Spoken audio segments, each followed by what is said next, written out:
No, please. I didn't mean to do it, you understand me? She struggled. I told her to just stay still, but she wouldn't listen. I had no choice. This is the dark tale of the hidden reason why killing Rufio for the Dark Brotherhood in Oblivion is actually the right thing to do.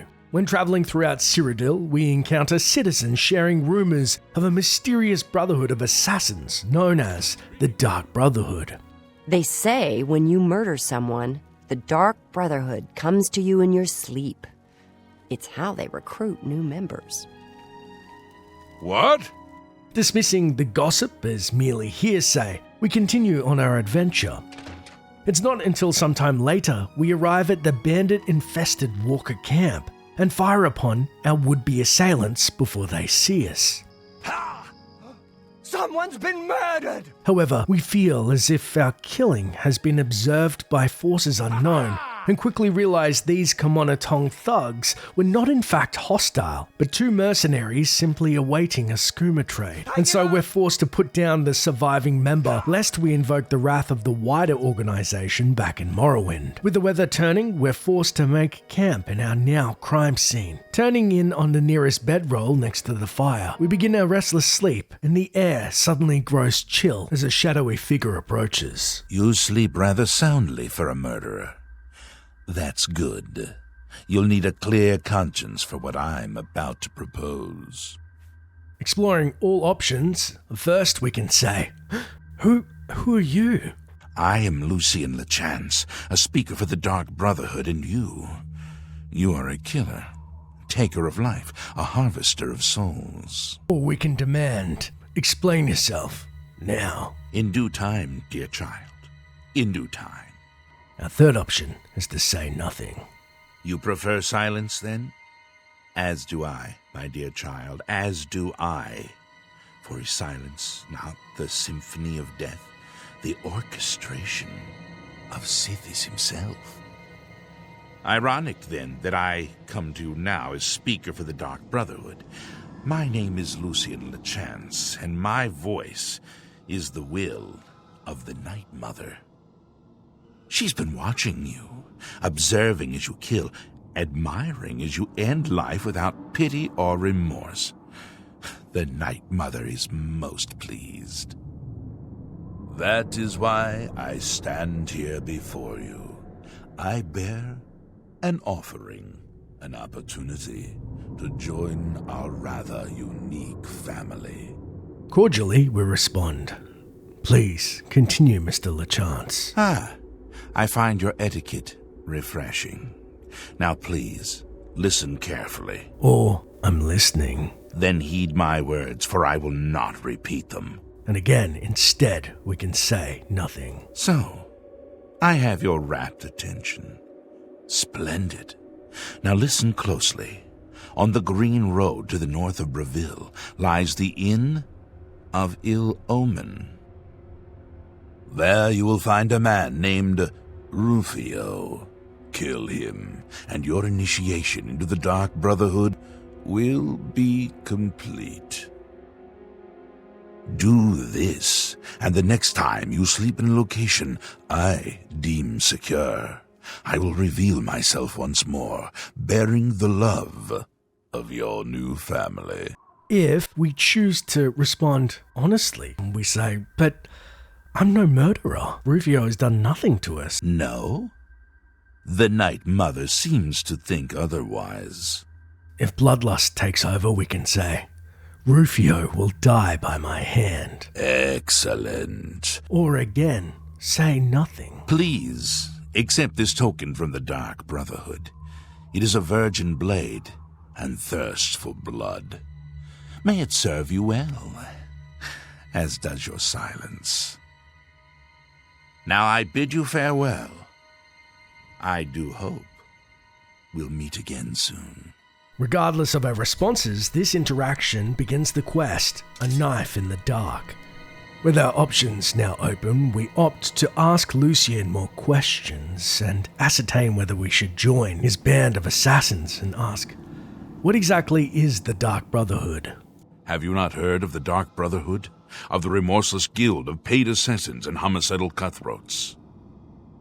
Join us, and you'll find the Dark Brotherhood to be all that and so much more. We are, more than anything, a union of like-minded individuals. We kill for profit, for enjoyment, and for the glory of the dread Father Sithis. We are family, with bonds forged in blood and death. Lucien's response puzzles us and spawns a flurry of questions about the enigmatic Brotherhood, and we inquire, who is this Night Mother you worship? We praise our unholy matron. From her shadowed womb we were born. From her breast we suckle malice and pain. She loves her children, you see. And what is your role, then, as a speaker? Outside of suckling, that is. Yes, I am a speaker, a representative of the Dark Brotherhood. My voice is the voice of the Black Hand, our organization's ruling body.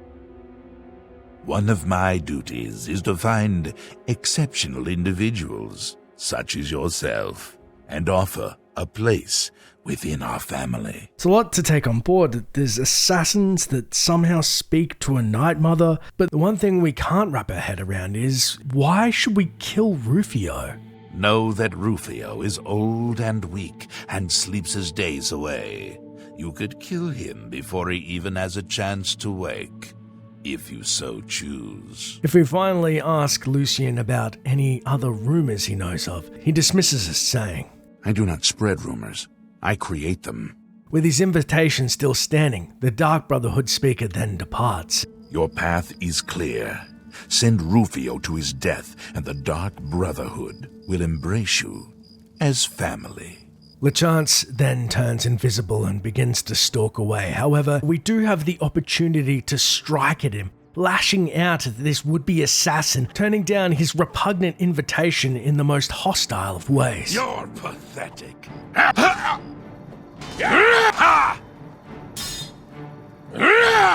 Although we do have the option to kill LeChance, his death seems to have consequences, and our quest will prematurely complete reading. Lucien LeChance, the Dark Brotherhood's representative, has been killed. He was my link to the mysterious Assassin's Guild, and now that link has been severed forever. And thus, the Dark Brotherhood questline would close to us entirely. On LeChance's body, we would find his Black Hand hood, which fortifies sneak, illusion, marksman, blade, and speechcraft for 4 points, and also similar attributes on his Black Hand robe, and that is all we would learn of the shadowy organization. Instead, curious by the dark figure's offer, our quest will then update reading, while sleeping I was visited by Lucien LeChance, a representative for the Assassin's Guild known as the Dark Brotherhood. He said that if I wished to join his quote-unquote family, I must go to the Inn of Ill Omen, find a man named Rufio, and kill him. If I simply leave Rufio alone, LeChance will never visit me again. And so we make our way on the Green Road up north from Breville towards the Imperial City. Looming in the darkness is the promised Inn of Ill Omen, which bears the emblem of a single raven perched above its door. Stepping inside by the fire, we're greeted by a Redguard pilgrim named Minerva, who welcomes. Hello, stranger. We don't get many visitors around here. Makes things pretty lonely for me, if you know what I mean. Asking the lonely patron of the inn, she further confides. The only people that stay here are stragglers on the Green Road. Me, I got no place else to be. Besides, I think Mannheim is sweet on me. Speaking to Minerva about a potential target, Rufio, she admits. Not a lot to tell. He doesn't much like company, and spends most of his time in his room. Mannheim thinks he's hiding out from someone. Bye now, sweetie. I look forward to seeing you again. Leaving the flirtatious Redguard with her aching loins, we then step behind the bar and speak to the Nord publican Mannheim Mallhand, who greets. Well, I'll be a spotted snow bear, a customer. We got plenty of rooms if you want one. Ain't nobody staying here these days except old Rufio. We then say, look, I don't mean to be rude, but what kind of a name is Inn of Ill Omen? That's a horrible name for an inn, I know, but I just can't bring myself to change it. Besides, I like the sign. We then inquire, oh, who is this Rufio character? Rufio? He's an old codger, Been living here for a couple of weeks now. If you ask me, he's hiding from something. But what do I care? He pays his tab. His room is downstairs, in what I like to call the private quarters. Use that hatch in the floor over there, but don't expect a warm reception. Probing further about rumours local to the region, Mannheim then offers us a copy of the Black Horse Courier. Everyone's talking about the assassination, of course. Here, take my copy of the new Black Horse Courier. Go ahead, keep it. The source of most gossip and propaganda, as the publication is paid for by the Elder Council. Farewell, and tell your friends, the Inn of Ill Omen is open for business, as always. Turning away from the barkeep, we then head towards the exit and turn west to see a hatch which heads down to a basement level. In the room furthest down the hall, we see a man lying on a single bed, asleep. It is the Breton pilgrim, Rufio. And so we stir our proposed quarry, who jumps up defensively, saying, Who are you? What do you want? I ain't done nothing. Bluffing, we can intimidate Rufio into divulging information prematurely, saying, Oh, but you have, Rufio. No, please. I didn't mean to do it, you understand me? She struggled. I told her to just stay still, but she wouldn't listen. I had no choice. No choice? What choice did that poor girl have that you murdered in cold blood? No one hides from Sithis. Oh, please, no. I can pay you. Name your price. Anything. Anything. Please, just let me live. As Rufio begins to bargain for his pathetic life, we then stay silent, watching him squirm. Just go away. Rufio will then begin to flee throughout the lower level of the inn, simply cowering, holding his hands over his head, awaiting his fate. As we notch an arrow to finish off the pathetic weasel, our conscience begins to tug at us, and we question, who was the victim Rufio blathered about? Can we trust a Dark Brotherhood? And most importantly, does Rufio actually deserve to die? Leaving the Breton to cower in the basement of the inn, we realize we're not ready to just kill Rufio on the command of some dark assassin and begin some detective work to divine whether he deserves to be spared or to be killed. Remembering Mannheim's copy of the Black Horse Courier, we cast our mind back and remember seeing copies scattered about Cyrodiil that claim to contain vital information about the Brotherhood of Assassins. Perhaps our only lead to the shadowy organization and to Rufio as well. And thus we head to the market district in the Imperial City. Inside the Black Horse Courier offices, we see two Khajiit conversing and approach the one named Tassiri when their short dialogue is complete. You have words? Any new books you've been reading? I was given the legendary Scourge. I don't know what to think about it yet. I've never read that. Been meaning to pick it up, though. Perhaps I can read it when you're finished. So long. You too. How goes it? The Black Horse Courier. Brothers Urjabi and Rajarad, And I, Hasiri, we bring the news of the Empire to the people of the Empire. Fast, fast! Here, have a copy. It's free, always free. We're funded by the Elder Council, so I don't mind, really. Farewell. The edition that Hasiri had handed to me, we see behind us on the desk, named Night Mother Rituals. We then open the article which reads, Special Edition, Night Mother Rituals on the Rise and Won't Be Tolerated, warns the Imperial Legion, by Agnes, the quill is mightier than the ebony sword, Earhard. The Imperial City, pinnacle of art, entertainment, scholarship, and ritualistic murder? So says Adamus Philida, commander of the Imperial Legion forces in the Imperial City and a staunch opponent of the mysterious assassins guild known as the Dark Brotherhood. According to Philida, Imperial Legion soldiers have discovered 13 separate instances of the macabre Black Sacrament, a sinister rite purportedly used to summon a member of the Dark Brotherhood in order to arrange an assassination. Whether or not card blood-carrying killers show up on a ritual performer's doorstep remains to be seen, but the Black Sacrament itself is very real, and truly the stuff of nightmares. As documented in the rare and taboo work A Kiss, Sweet Mother, the Black Sacrament involves an effigy of the intended victim, created from actual body parts, including a heart, skull, bones, and flesh within a circle of candles. To proceed with the ritual, one must stab the effigy repeatedly with a dagger rubbed with the petals of a nightshade plant, while whispering the plea, sweet mother, send your child unto me, for the sins of the unworthy must be baptized in blood and fear. As gruesome as this ritual may be, even more frightening is its intention. The summoning of a mysterious assassin, who some witnesses claim is always clad in a black hooded robe, who will then receive money to kill an innocent victim. No remorse, no regret. It is, as the merchants say, simply business.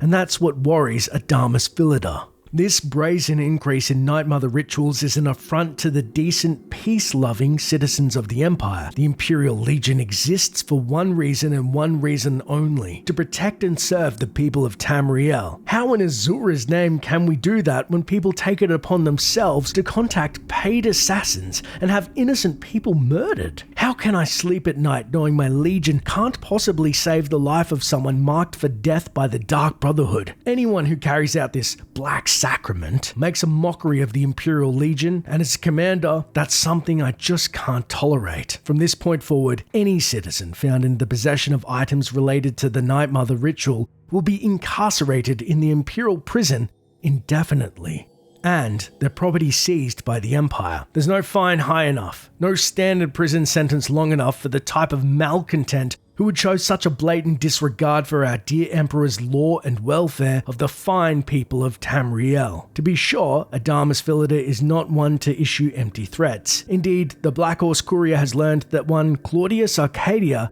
until recently a resident of the Talos Plaza district of the Imperial City, is now residing in a cold, dank cell in the Imperial prison, and his house has become the newest Imperial Legion outpost. So before you take the law into your own hands, dear reader, remember, you'll go further in life with a warm smile than a cold blade. And if you've got a grudge that won't be soothed, a score that can't be settled, you can always move to Morrowind and have the government-sanctioned Morag Tong do the killing for you. Indeed, we then follow our strongest lead to Claudius Arcadius' house, reportedly situated in the Talos Plaza district. Just near the western entrance, we find his house has been seized and locked up tight. And a note on the door reads, "For public notice, this property has been seized by the Imperial Legion and its owner imprisoned. Rituals to the Night Mother or any other attempt to contact the Dark Brotherhood will not be tolerated. Adamus Philida, Imperial Legion Commander."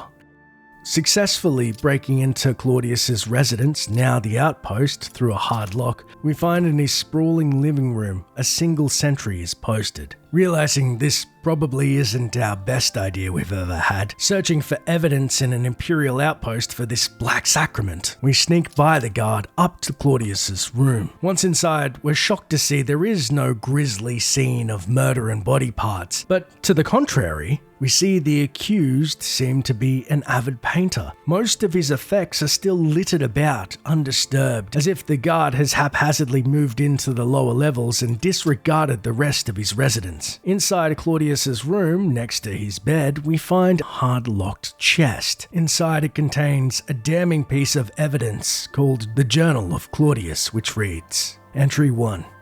I've made up my mind.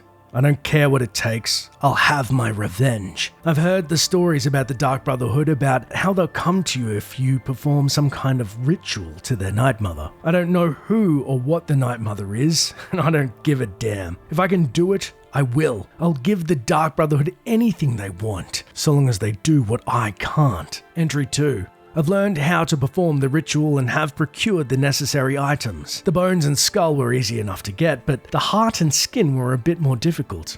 I'll make preparations in the cellar. Entry 3. It worked. Last night I was visited by someone, a representative from the Dark Brotherhood. The Night Mother heard my prayers. The money was exchanged and the man promised me I would have satisfaction. I don't know where he's hiding, and neither does the Dark Brotherhood. But as soon as he's located, Rufio will die. By the gods. Claudius wanted Rufio killed. This is more than a tenuous tie, it's proof. And Rufio had muttered something about he didn't mean to kill a girl that was struggling. She must have been close to Claudius, but in what manner, we do not know. And thus, we follow the instructions of the journal. Risking everything, we sneak back into the foyer of his home and down into his basement, past an easy lock and the guard therein. Inside the cellar, we then sneak within its serpentine halls and find at its very end Adamus Philida himself looming over a grisly scene of gushes of blood and gore, bones strewn about, and nightshades reportedly needed to coat the dagger that would stab the heart that lay upon human skin. As we move to leave, Adamus spins on us angrily, accosting. Stop right there, criminal scum! Nobody breaks the law on my watch! I'm confiscating your stolen goods. Now pay your fine, or it's off to jail. With no way to fight our way out of this scenario, and not willing to attempt to bribe the commander of the guard, we put our hands up in supplication, agreeing to go to jail, in which he says, Serve your time peaceably, and pay your debt to society. Once inside the dank cell, we could opt to serve our time. However, we smuggled a single lockpick to aid with our jailbreak, and so instead, we precariously pick the hard lock. And as we round the corner to leave our cell, we see that our jailer is doing his rounds. And so we sit back down against the stony wall, waiting for our opportunity. Silently opening the bars, we slip past the guard. And as we're about to leave, we turn to see Claudius Arcadia. Come on. So I wanted somebody murdered. So I prayed to the Night Mother. What is that? A crime now? They even took my house, those bastards. Ah! So this is what has become of the Imperial. A man so angry at losing someone that he loved, perhaps a sister, a former lover, a wife, to this despicable Breton, Rufio, who now cowers as a free man inside the Inn of Ill Omen. Our anger building, we leave the prison cell, jaded by the whole Imperial justice system or the lack thereof. And as we step outside, we bump into none other than Adamus Philida, who absent-mindedly introduces. I'm Adamus Philida, prison administrator and commander of the Imperial Legion forces here in the Imperial City. Have we met? You look familiar. The self-righteous captain doesn't even remember arresting us yesterday. We go so far as to ask him what he thinks of the Imperial City, and he shares. It is a wonderful city, and I'm proud to have served her for 40 years. But I'm ready to retire. Let the young folks take over the reins. 40 years, the Imperial Pig and his ilk have flaunted their power on the hapless citizens of the city, soon to be no more. Funnily enough, it seems paranoia has taken over for the captain when asked about the Emperor's death, and he says, Truth is, the Legion doesn't know who was behind the Emperor's murder. We've already ruled out the Dark Brotherhood. So is this something worse? Stay safe, citizen. These are dark times. It's then we fully accept our role to join the Dark Brotherhood and to aid the assassins in cleaning up the filth that is allowed to walk free thanks to the apathy of the Imperial Watch. Heading back down the green road to the Inn of Ill Omen, we find ourselves in the cellar and remember the dagger that Lucian had gifted us, the Blade of Woe. Equipping it, we stalk down the Breton Rufio in the first room where he still cowers, as if rightly sensing retribution is nigh. So we whisper behind him, Rufio, Rufio, before slashing at the nape of his neck, severing Rufio's spine and killing him instantly before he hits the ground. Our quest then updates reading, the man named Rufio is dead. The next time I sleep in a location he deems secure, Lucien Lachance will visit me once more and complete my entrance into the Dark Brotherhood. Leaving the scene of the crime under the guise of night, we then make our way northwest to the Farragle Inn, which is just a stone's throw from the Inn of Ill Omen. Inside, we see the innkeeper, Abuki, who offers us a room for 10 gold. Good day. A bed you seek? There is one here for you if you have the 10 gold to rent it. Up the stairs you must go, to the first door on your right. That is your room for the night. Farewell. Heading up the short stairs to the first room on the right, we feel the weight of our actions lift entirely and almost create a sense of euphoria envelop us, and we begin to drift almost instantly to a dreamless sleep, as if sinking into the Night Mother's own cold, loving embrace. We're then plucked from our dream, sensing a presence nearby, with Lucy and LeChance standing over us. So, the deed is done. How do I know this? You will find that the Dark Brotherhood knows a great many things, for you are now part of the family. Cycling through our many responses, we can say, my life for the Brotherhood. Indeed. Now what? Now, you embrace your fate. Or we opt to say nothing. Now, heed these words.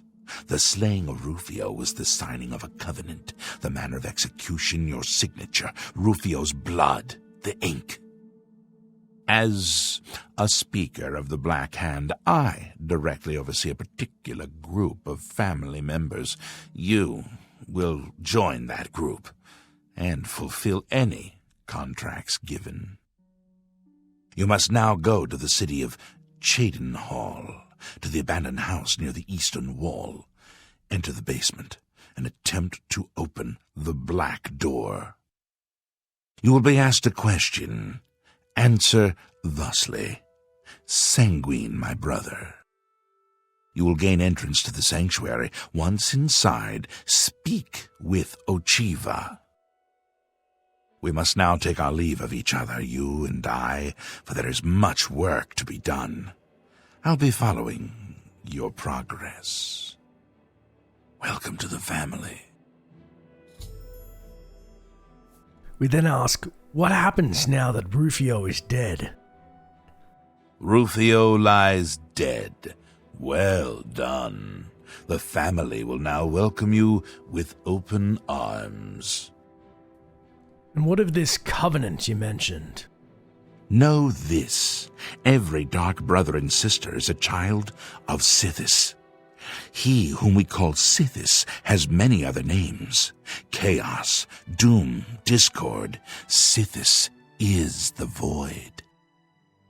We of the Dark Brotherhood serve the Night Mother, who is the bride of Sithis. The Night Mother rules her children with a terrible black hand. The Black Hand is the ruling body of the Dark Brotherhood. It is made up of one listener and 4 speakers. 4 fingers and a thumb, if you will.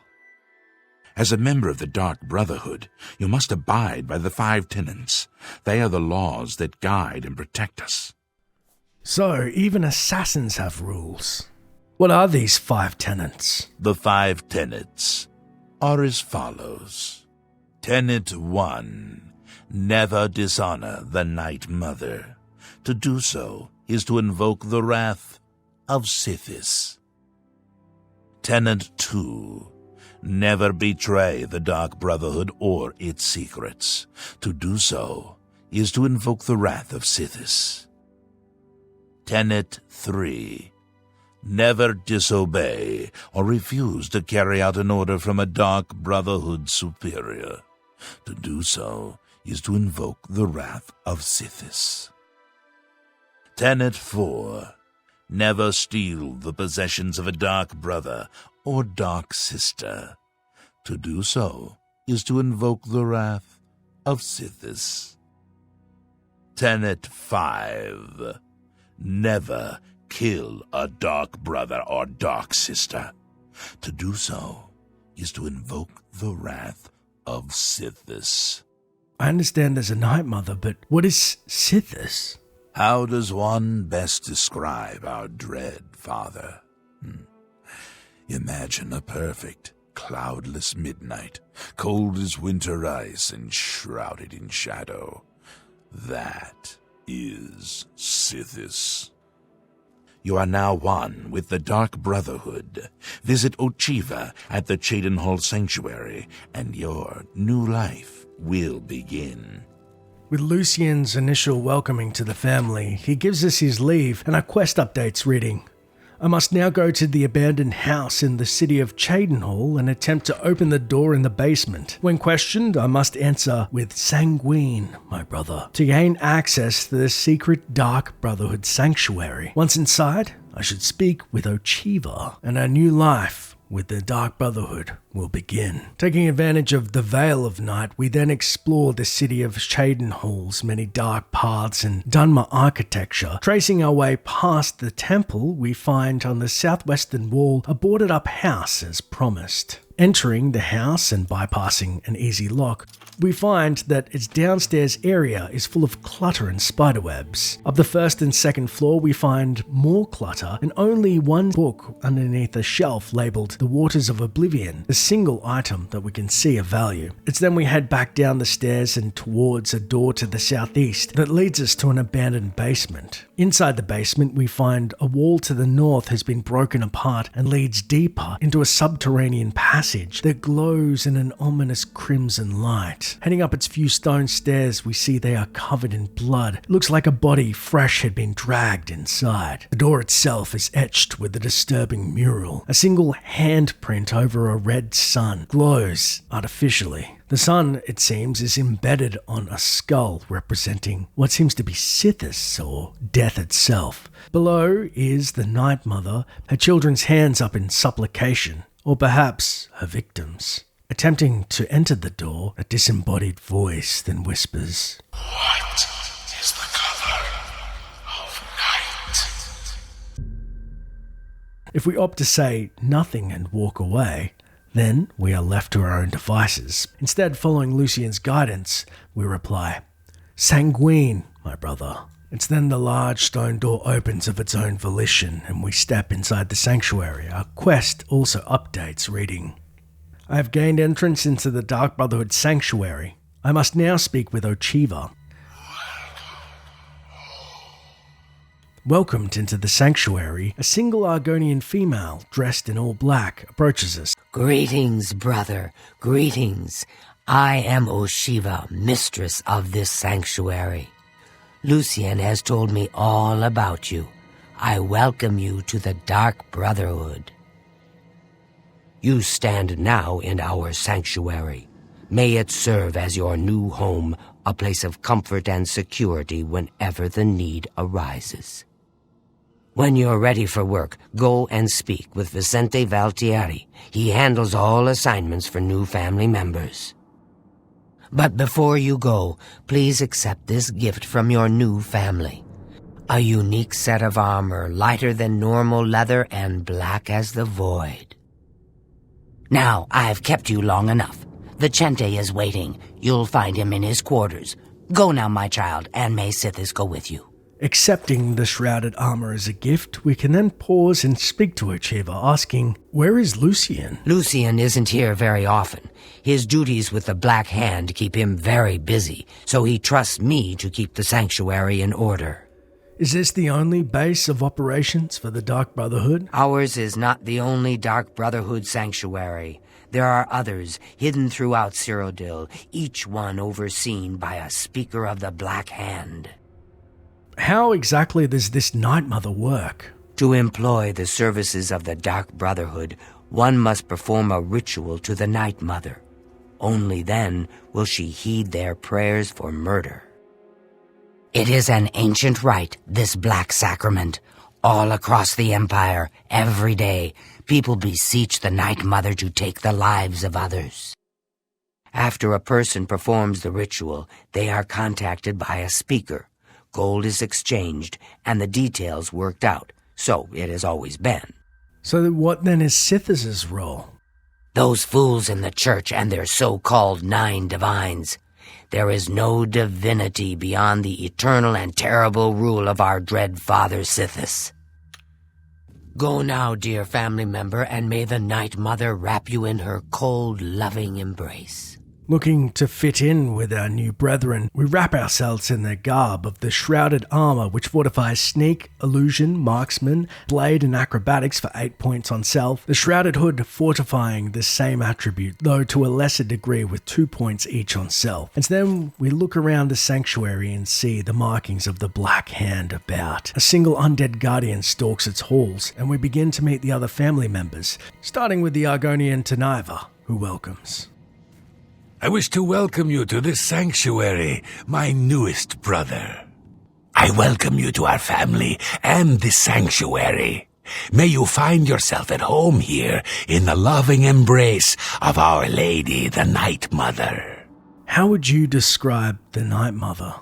The Night Mother is the Dark Brotherhood's unholy matron. She guides our actions, just as the Dread Father Sithis once guided hers.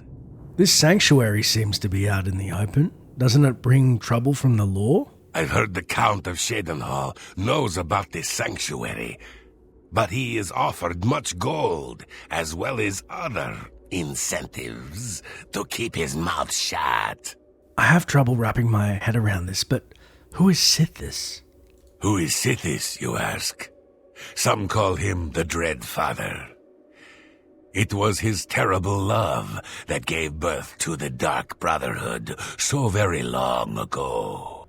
How did you first meet Lucian? Ochiva and I have known Lucian since we were hatchlings. He is the one who trained us in the way of the Shadow Scale, and is like a father to us. What is a Shadow Scale? In the Argonian homeland of Blackmarsh, those born under the sign of the Shadow are taken at birth and presented to the Dark Brotherhood. A Shadow Scale hatchling is trained in the arts of stealth and assassination and lives a life in service to the mighty kingdom of Argonia. Any Shadow Scale who lives to come of age is accepted into the Dark Brotherhood as a full member of the family. So it was with myself and Ochiva. May Sithis be with you. Giving the Argonian our leave, we then head west and see a single female Breton, Antoinette Marie, awaiting our arrival, saying, I've heard so much about you. But why, sister? Welcome What's to the our point? family. Welcome, brother. So good to finally meet you. I hope you're getting along all right. We can then ask, how did you meet Lucian? I will always think of Lucien Lechance as my saviour. When he found me, I was living in a gutter, an inch away from death. I owe him everything. Seems most folk respect Lucian. And what about the Night Mother? Could she be real? I thought she'd be more involved. I've always wondered who the Night Mother really is. Some say she's an old woman who lives somewhere here in Cyrodiil, but I'm not so sure. How do you find living in the sanctuary? Have you ever lived on the streets, struggled to survive? This sanctuary is my home. Here I have the safety and love I've searched for all my life. And finally we ask, have you ever seen Sithis? Sometimes, right before a kill, Sithis speaks to me. He whispers in my ear and fills my heart with the joy of suffering and death. Good luck, brother. My I hope you dear don't get killed. You are I mean, a life-taker for the Dark well, Brotherhood. you know. Heading past Antoinetta, we overhear a conversation between a local orc in ebony armor and a Bosma archer. Why should anyone bother with all that sneaking and skulking? My dear Gogren, you are a life-taker for the Dark Brotherhood. Our very existence relies on shadow and deception. Do you not value our secrets? Yes, of course I value our secrets, and I've never betrayed them. But using stealth to kill, it's just so weak. But brother, what of the contracts that require subtlety? You must at least strive to earn the bonuses that are offered. Bonuses? Useless, I say. Gold and magical trinkets are no substitute for the freedom to slaughter anyone I please, at any time. Oh, Gogren! Your methods may be crude, but your heart is always in the right place. Approaching Gogren. Yes, of course I value our Welcome to the family. I'd hug you, but Ochiva told me not to. We then comment how most folk around here seem to respect Lucian, to which Gogren agrees, saying, I once saw Lucian deal with an insubordinate brother, someone who had broken the tenets. It took me a week to get the blood off my boots. Respect hard earned. And what do you think of this Night Mother, Gogren? I don't know who the Night Mother is, but she pays me to kill people. My own mother should have loved me so much. Do you enjoy living in the sanctuary? You know what they say? Home is where you hang your enemy's head. Gogren, you seem to be pragmatic. What do you think of Sithis? Truthfully, I've never really understood who or what Sithis really is. As long as I obey the tenets and fulfill my contracts, I guess he's happy. If we remark that Gogren seems to be close to Talandril, he, overshares a little. Hey, I don't like to tell stories, but Talandril and me, don't believe me. I've got her undergarments to prove it. It is an honor to make your acquaintance. Overhearing us, Talandril then welcomes. Warmest welcomes to you. I am Talandril, wood elf, and loyal daughter of Sithis. I hope you find our sanctuary to your liking. So how did you meet Lucian, Talandril? Actually, Lucian did not try to recruit me. Not at first. He tried to kill me. My father wanted me dead, and he hired the Dark Brotherhood to do it. I escaped from Lucian, and paid my father back for his treachery. Lucian came to me again that night with an offer I just couldn't refuse. You know, Antoinetta said that the Night Mother's a woman. What do you think? Our Lady is surely an ancient and powerful elf. Someday, when I am listener of the Black Hand, I will look upon her beautiful and unholy form. And what do you believe Sithis is? Long ago, in an age now forgotten, Sithis came to the Night Mother and begat her 5 sons. So you see, his love gave birth to the Dark Brotherhood. I wonder where those sons are now. How do you find the sanctuary? It's a little different than Valenwood. In truth, I miss the towering elms of my native Valenwood, but I was banished from there for deeds I don't care to discuss. This is my home now. If we tell Talandril that Gogren is talking about their relationship, she teases playfully. Oh, I shouldn't. Well, all right. Gogren had a pet rabbit as a child. He petted the thing so hard he crushed its skull. What a brute! May your arrows always strike true. Heading deeper into the sanctuary's bowels, we find a single mage merchant named Mirage Da who scolds. Get away from me. If it isn't the newest member of the family, let's get one thing straight. The tenants prevent me from killing you, but I don't have to like you. I'll sell you equipment, but only because Ochiva is making me. This family doesn't need any outsiders. Shocked at the hostility of our newest brethren, we go to speak to him further, but he simply states, I have it on good authority that the newest addition to the Brotherhood is an annoying whelp, unworthy of licking my boots. How's that for gossip? It should be noted that Mirage, for all of his attitude, actually has a handful of exceptional items and spells as well that cannot be found anywhere else in the game, as they are unique and often cost a lot less mana, and some even cost less magic to cast. Just take your trinkets and go. Foul-smelling ape.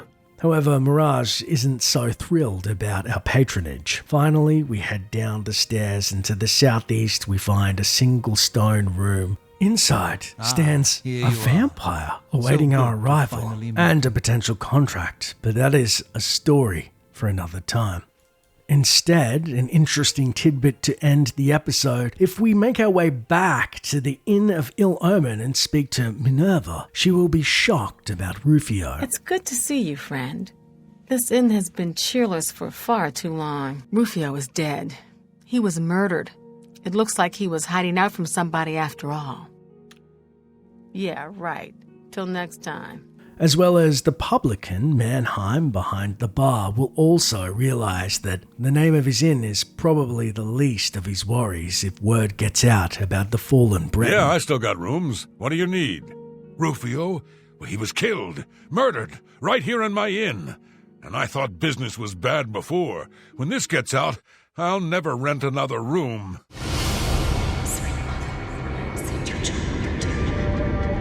Justice? Ha! I've been avoiding that all my life, mate. Let me show you how. This is the little-known story of how to be a pacifist and still complete the Dark Brotherhood contract of murdering the pirate captain Tassaud in Oblivion. After entering the Dark Brotherhood sanctuary and introducing ourselves to our fellow assassins, we find ourselves looking for our first official contract. Descending into the bowels of their cavernous hideout, inside a room tucked away at its core, is the vampire-stricken Vicente Valtieri, who greets us when we approach him for the first time, saying, Warmest greetings to you. I trust you've already spoken with Ochiva. I am Vicente Valtieri. I provide assignments for all new family members. Please do not let my appearance unnerve you. The needs and tenets of the Dark Brotherhood come before my own needs as a vampire. Now, if you're ready to get to work, I can provide you with your first contract. Pushing our questions about Vicente's apparent vampirism aside, we then inquire about the more pressing matter and ask, what exactly is this contract you mentioned? A contract is a secret pact one enters into with the Dark Brotherhood. They provide us with gold, and we remove someone from existence. A contract is fulfilled by a skilled assassin such as yourself, who keeps the Dark Brotherhood's end of the bargain. So it has always been. While carrying out a contract, you may have the opportunity to earn a bonus if certain parameters are met. Now, let's begin, shall we? I'm not sure how you feel about pirates, but you've got to kill one. A captain, in fact, on his ship, surrounded by his crew. Interested? The taking of life is no small feat, and we can opt to say, no, I'm sorry, I'm not ready to accept just yet, and he replies, Pity. I'm eager to see how you fare on your first assignment. Well, the contract will still be here when you're ready. If instead we respond, yes, I'll accept this contract, he explains. Excellent. Here is what you must do. Go to the waterfront district of the Imperial City. There you will find a ship named the Marie Elena. Board the ship and find its captain, Gaston Tassaud. He'll be in his cabin. Eliminate Tassaud in any manner you see fit. The pirates have been moving a lot of cargo on board lately. You may be able to smuggle yourself on board in one of the packing crates. Oh, and one more thing. Get into the habit of asking your fellow family members about any current contract. Their insight may prove invaluable. It's then the quest, a watery grave is added to our journal. Before we take on the task, we take Vicente's advice and further ask, why would someone take out a contract on a pirate captain? As a pirate, Gaston Tassaud has certainly spilled his share of blood. Someone wants revenge, and they've hired us to extract it. Interesting. So Vicente is aware who prayed to the Night Mother and arranged Tassaud's untimely death. Speaking of untimely death, or perhaps undeath, we cannot keep our curiosity to ourselves any longer and ask, when did you become a vampire? I was stricken with vampirism 300 years ago while on an expedition deep into the ashlands of Vvardenfell. For nearly 100 years I hunted in secret until the Dark Brotherhood found me. Now I have a family that accepts and even values my unique gifts. Perhaps in the future, when I feel you have earned the right, I will offer you a chance to become a hunter of the night. We are momentarily taken aback at the prospect of Vicente offering us his dark gift. What's more, when asking of rumours, Valtieri will surreptitiously share another name of someone that a high-profile member of Cyrodiilic society may also share his affliction. The Count of Skingrad is not all he seems. Let's just say I'm not the only one who enjoys his evenings. Redirecting our questions back to the Brotherhood, we ask, if you were stricken with vampirism centuries ago, how old is this sanctuary? This sanctuary has been here since before even I joined the Dark Brotherhood, and that was 200 years ago. Surely there would be more speakers prior to Lucien if you've been here this long. When I first joined the family, this sanctuary was controlled by another speaker. Lucien took over when she was killed while fulfilling a contract. A morbid fact to be sure, but it's only logical fulfilling contracts for the Dark Brotherhood comes with some level of risk. Speaking of which, have you ever met this Night Mother before? The Night Mother speaks to only one member of the Dark Brotherhood, the Listener of the Black Hand. And when Our Lady speaks, death follows. When asking Vicente to describe the Dreadfather, he abstracts. Sithis is the darkness of time immemorial. He is no Daedra and dwells not in the realm of Oblivion.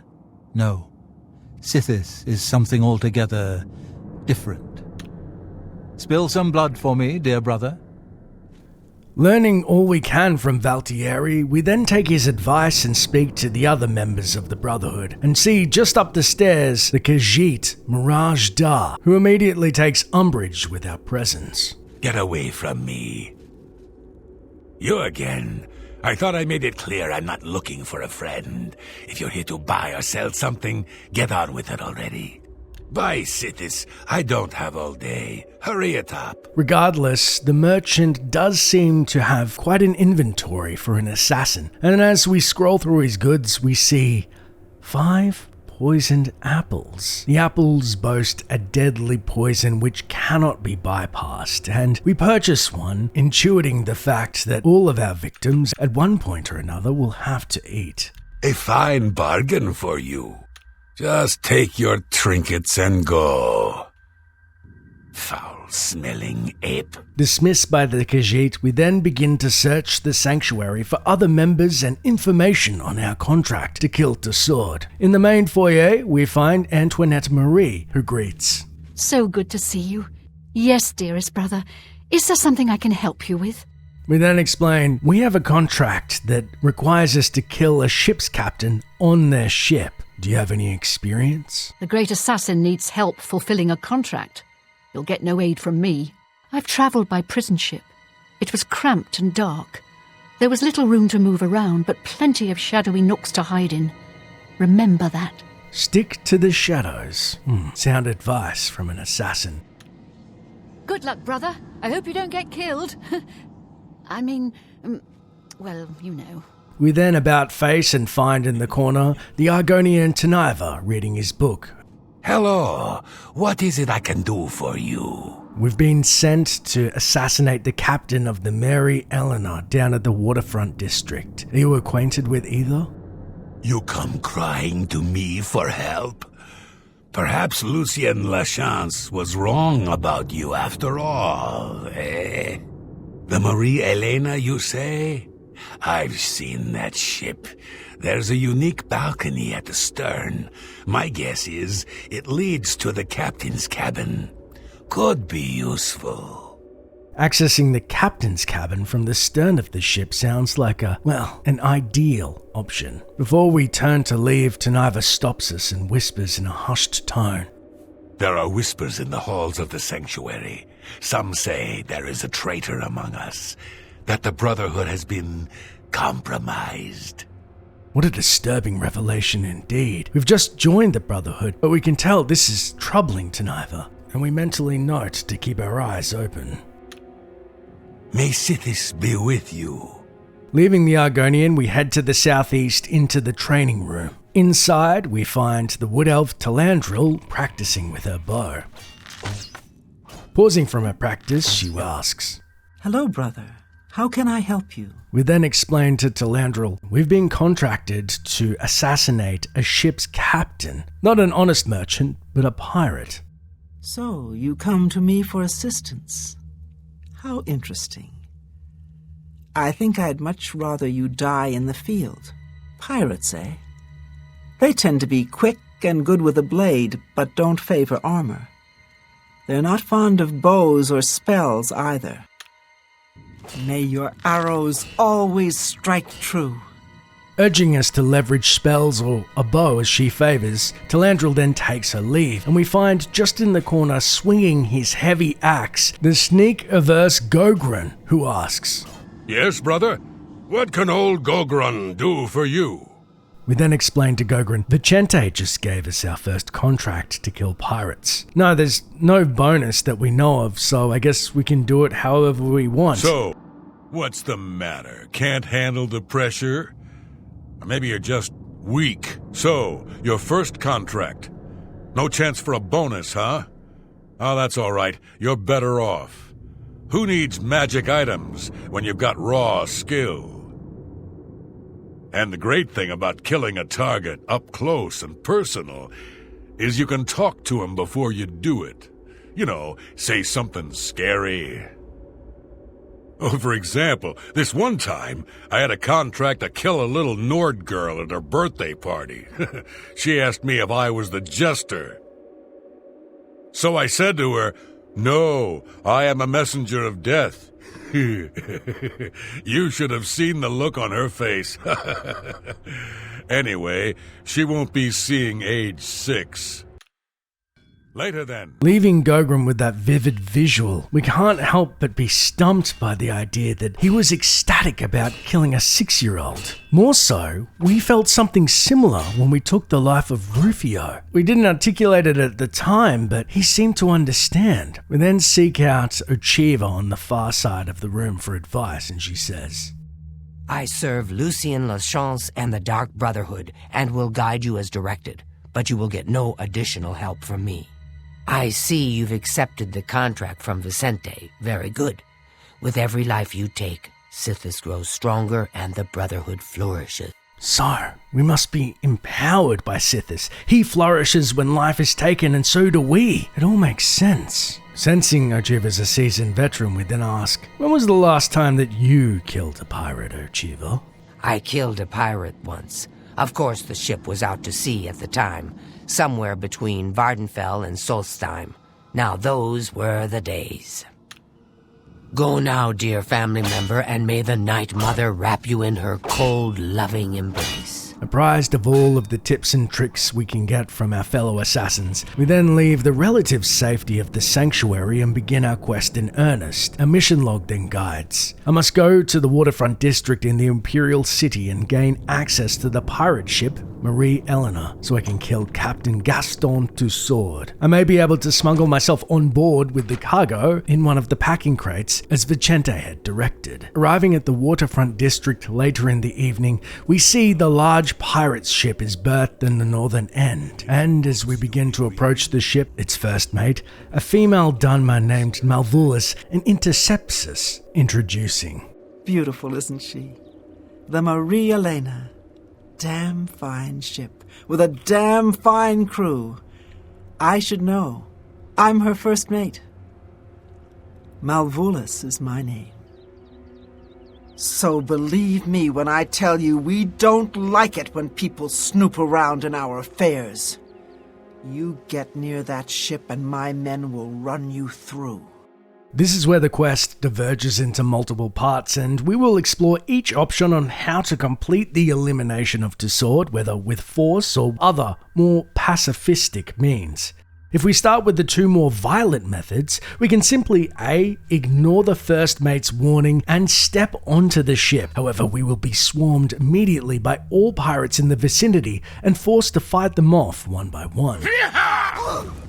As such, option A is not a very cinematic or imaginative way to brute force our way through the quest. A second option is to follow Vicente's advice on stowing away and heading to the crates near the end of the dock a pop-up advises. You believe you could effectively hide in this crate and then be transported to the pirate ship Marie Eleanor. Do you wish to hide in the crate or try to find your own way aboard the ship? Hiding inside the crate, our quest then updates reading. Just as expected, the crate I hid in has now been transported to the ship's hold. I must now find and kill Captain Gaston Tassaud. He's probably in his cabin at the rear of the ship on a higher deck. Remembering what Antoinette Marie had advised, we forego our heavy armor and switch into our shrouded armor to take advantage of the shadows and avoid needless confrontations in such a cramped space. With our bow now equipped as Talandril had suggested, and in hopes of piercing the flesh of the pirates, we make our way out of the storage hold and into the ship's mid-deck. As we search the mid-deck, we find the darkened area is mostly living quarters for the sailors. However, we haven't happened upon any in their rooms, though we hear some faint talking down the hall. As we begin to search for a ladder to the upper deck, we overhear gossip between two sailors and pause to listen versus confronting them outright.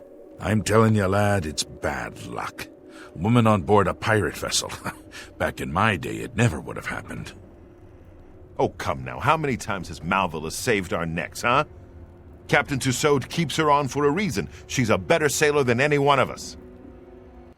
Ho there, laddie! Now you're just being insulting. She may be tougher than me, and meaner too, but a better sailor? It ain't even possible! All right, how could I forget? That time we were almost dashed upon the rocks near the city of First Hold. That was somebody else at the helm. I told you 1,000,000 times it wasn't my fault. The wheel was covered with gull droppings. My hand slipped. It could have happened to anyone. Well, it's never happened to Malvola, has it? You know why? 'Cause she could sail better than you in her sleep, you old fool. Bah, you mark my words, boy. That dark elf trollop is bad luck. The captain will end up dead with her around. You'll see. You'd better watch your tongue, old man. Captain Tassaud hears you talking like that, he'll cut it out. Now come on, we've been gabbing long enough.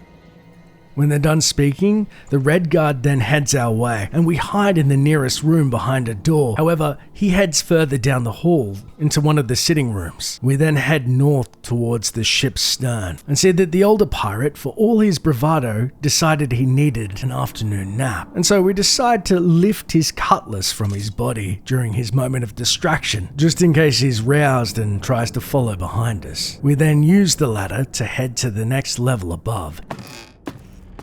And our quest updates reading, I've gained access to the captain's cabin of the ship Marie Eleanor. I must now kill Gaston Tassaud. Peering around the corner with an arrow notched on our bow, we see the captain sitting at his table, facing us, too distracted by his evening meal to see the single deadly arrow loosed towards him.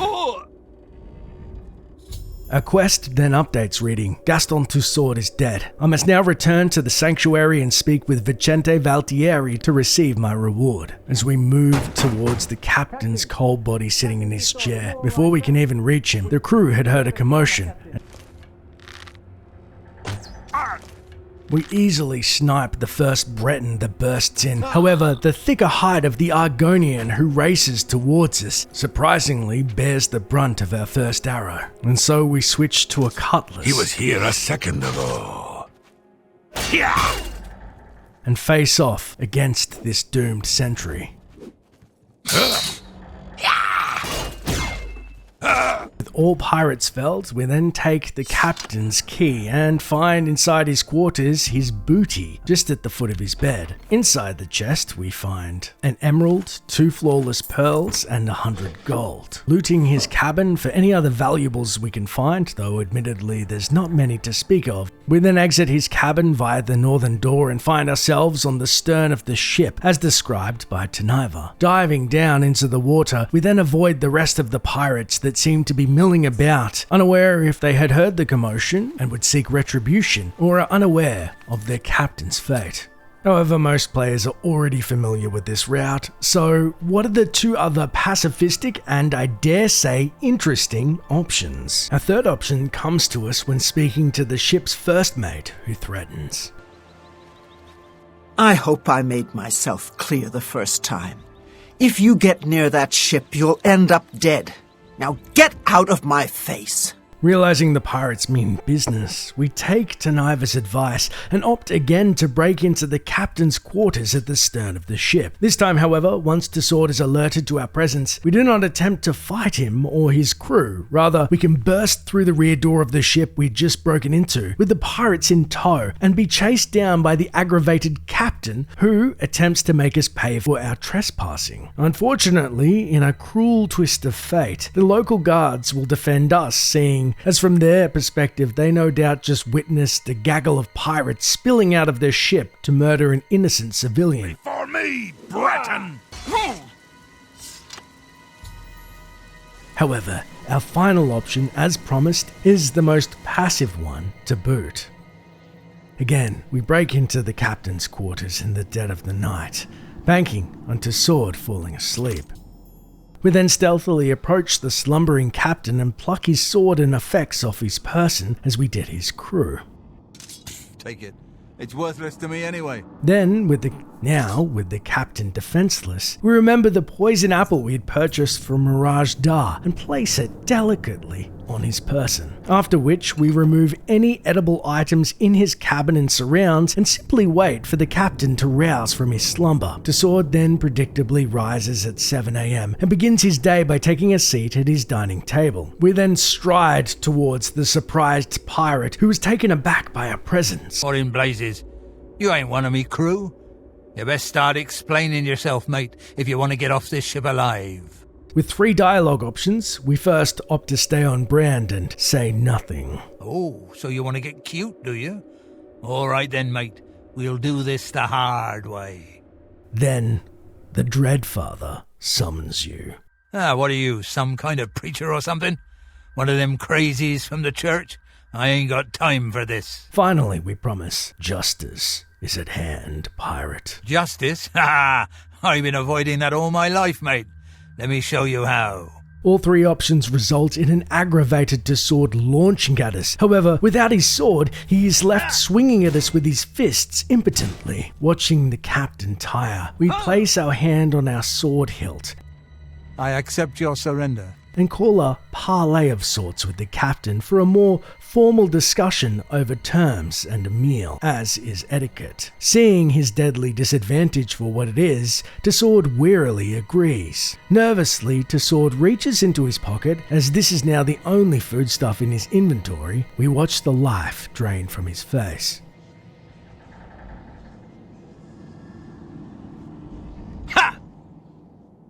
A quest then updates reading, Gaston Tassaud is dead.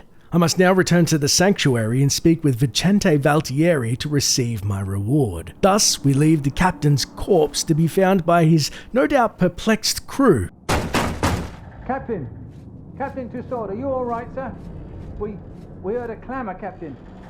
We're coming in. And we're able to kill the captain in 2 ways, out of 4, and as promised, without ever drawing our sword. We then head back to Vicente Valtieri with the news, and he greets. You are like a dark gift from the Night Mother herself. Please, tell me how I can help. So, the pirate has been eliminated. Excellent. No one will mourn his passing, and Sithis has been appeased. Please accept this black band as your reward. It is a ring whose powers are quite useful to those who value discretion. It's then we accept his dark gift, a ring named the Black Band. Worth a tidy 3,000 septims, it boasts Fortify Light Armor and Security 8 points on self, and Resist Magic 8 points on self as well. With our first contract complete, we continue on our path as assassin for the Dark Brotherhood.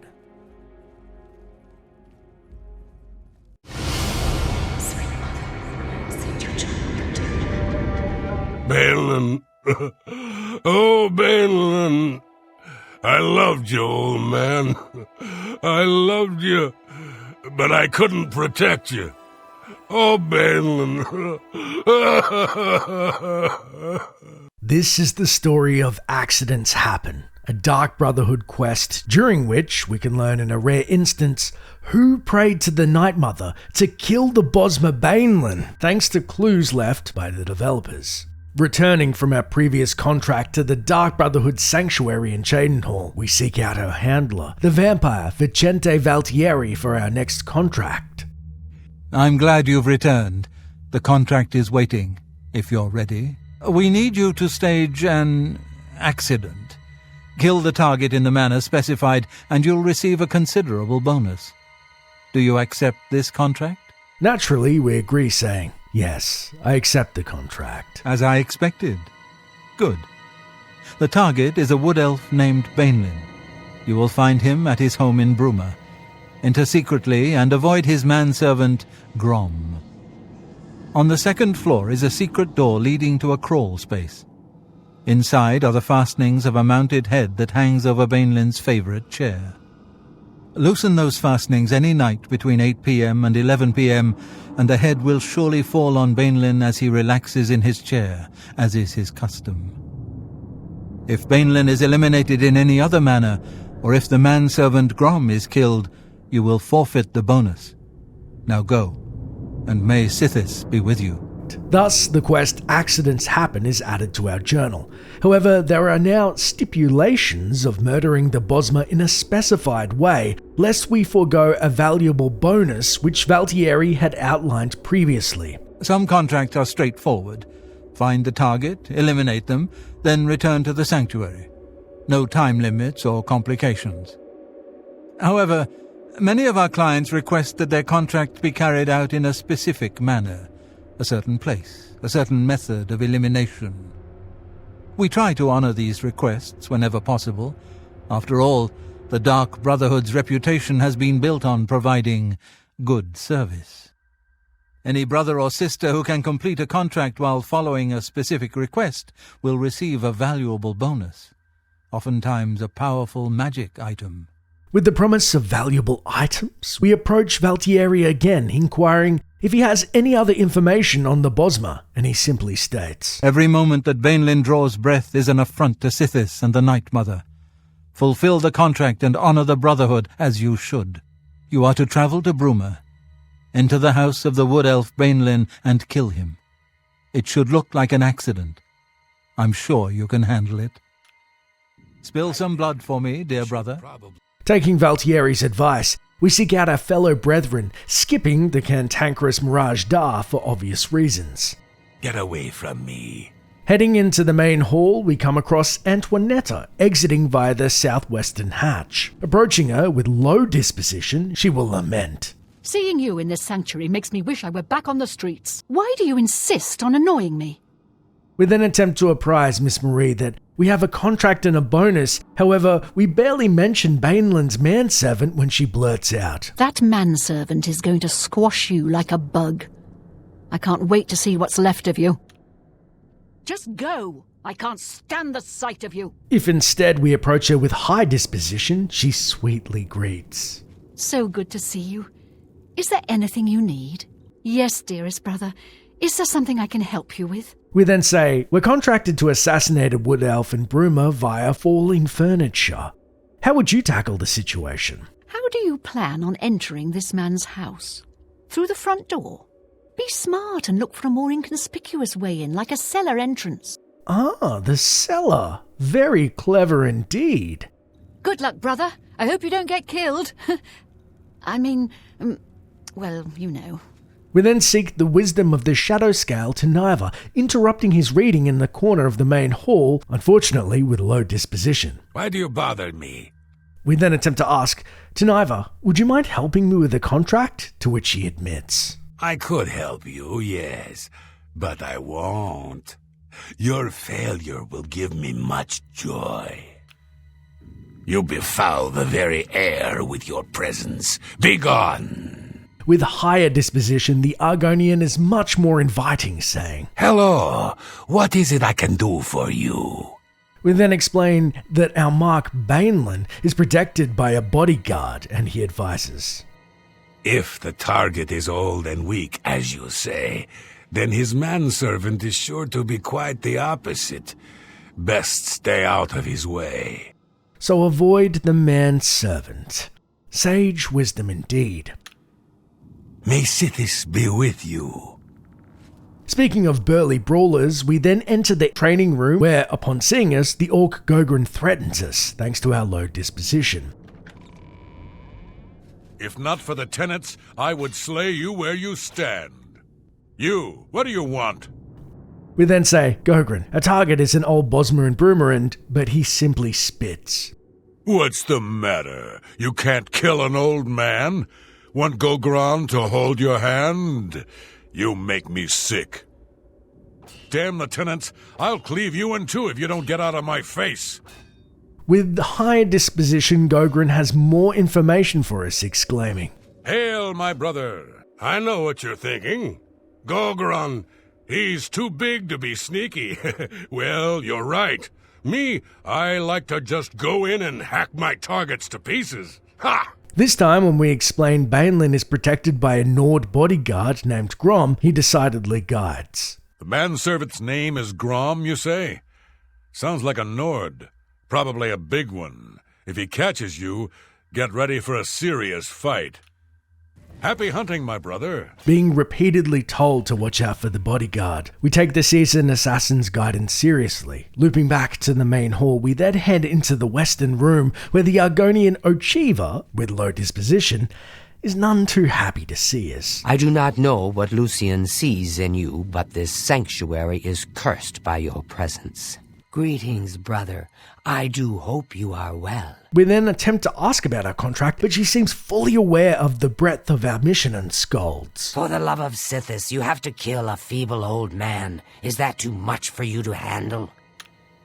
Sometimes I think LaChance will let anyone into this sanctuary. With higher disposition, Ochiva then greets. I am honored by your presence.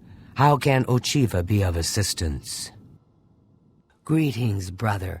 I do hope you are well. When we ask, what happens if we cannot make the furniture fall on Baenlin, and she outlines a potential plan B. If things go badly, forgo the plan and simply kill the mark any way you can. You'll lose the bonus, but at least the contract will be fulfilled. Go now, dear family member, and may the Night Mother wrap you in her cold, loving embrace. With one family member left, we find the wood elf Talandril in civilian clothes about to exit the sanctuary incognito. Approaching her with low disposition, she simply admonishes. You. I hoped Sithis would have claimed you by now. I find your very presence foul. Say what you will and then leave my sight. When explaining our potential bonus, if we stealthily end Baenlin's life thanks to a falling head, she says, This contract requires stealth and subtlety. You possess neither. When you fail, I will gladly take your place. By Sithis, I hope you shoot your own eye out. Attempting to speak to Talandril with higher disposition, she greets warmly. Seeing you again is like a blessing from the Night Mother herself. Hello, brother. It's good to see you again. The Night Mother has been smiling upon you, I hope. We then wonder aloud, and this contract is a bit complicated, it seems. I wonder if the bonuses are worth the effort. Yes, you'll find that some jobs require you to terminate a mark in a specific way. It's well worth the trouble considering how good the bonuses are. May your arrows always strike true. With all the information we can glean from our fellow assassins, we leave the confines of the sanctuary, and our quest updates reading, I must go to the city of Bruma, find Baenlin's house, and gain entrance. Once inside, I should stage a tragic accident.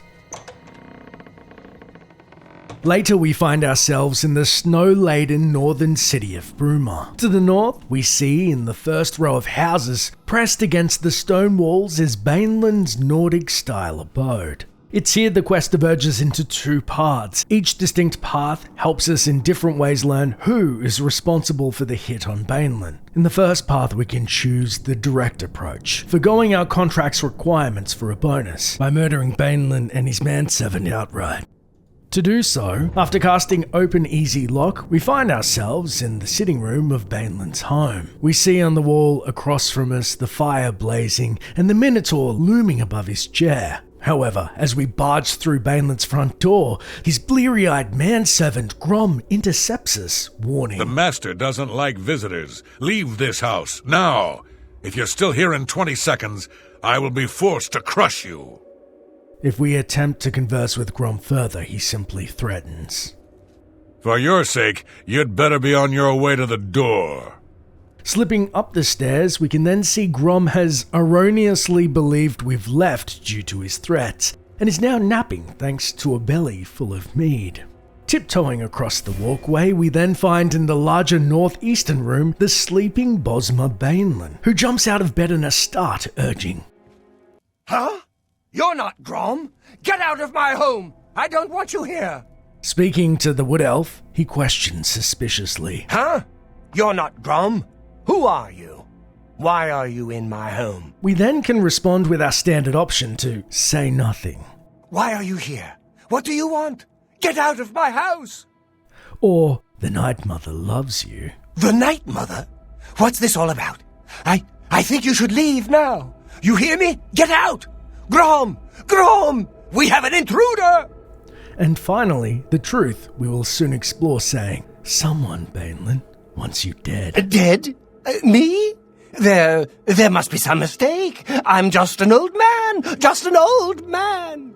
To his credit, the diminutive Baenlin raises his fists in a defensive stance. However, our mace lifts him off the ground, making stew of his insides before he can throw a single punch.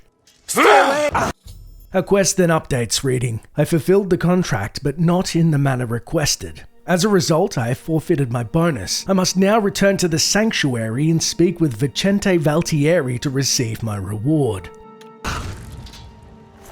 Pilfering Baenlin's belongings such as his outfit, key to his house and 116 gold, we turn to see his vengeful bodyguard Grom barreling down on us. Yeah.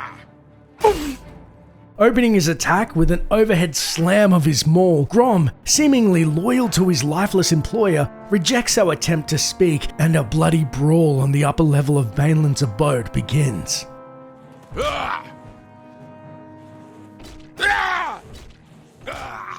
As Grom presses us back on the second floor's ledge, we sense the Nord tiring, and his hammer glances off our shield at an awkward angle and falls to the floor. We then swipe with our mace and crack his midsection, sending him flying over the rail.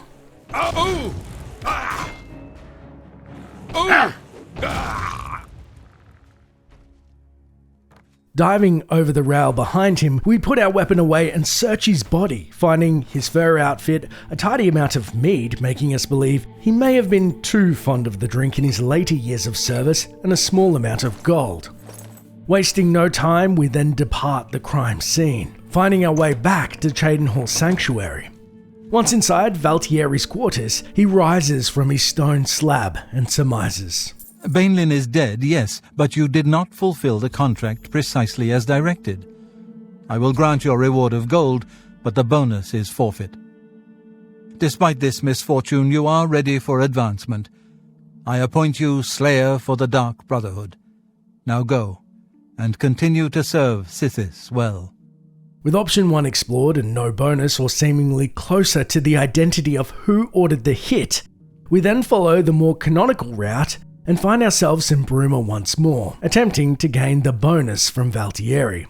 This time we take our fellow assassin's advice, discarding our heavy armor for our more discreet Brotherhood garb, and then pick the lock of Baenlin's basement, entering it, our quest updates reading, "I've entered Baenlin's house. If I can access the second floor crawl space and loosen the fastenings on the mounted head between 8 PM and 11 PM, it will fall on Baenlin as he rests in his chair. If Baenlin dies any other way, or if Grom is killed, I will lose my bonus." It seems ruling out foul play is very important. Ignoring the clutter of the Bosma's basement, we ascend the winding stairs, picking the easy lock and finding ourselves in Baenlin's sitting room once more. We sensibly peer around the corner and find the elf sitting by his fire, as promised, enjoying a bowl full of strawberries and a nice book. This time, however, we follow the contract's wishes to a T and sleuth past him in an effort to head up the stairs undetected, although he stirs momentarily, but shrugs off the noise and sits back down by the glowing fire. Searching for the crawl space, we peer into the manservant Grom's small lodging. To the west we see a small closet with average locked chest that boasts a few levelled weapons, in this case a sword and a dagger. On the northeastern wall, next to his bed, we find a desk which boasts some Cyrodiilic brandy, as Grom seems fond of the finer drop. It's only to the southeast do we see a hole in the wall that is letting air escape. We spy at the north wall as promised, the mounted head fastenings, and our quest updates reading. These appear to be the fastenings of the mounted Minotaur head. As expected, they have been loosened over time. You could easily remove the fastenings, causing the mounted head to crash to the floor below. Do you wish to remove the fastenings? Accepting, we then hear a loud crash, and the Bosma bellows below. Oh!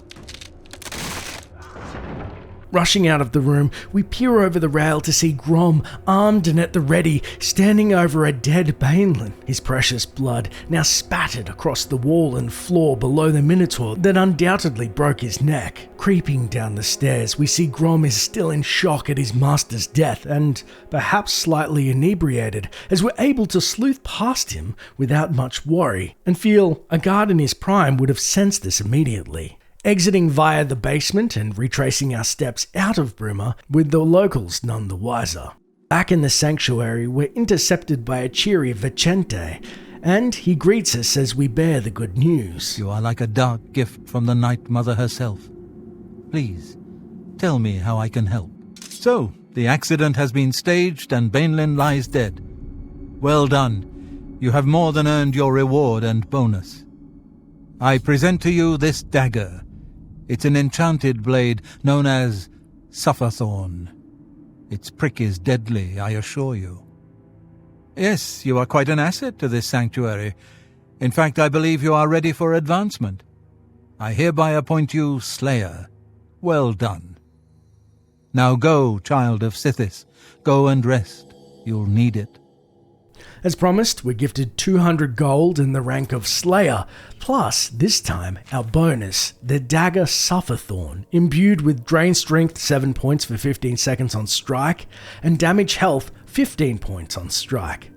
With our mission successful, we are still none the wiser of who could have prayed for Baenlin's death and why. Our only lead seemingly his boozy bodyguard, but why would he have attacked us if he was the one that organised the hit? Our answers lie, again, in Bruma, where we enter the city for a final time.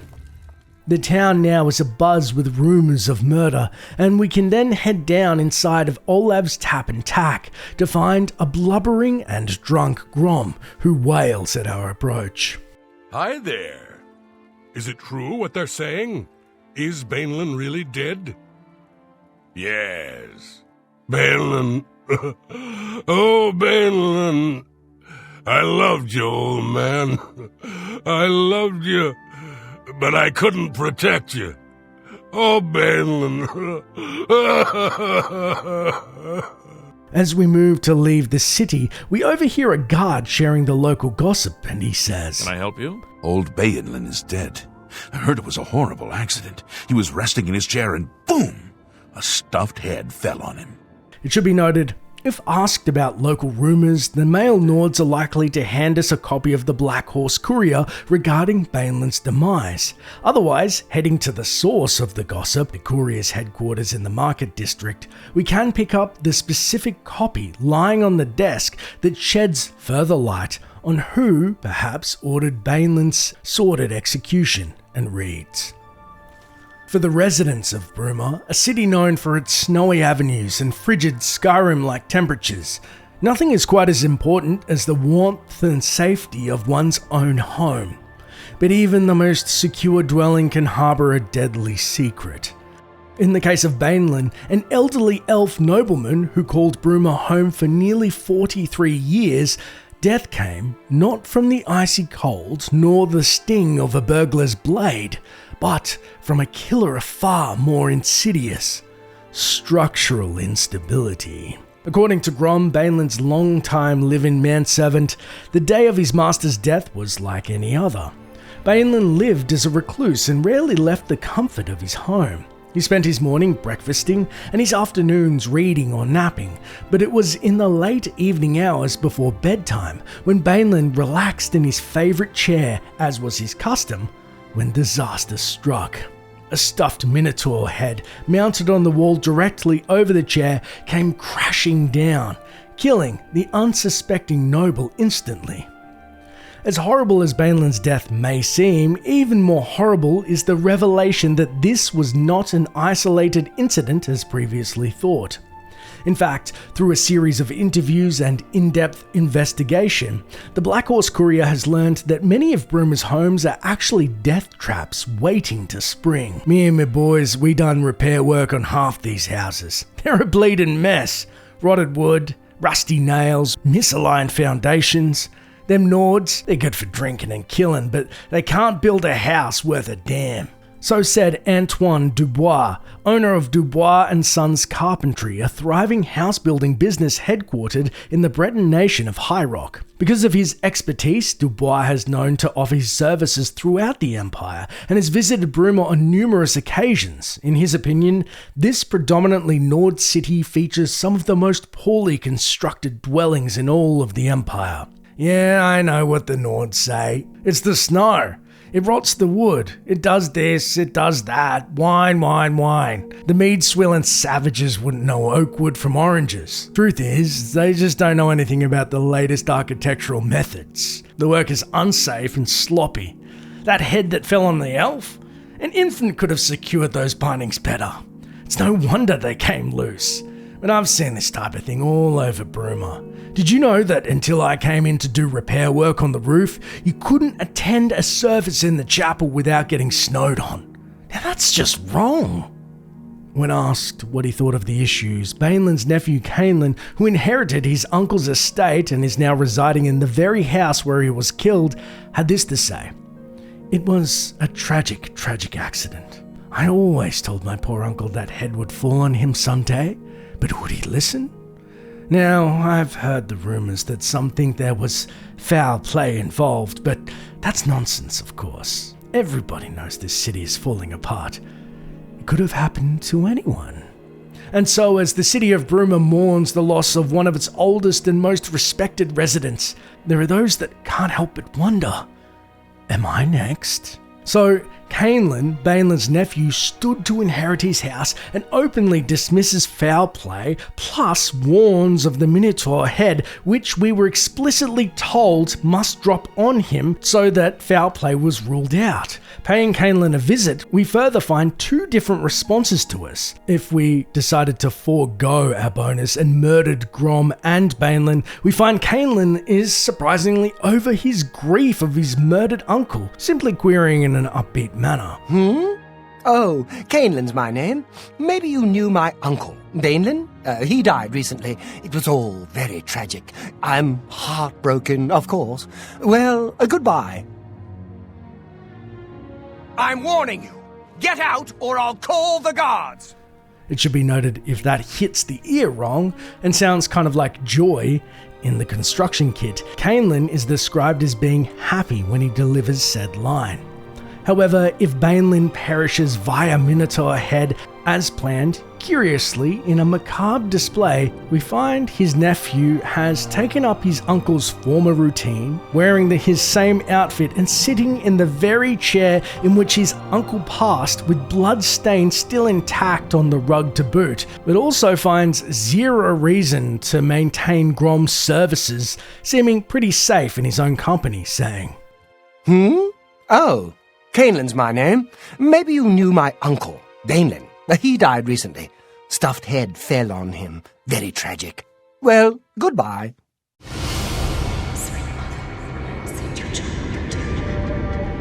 What? You filthy little maggot. When I get out of here, you're dead. You hear me? Dead! This is the dark tale of the player's brutal revenge on the fork-tongued Valen Dreath in Oblivion. Returning to the Dark Brotherhood sanctuary, we find our vampire contract giver, Vicente Valtieri, awaiting our arrival in the main hall. Approaching him, he says, "Back for more?"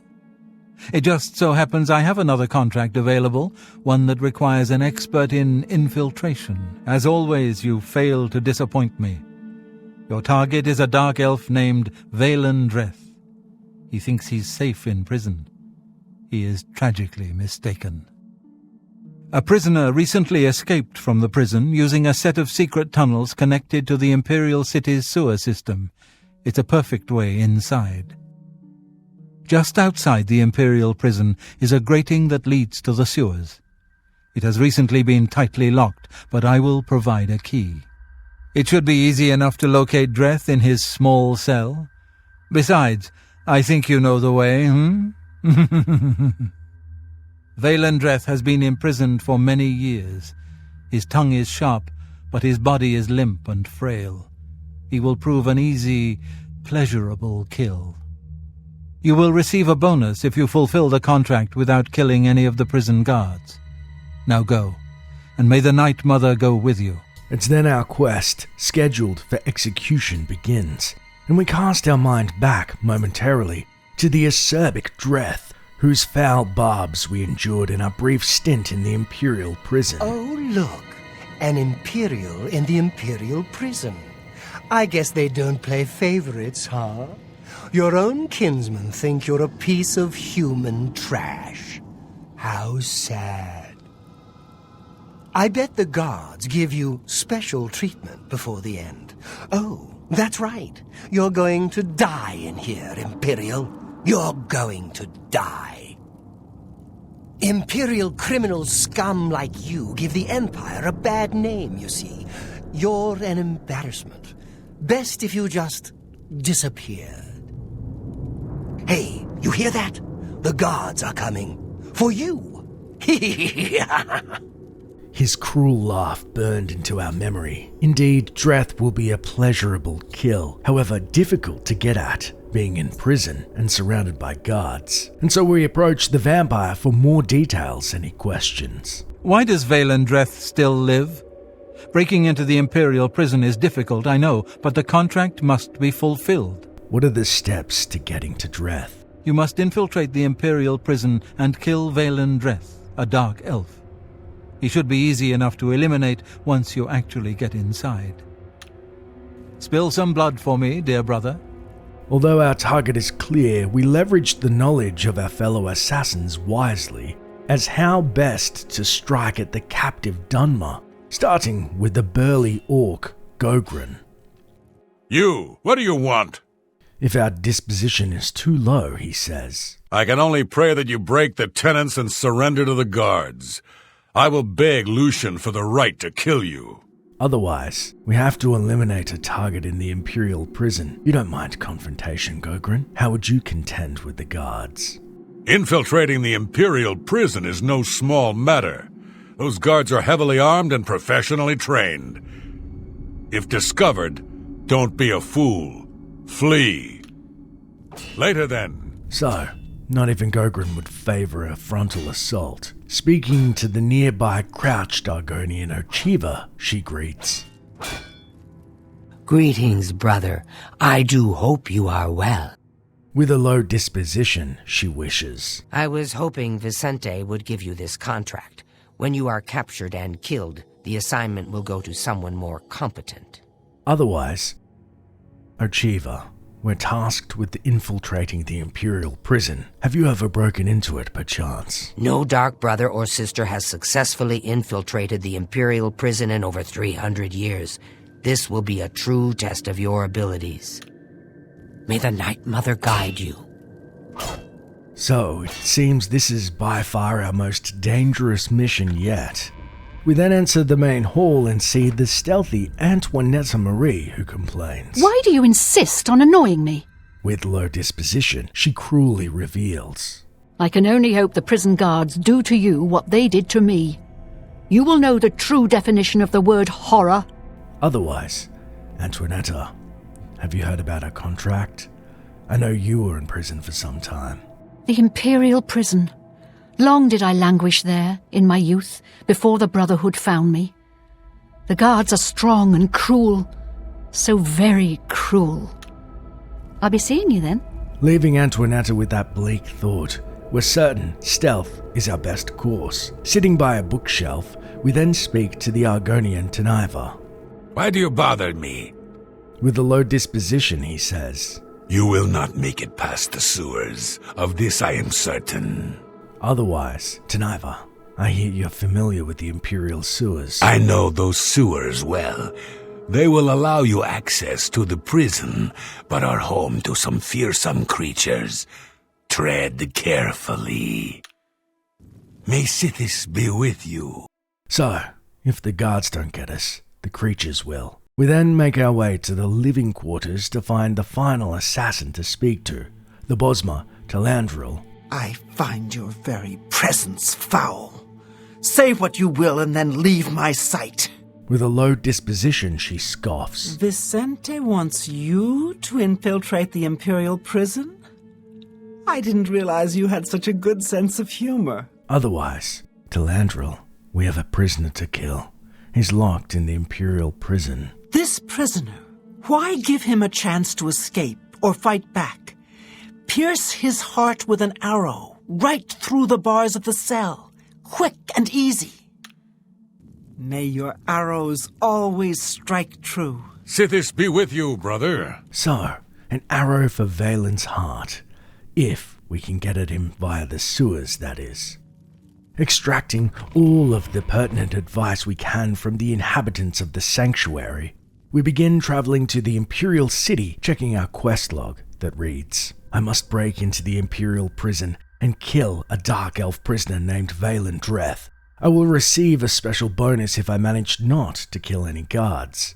I can enter the Imperial prison through the connecting sewers, which can be accessed through a locked manhole just outside the prison walls. Vicente has provided me with a key. We arrive outside of the Imperial sewers just past dawn and look out past the familiar dock towards the northeastern ruin of Vilverin across the shore. Our arrival is bittersweet, as we'd struggled fiercely to escape these same sewers and now must retrace our steps once more.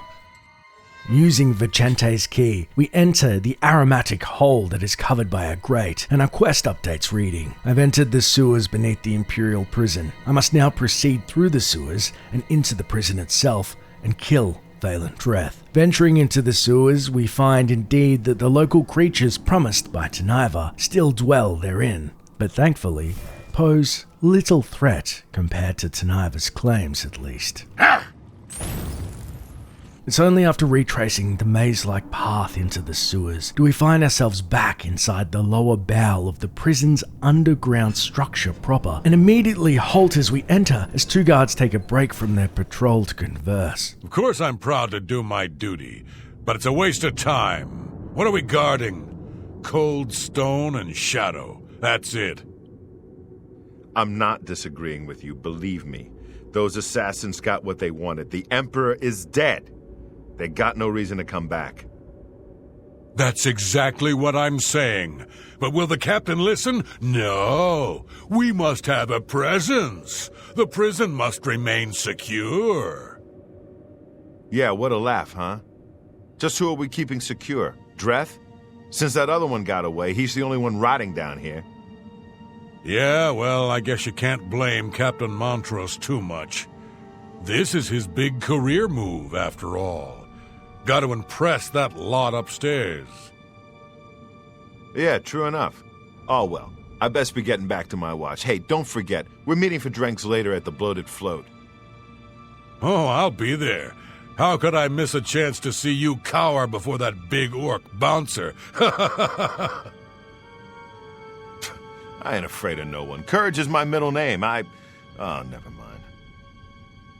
After the guards are done with their gossiping and split off to resume their watch, our quest then breaks into two distinct parts. First, let's explore what happens if we ignore the warnings of our fellow assassins and opt to fail to obtain Valtieri's bonus by cutting a swath through the guards to get to Dreath, although we will take a slight twist on said murderous path. And so we head through the door to our left to find ourselves confronted by the Red Guard, who bellows out to his comrades for aid. To us! Sorry about it, I guess. Just my eyes playing.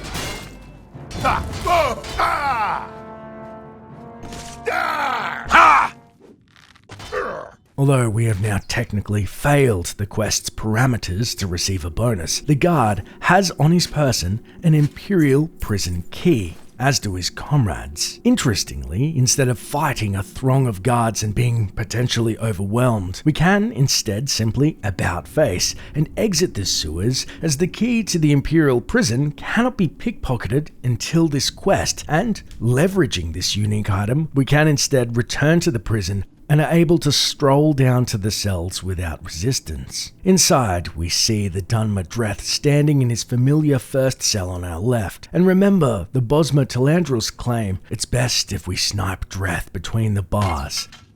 Unfortunately, game mechanics come between us and our prey. Seeing his cell is locked, we look around and see to the northwest end of the hall, an absent-minded guard has left Dreath's cell key on the table. Either that, or thanks to the intervention of the servants of Sithis. Returning to the dirty Dunmer, he pleads, "You've got to get me out of here. Come on, open the door." We then open the grating as he requests and fire a single arrow limply into his torso, killing the surprised dark elf with ease. A quest then updates reading, "The contract has been fulfilled, but I was unable to prevent the death of any guards. I must return to the sanctuary and speak with Vicente Valtieri to receive my reward. Unfortunately, the bonus is forfeit." We can then return whence we came through the prison's main door and make our way back to the sanctuary in Cheydinhall. Upon our arrival, a disappointed Vicente will state, "Valen Dreath lies dead, but why the unsanctioned bloodshed? You seem to lack discipline. Here is your reward, but I'm afraid the bonus is forfeit." But what happens if we fulfill the contract, gain the bonus, and then learn more about Dreath and his imprisonment? Well, instead, when entering the prison catacombs, we turn right where the guards had forked off, leveraging a chameleon spell as to avoid detection, as there is a small Easter egg in this room, though it is difficult to go undetected. After narrowly bypassing the first guard, Must have been the wind. we enter a small hallway lined with candles and quickly realize this is where the Emperor Uriel Septim was slain. Stealthily entering the room and sleuthing by the guard in the corner, we see to our right a silver short sword, Imperial shield, and some nightshade at a makeshift memorial. At the northeastern corner of the room, we find sitting one Captain Jeopard Montrose. Lying on top of the table in front of him is a standard Mythic Dawn hooded robe. The mystery of why the captain is staring at said robe is soon revealed, as we turn to the southern corner of the room to see a Mythic Dawn assassin's body strewn about a table with blood spilling to the floor and a dagger by their side. Just next to their foot is a note revealing the reason for the guard's ongoing presence in the prison's depths, which reads, "So far, the investigation has been inconclusive to say the least. The assassin's body has yielded no clues as to his affiliation, and we haven't even been able to ascertain the motive for the Emperor's slaying. We've gone so far as to question the local merchants about the unique garb, but have run into nothing but dead ends. The nature of the attack, the multiple assassins, the ceremonial robes, the summoned weapons and armor, it all speaks of something ritualistic. I've seen the Dark Brotherhood's handiwork more times than I care to remember, and this just doesn't fit their usual pattern. I guess that's what worries me. We're not dealing with the unknown, and I'll be damned if I know how to handle it. Captain Jeopard Montrose." Postscript. I've instructed the men to dump the rest of the assassins' bodies into the sewers. Let them serve as food for the vermin. It's more than those bastards deserve. The Imperial Guard don't even know that it was the Mythic Dawn behind the Emperor's assassination yet. A prime example of the ineptitude of Philida's lapdogs. We then head back into the main chamber where the Red Guard stands watch. Making our way past him is incredibly difficult, yet we slip by the skin of our teeth. It's only after sleuthing past multiple guards do we finally find ourselves closer to our quarry.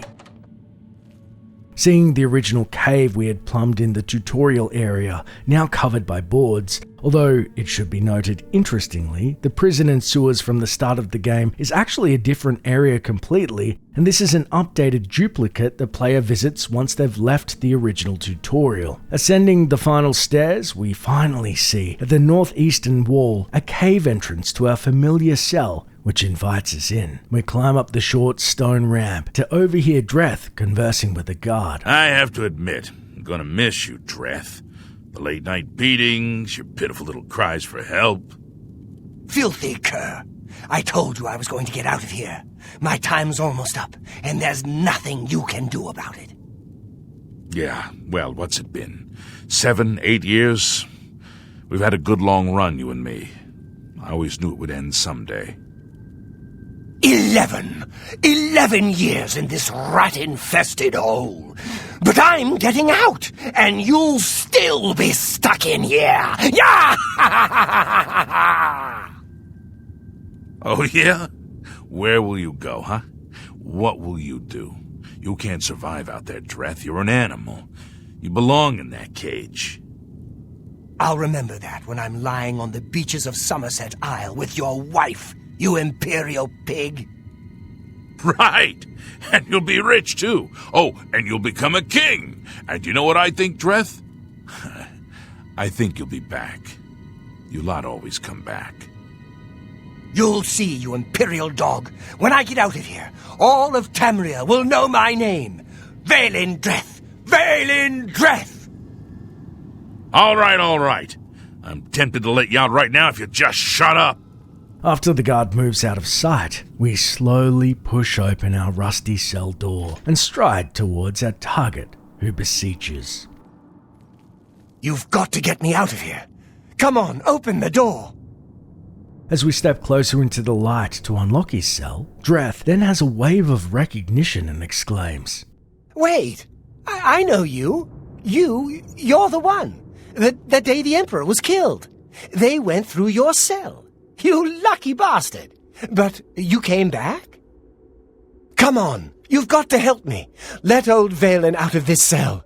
You've got your freedom, now give me mine. What do you say, huh? Come on, friend. We can, as always, opt to say nothing. What's the matter with you, huh?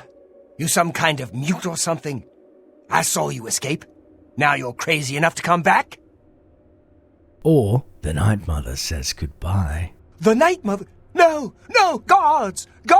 Help me! Somebody help! Assassin! And finally, remembering his jeers from our time in the cell, we gleefully mirror. You're going to die in here, Dreath. You hear that? Well, the guards aren't coming to help you. What? You filthy little maggot. When I get out of here, you're dead. You hear me? Dead! Attempting to speak to an enraged Dreath, he then threatens. You dare torment me? Valen Dreath? Let me out of this cell, you fetid piece of guardong! Unfortunately for Valen, we remember his key at the end of the hall and casually stroll back to his cell and release the caged Dreath, who impotently fights for his life. To Valen's credit, he comes out swinging. Unfortunately, his muscles have withered and his blows land impotently on our shield. The only assault left in his arsenal, a pitiful taunt, before we cruelly cave his skull in with our mace. This is the part where you fall down and bleed to death! Our quest then updates and reads, Valen Dreath is dead, and no guards have been killed. I must return to the sanctuary and speak with Vicente Valtieri to receive my reward, as well as a bonus. We then hurriedly equip a guard's outfit and exit the Imperial prison as one of their own. Undetected, we step out of the prison warden's chambers and nearly bump into Adamus Philida himself. The old fool stares at us, but his gaze is vacant. Clearly his prime is long behind him, and so we're free to casually meander through the belly of the beast, unaccosted, heading back to Cheydinhal. Sometime later, we find ourselves away from the dangers of the Imperial city and once again in the bosom of the Night Mother's sanctuary. And it's there we see Valtieri mid-conversation with our old friend Mirage Dar. After their conversation, he Walk greets. always in the shadow of Sithis. You are like a dark gift from the Night Mother herself. Please, tell me how I can help. So, you infiltrated the Imperial prison, eliminated Valen Dreath, and killed not one guard. Most excellent. In addition to your standard reward, I present to you this bonus. Behold, the scales of pitiless justice. While carried, the scales will magically enhance your strength, intelligence, and agility, but diminish your personality. A powerful tool indeed. So, with all the clues the developers have given us, as they have also hinted heavily in the past at the contract giver's identity, let's attempt to divine who put the hit on Dreath. Reddit user Amborzigplatz Geberon posits a plausible theory with the evidence available. The quest bonus has been linked to a possible identity of the contract initiator, the bonus being predicated on not killing guards. And who would care about an Imperial guard's life other than perhaps other guards, as the bonus isn't forfeit if you're identified, only if you murder a sentry. But if it was a fellow guard, what is their possible motive? Well, we overhear multiple patrolmen complain about being stuck in the sewers for a prolonged period in the captain's effort for a promotion. We also learn that the captain, Japard Montrose, has no leads as to the identity of the Emperor's assassin, and therefore their occupation of said sewer may be indefinite. Third, and perhaps most damning, when sneaking into the captain's chamber, we notice something out of place yet familiar. 2 nightshade flowers. At first, it seems like a simple offering for their fallen emperor. But casting our mind back to the first Black Sacrament we witnessed in Claudius Arcadius' house, we see everything needed to commit the taboo act in Montrose's office of the Black Sacrament, including a dagger, fallen mythic Dawn corpse, or corpses, as he explicitly stated he had the guards toss other bodies in the sewers, disposing of the needed skull, heart, and skin extracted to perform the ritual. Yeah, well, I guess you can't blame Captain Montrose too much. This is his big career move, after all. Got to impress that lot upstairs. So with all clues pointed towards the guards, or even perhaps a captain in over his head and looking for an escape, there is one loose end left. How did Dreath end up in prison in the first place? Well, thanks to his familial legacy of lies, we can overhear the tale told by one Valen Dreath in Riften during the events of Skyrim. Have I told you about Valen, my dear? I love when you spin that yarn. Gets better every time you add something new. He killed 6 Imperial guards before they dragged him into the prisons. Was this before or after the mythic Dong attacked the Emperor and Valen single-handedly fought them off? Just shut up and drink, Romlin.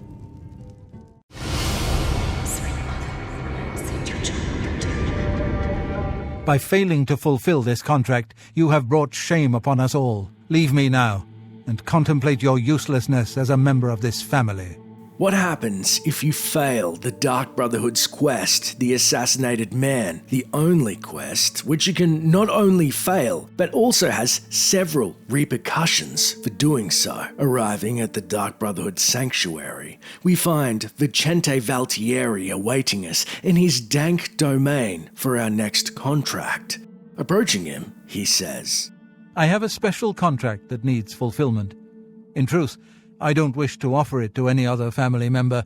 I've come to rely on your abilities. My abilities? What possibly would make us more capable than our seasoned brothers and sisters here in the sanctuary, Valtieri? We're usually called upon to take a life, but not this time. This contract requires us to stage the assassination of a marked man. Are you ready? Ah, now it makes sense. No one else is silly enough to preserve a life, unless it's for good reason. Sure, I'm ready. I accept. What are the contract terms? You must go to the city of Coral and break into the house of Francois Motierre. Inside you will find Motierre waiting for you. Do not kill him. You see, Francois Motierre is a marked man. He owes a considerable sum to the wrong kind of people, so they have sent an enforcer to kill him. Here, You will use this specially poisoned knife to stage Motierre's death in the Enforcer's presence. Motierre himself will provide more details. This is an unusual contract. Motierre had to make a special arrangement with us before it was approved. I trust in your professionalism. The quest, The Assassinated Man, is added to our journal, and Valtieri thrusts in our hand the promised poisoned knife and antidote. Seeing we are perplexed, the vampire adds, The knife I gave you has been coated with a rare poison called lango wine. You need only cut Motierre once, and he will appear to die. So, we stab Motierre with a poisoned knife, and I assume we markedly miss his vital arteries. Then what? The blade has been coated with a rare poison called lango wine. 1 drop in a normal human bloodstream will mimic the effects of death immediately. I have provided you with a vial of antidote, which will be used to revive Francois Motierre after you successfully stage his death. You should also know that there's only enough lango wine on the blade for this one contract. After Motierre is sliced, the knife will be useless. With 1 cut, we better not miss. We see now why nobody else wanted this contract. But we thought the deal was blood for blood, and someone must be sacrificed to perform the Black Sacrament. The Dark Brotherhood is not in the business of staging deaths, no matter how much gold is offered. Sithis demands blood, and blood must be paid. In order to accept the contract, we demanded a life. Motierre offered his mother, and we accepted. Lucien has already taken care of that detail. Spill some blood for me, dear brother. Leaving Valtieri, we realize it all makes sense now why we were chosen. This special arrangement seems to be an affront to what the Brotherhood stands for, and no doubt a point of contention for the long-serving family members. With that in mind, we seek out our fellow assassins to discuss our latest farcical contract. Starting with the Breton blade Antoinetta Marie, practicing her crouched groin slashes on a wooden dummy in the training hall. Why do you insist on annoying me? With low disposition, she simply remarks, It just so happens I am familiar with the Coral Chapel Undercroft. You're as good as dead. Otherwise, Antoinetta, you're familiar with Coral's Undercroft. Would it be difficult to smuggle a fake dead body out of there? I once slept in the Coral Chapel Undercroft. It's damp, cold and cursed. Getting Motierre out of there may be a challenge. I'll be seeing you then. A cursed Undercroft, cursed like this contract. We then enter the northern barracks of the sanctuary and find at the mess hall the orc Gogren Grobalmog, who does not appreciate us interrupting his meal. Hail, my brother! You, what do you want? With low disposition, he jeers. What a pathetic contract. Play acting and running, but no actual killing? I can see why Vicente gave it to you. Coward. Otherwise, Gogren, you're too big to be sneaky. What would you do if you weren't allowed to kill during a contract and had to contend with an underworld enforcer? What? Fake a death? And you can't even kill the enforcer? Huh. I don't envy you, friend. But a contract's a contract. Just do what you've got to do. Later then. Across from the orc, we see the Argonian Taniva sipping from his mug, who hisses. Why do you bother me? If we speak to Taniva with low disposition, we learn that Ochiva was the intended original quest giver, and as an aside, due to this change, Ochiva has no dialogue herself for this quest. For giving you this contract, Ochiva is wise beyond her years. You will fail in your task and die in the process. Otherwise, Taniva, any advice when dealing with an Argonian enforcer? The enforcer will not appreciate your little show. He'll likely attack you on sight, but you must resist the urge to fight back. May Sithis be with you. We then find sleeping in the barracks on the eastern side of the room the bowman Talandril, who awakes with a start. I find your very presence foul. Say what you will and then leave my sight. With low disposition, she says. Bah! You have neither the skill nor the daring to fulfill this contract. I hope the moneylender cuts out your heart. Otherwise, we must stage the death of a Breton by cutting him with a poisoned blade and escaping a murderous enforcer hot on our heels. What would you do? Remember, timing is everything. You need to slash Motierre with the blade in Hides' Heart's presence, and then flee before the enforcer can react. May your arrows always strike true. With the mechanics of our theatrical faux contract laid bare, we must now take our role as supporting cast of Motierre's deception. Departing the sanctuary, our quest then updates. I must go to Coral, break into Francois Motierre's house, and then speak with him. Motierre requested we meet this way, so he is expecting me. Arriving at Coral's northern entrance as night falls, this is where the quest diverges into two distinct paths. One is failing the quest, which is interesting as, according to the unofficial Elder Scrolls page, this is the only quest for the Dark Brotherhood you can not only fail, but there are direct consequences. So, to get a better grasp of the ramifications of our actions of failing said quest, let's first explore what happens when we succeed in executing Motierre's plan, instead of murdering the fraudulent Breton degenerate. Entering Motierre's lavish abode through the front double doors, we find Francois is taken aback, even though he is no doubt expecting our arrival. Oh, well, hello. You must be the one Lucien Lachance told me about. I've been expecting you. We haven't got much time, I'm afraid. I borrowed quite a bit of gold from some underworld types. I missed a payment. Now they don't even want the money. They say I insulted them. They've sent an enforcer to kill me. His name is Hides' Heart, and he's on his way here now. That's why I hired you, so you can fake my death. We're then presented with 3 dialogue trees which vary Francois' reaction. As always, we have the option to say nothing. When Hides' Heart gets here, I'll put on a little act. Or, go on, Motierre. I'm listening.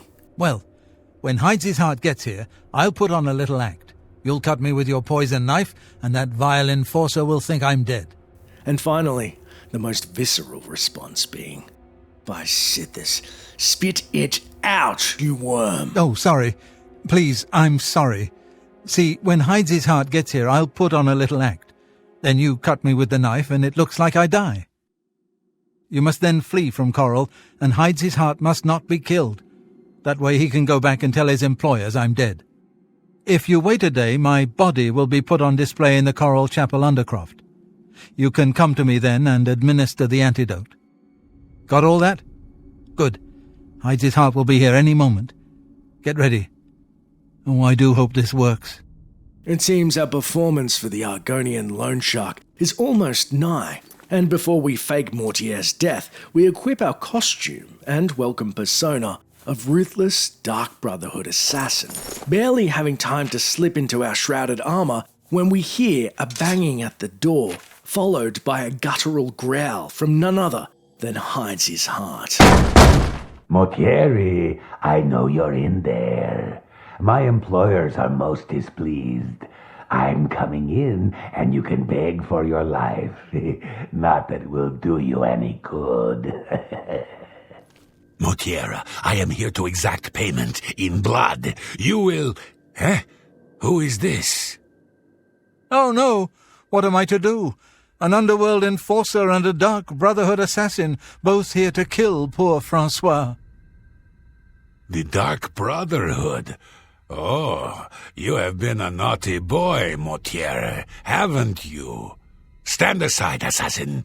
Motierre is mine. My employers demand it. Ah! What's this? Oh, Dark Brotherhood assassin, please don't cut me with that wicked blade.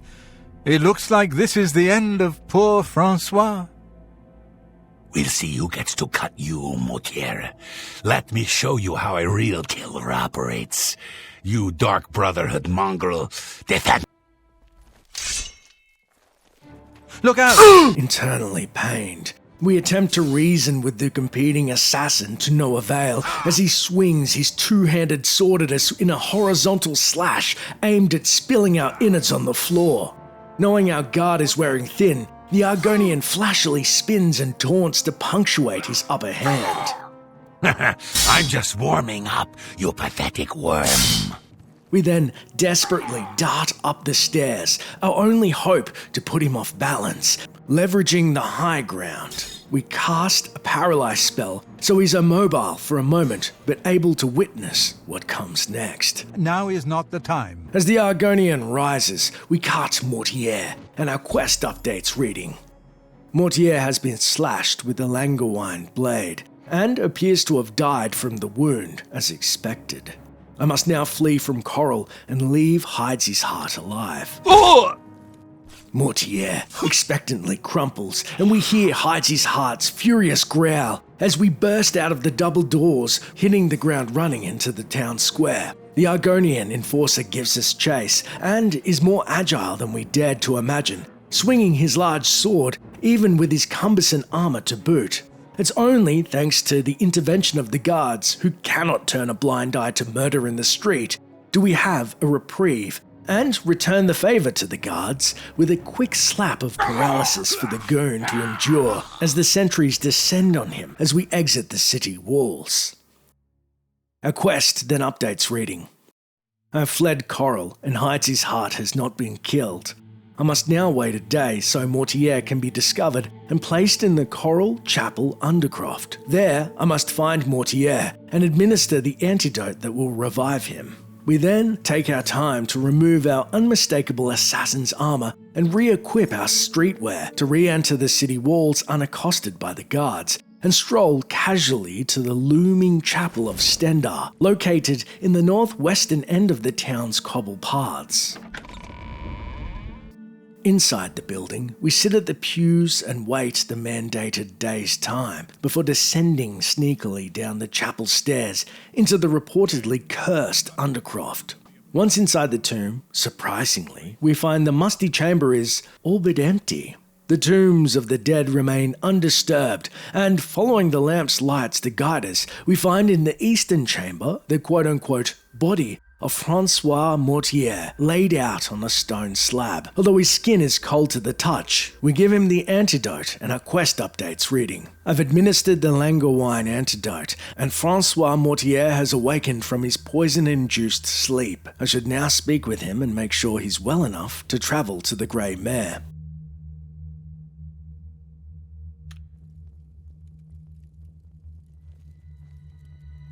Oh, I'm a bit stiff, but quite fine otherwise. Ah, yes, the Undercroft. My family members are buried here, you know. Which leads me to something I may have failed to mention before. My ancestors will see my revival as a desecration of their tomb. This Undercroft is, well, quite cursed. Any desecration will cause my ancestors to rise from their graves and defend their resting place. I can hear them coming as we speak. You must protect me. Escort me to the Grey Mare where I can buy passage out of Coral. Ah, here they come. Oh, my, Aunt Margaret. You're looking the worse for wear. Motierre's undead family rightfully attack him as he plays fisticuffs with his dear old aunt. We rely... This end.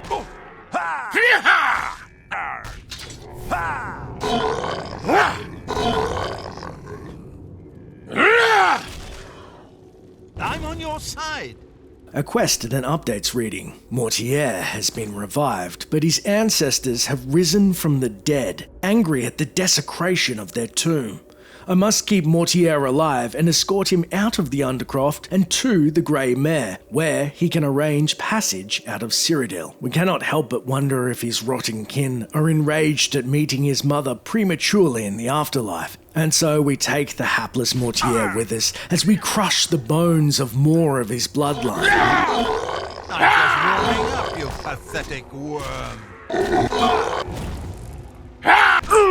Realizing Francois' feebleness in combat, we then pause and he queries. Is it not safe? Do you want me to wait here? No, Motierre. Not with you attempting to bludgeon your dead relatives with pathetic palm strikes, at least. Wait here. Very well. I will wait here until you return. You will return, won't you? Considering momentarily to leave the Breton to a well-deserved fate, we remember our oath to Sithis and equip our bow to stalk down the final loitering corpse in the western chamber.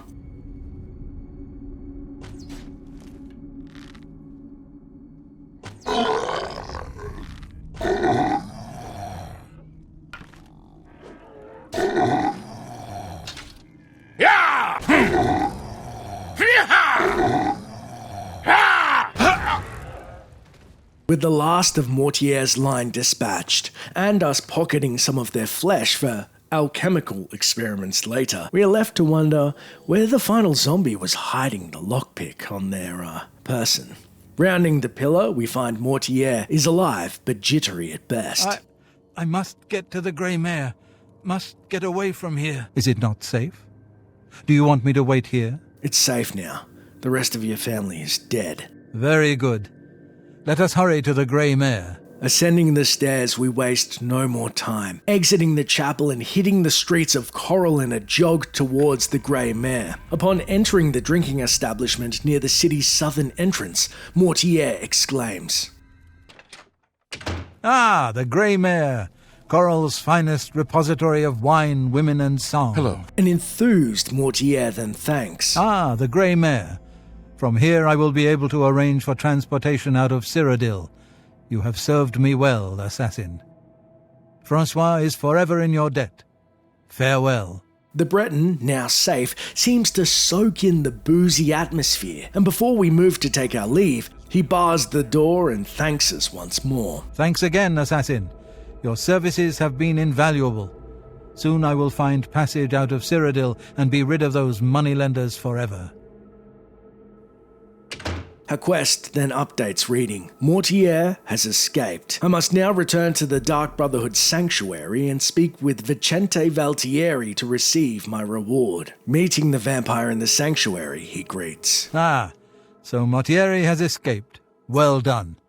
As payment, I am pleased to award you this amulet, Cruelty's Heart, as well as another advancement in rank. I hereby bestow upon you the title of Eliminator. Your blood is cold, your heart hard. You exemplify everything the Dark Brotherhood stands for. I present to you now this key. It unlocks the well behind the abandoned house above. Use it to gain hidden, quick access to this sanctuary. In return for our services, we gain a rank, an amulet, and a well key for easy access to the sanctuary, and after which the citizens of Coral can be heard saying, "Francois Motierre hasn't left his house in days. Hasn't come down to the tavern, refuses to have visitors. I think the man's gone batty." And "You won't believe what's happened. Francois Motierre has been killed. Murdered by the Dark Brotherhood. It's true. I saw the body myself." Hello. I heard the most disturbing rumor. Someone told me Francois Motierre has been murdered by the Dark Brotherhood. It's not true, is it? Hi there. May your kills be quick and many. So, we know how to succeed with the quest and gain the rewards. But how instead do we fail the quest, and what is the punishment for doing so? First off, we can meet Motierre in his abode before the quest even begins, and it seems he is rightly petrified of his assailants. "Please, just take what you want and leave. I won't call the guards, I swear." So much so that he stays true to his word, and we are able to loot all of his belongings without repercussion. Congruently, if we decide to turn a home invasion into a homicide, Hey, come on now. we will fail the quest as soon as we receive it from Valtieri. Spill some blood for me, dear. If Francois is alive when we receive the quest, if we kill Hyde's heart, we will fail to receive a reward.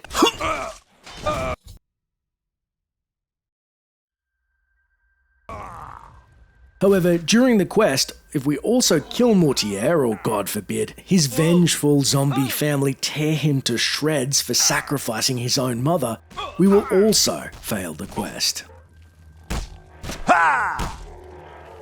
Do your worst.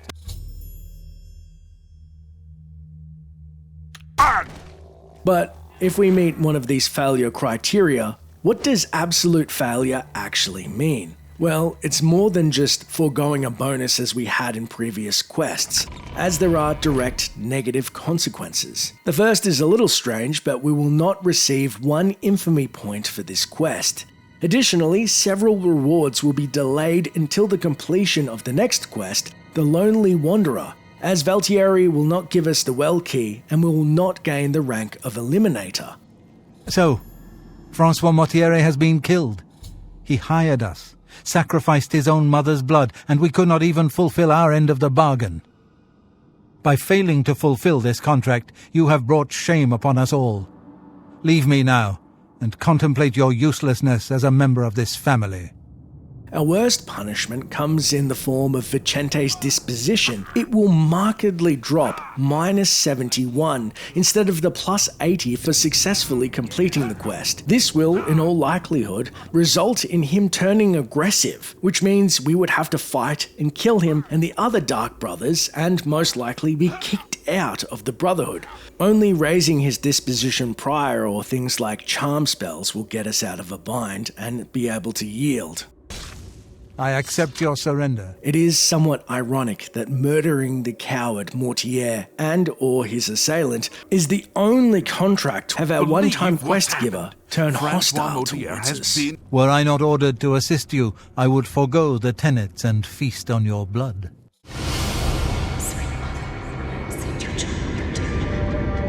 This is the dark tale of the skooma-addled fiend Faelian in Oblivion, and exploring who possibly would order a contract on his life. Upon entering the Dark Brotherhood sanctuary, we approach Vicente Valtieri in his subterranean dawn for some somber news. Well now, you are an ambitious one, aren't you? I'm afraid I have no more contracts for you. Our time working together has come to an end. Instead, you must report to Ochiva here in the sanctuary. She will be providing all your contracts from now on and is waiting for you as we speak. Spill some blood for me, dear brother. Although we will miss the vampire Vicente, we now have a new contract giver and purpose, and accordingly seek out the Argonian assassin Ochiva in the floor above, who looks up from her copy of the lusty Argonian maid and greets. Ah, greetings. I have been waiting for you. As Vicente surely told you, your time working with him has come to an end. From now on, you will receive all assignments directly from me. In fact, your next contract is available now. In the Imperial City, there lives a high elf who must be removed from existence. Finding this person may prove challenging. Are you interested? For you, Ochiva? Always. I accept the contract. I knew you wouldn't be able to resist. Your target is a high elf named Faelian. He lives somewhere in the Imperial City and fancies long walks. Unfortunately, that's all we know. We don't know which district he calls home, which establishments he frequents, or anything about his schedule. This contract will require a bit of detective work. I suggest you speak to your fellow brothers and sisters and see if they can offer any advice. Ah, yes, there is one more thing. The Imperial City is also home to an Imperial Legion captain named Adamus Philida. Do you know who that is? We then have a flashback of remembrance, as it was Philida himself who had thrown us in the Imperial prison when investigating our first contract. Stop right there, criminal scum! Nobody breaks the law on my watch! I'm confiscating your stolen goods. Now pay your fine, or it's off to jail. Our contempt in full display. We have 3 options to reply being: the first, feign ignorance and respond, "No, I've never heard of him." Heed my words. Philida has dedicated his life to eradicating the Dark Brotherhood. Or, as always, to say nothing. He becomes rather irate when our duties take us to the Imperial City. Otherwise, Philida, that self-righteous lapdog. Quite. then you know he has dedicated his life to eradicating the Dark Brotherhood and doesn't appreciate when we operate within the Imperial City. When that happens, he tends to make our lives uncomfortable. Let's not give the good captain any reason to go poking around in our affairs, If possible, do away with Faelian someplace out of the way, definitely indoors with no other people around, a secure location with no witnesses. This will make it look like a simple murder. Philida will be none the wiser, and you'll receive a nice bonus. Now go, and may Sithis go with you. The quest, The Lonely Wanderer, is then added to our journal. Curious for more information, Ochiva reiterates. While Faelian walks the streets of the Imperial City, the Night Mother weeps in her restlessness. Kill this high elf, and all will be well. Furthermore, with low disposition, our quest giver will morbidly wish. I have given you little more than a name. I can only pray that you'll wander the Imperial City aimlessly for days and then eventually die of hunger. Otherwise, with Philida snipping around and the Imperial City, which is a large city to say the least, where would we even begin? The High Elf Faelian lives in the Imperial City and fancies long walks. Speak with your fellow family members. They may offer their insights. May the Night Mother guide you. With the momentous task at hand, we eagerly seek out the guidance from our fellow assassins, starting with Ochiva's own twin brother, Taniva, who barks. Why do you bother me? With low disposition, he admits. With every unattainable contract my sister gives you, I find myself loving her more and more. Otherwise, Taniva, we must begin a manhunt in the Imperial City. What are our odds of survival? I do so love pursuing a contract in the Imperial City. The alleys, the shadows, the challenge of evading Philida's Legion troops. I envy you. May Sithis be with you. Apparently, the High Elf Faelian will prove good sport. We then make our way into the Southern Combat Training Room and find the ever-crouched, crotch-cutting Antoinette Marie. Why do you insist on annoying me? If our disposition is low, she shares. I don't know what idea appeals to me more. You getting killed by this Faelian person, or the Imperial Legion using your corpse as a target dummy? Otherwise, we've been tasked with killing a High Elf in the Imperial City, but must make sure his death isn't public. Know what I'd do? Talk to Faelian, learn who he is. Maybe then you can lead him to a secluded place. Then, when you're alone, you know. I'll be seeing you then. Wicked laugh aside, the Breton has a decent plan. Lure Faelian into a web of her own making. We then make our way into the northern dormitory where the burly brawler Gogren Grobolmug promises. If not for the tenants, I would slay you where you stand. You, what do you want? With low disposition, he taunts. By Sithis, you are an idiot. Ochiva has sent you on a suicide mission. Philida's men are gonna cut you to pieces. Otherwise, Gogren, my contract allows me to kill my target, the only stipulation being with no witnesses and in a secluded area. Thoughts? Now this is what I'm talking about. You kill him up close, face to face, and you still get the bonus. I wish all the contracts were like that. Later then. Making our way back into the main hall, we can now glean extra contract information off Vicente himself, and he can speak with us as well with less than favourable disposition. Were I not ordered to assist you, I would forego the tenets and feast on your blood. With low disposition, he derides. I look at you and wonder how you're still alive, considering your utter incompetence as an assassin. With any luck, this contract will be your last. Otherwise, Vicente, we're admittedly a bit lost on how to track down this wandering high elf in the Imperial City. He could be anywhere. The elves of the Imperial City are a fairly close-knit community. One of them will have at least heard of Faelian. You should ask around. Farewell, brother. That is, by far, the best advice yet. Surely the elves will spread gossip on one of their own. They always do. Speaking of gossiping elves, we lastly seek out the archer, Talandril, back from her scouting mission. I find your very presence foul. Say what you will and then leave my sight.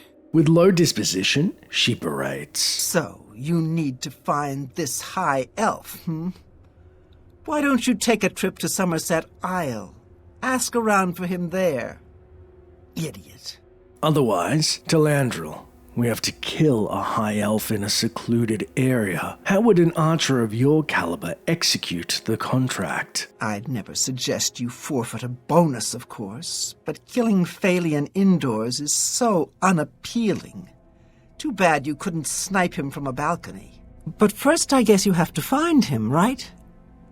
The elven races of the Imperial City are a community unto themselves. Ask them about Faelian. May your arrows always strike true. Ah, greetings. She is right about one thing. A bow will be difficult if we follow the contract and deal with the elf in close quarters. Exiting the sanctuary, our quest updates further thanks to speaking with our fellow assassins and reads.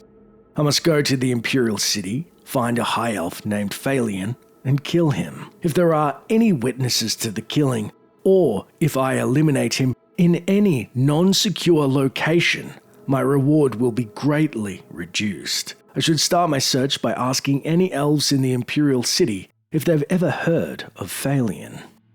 As directed, our search takes us to the Imperial City, and we make our way to the infamous Merchant's Inn in the Market District to mingle with the locals and search out the city's elves. I'm waiting. Once inside, we bump into a dark elf trader looking to leave named Nilphus Omelian. With low disposition, he rebuffs our questions about Faelian. Who?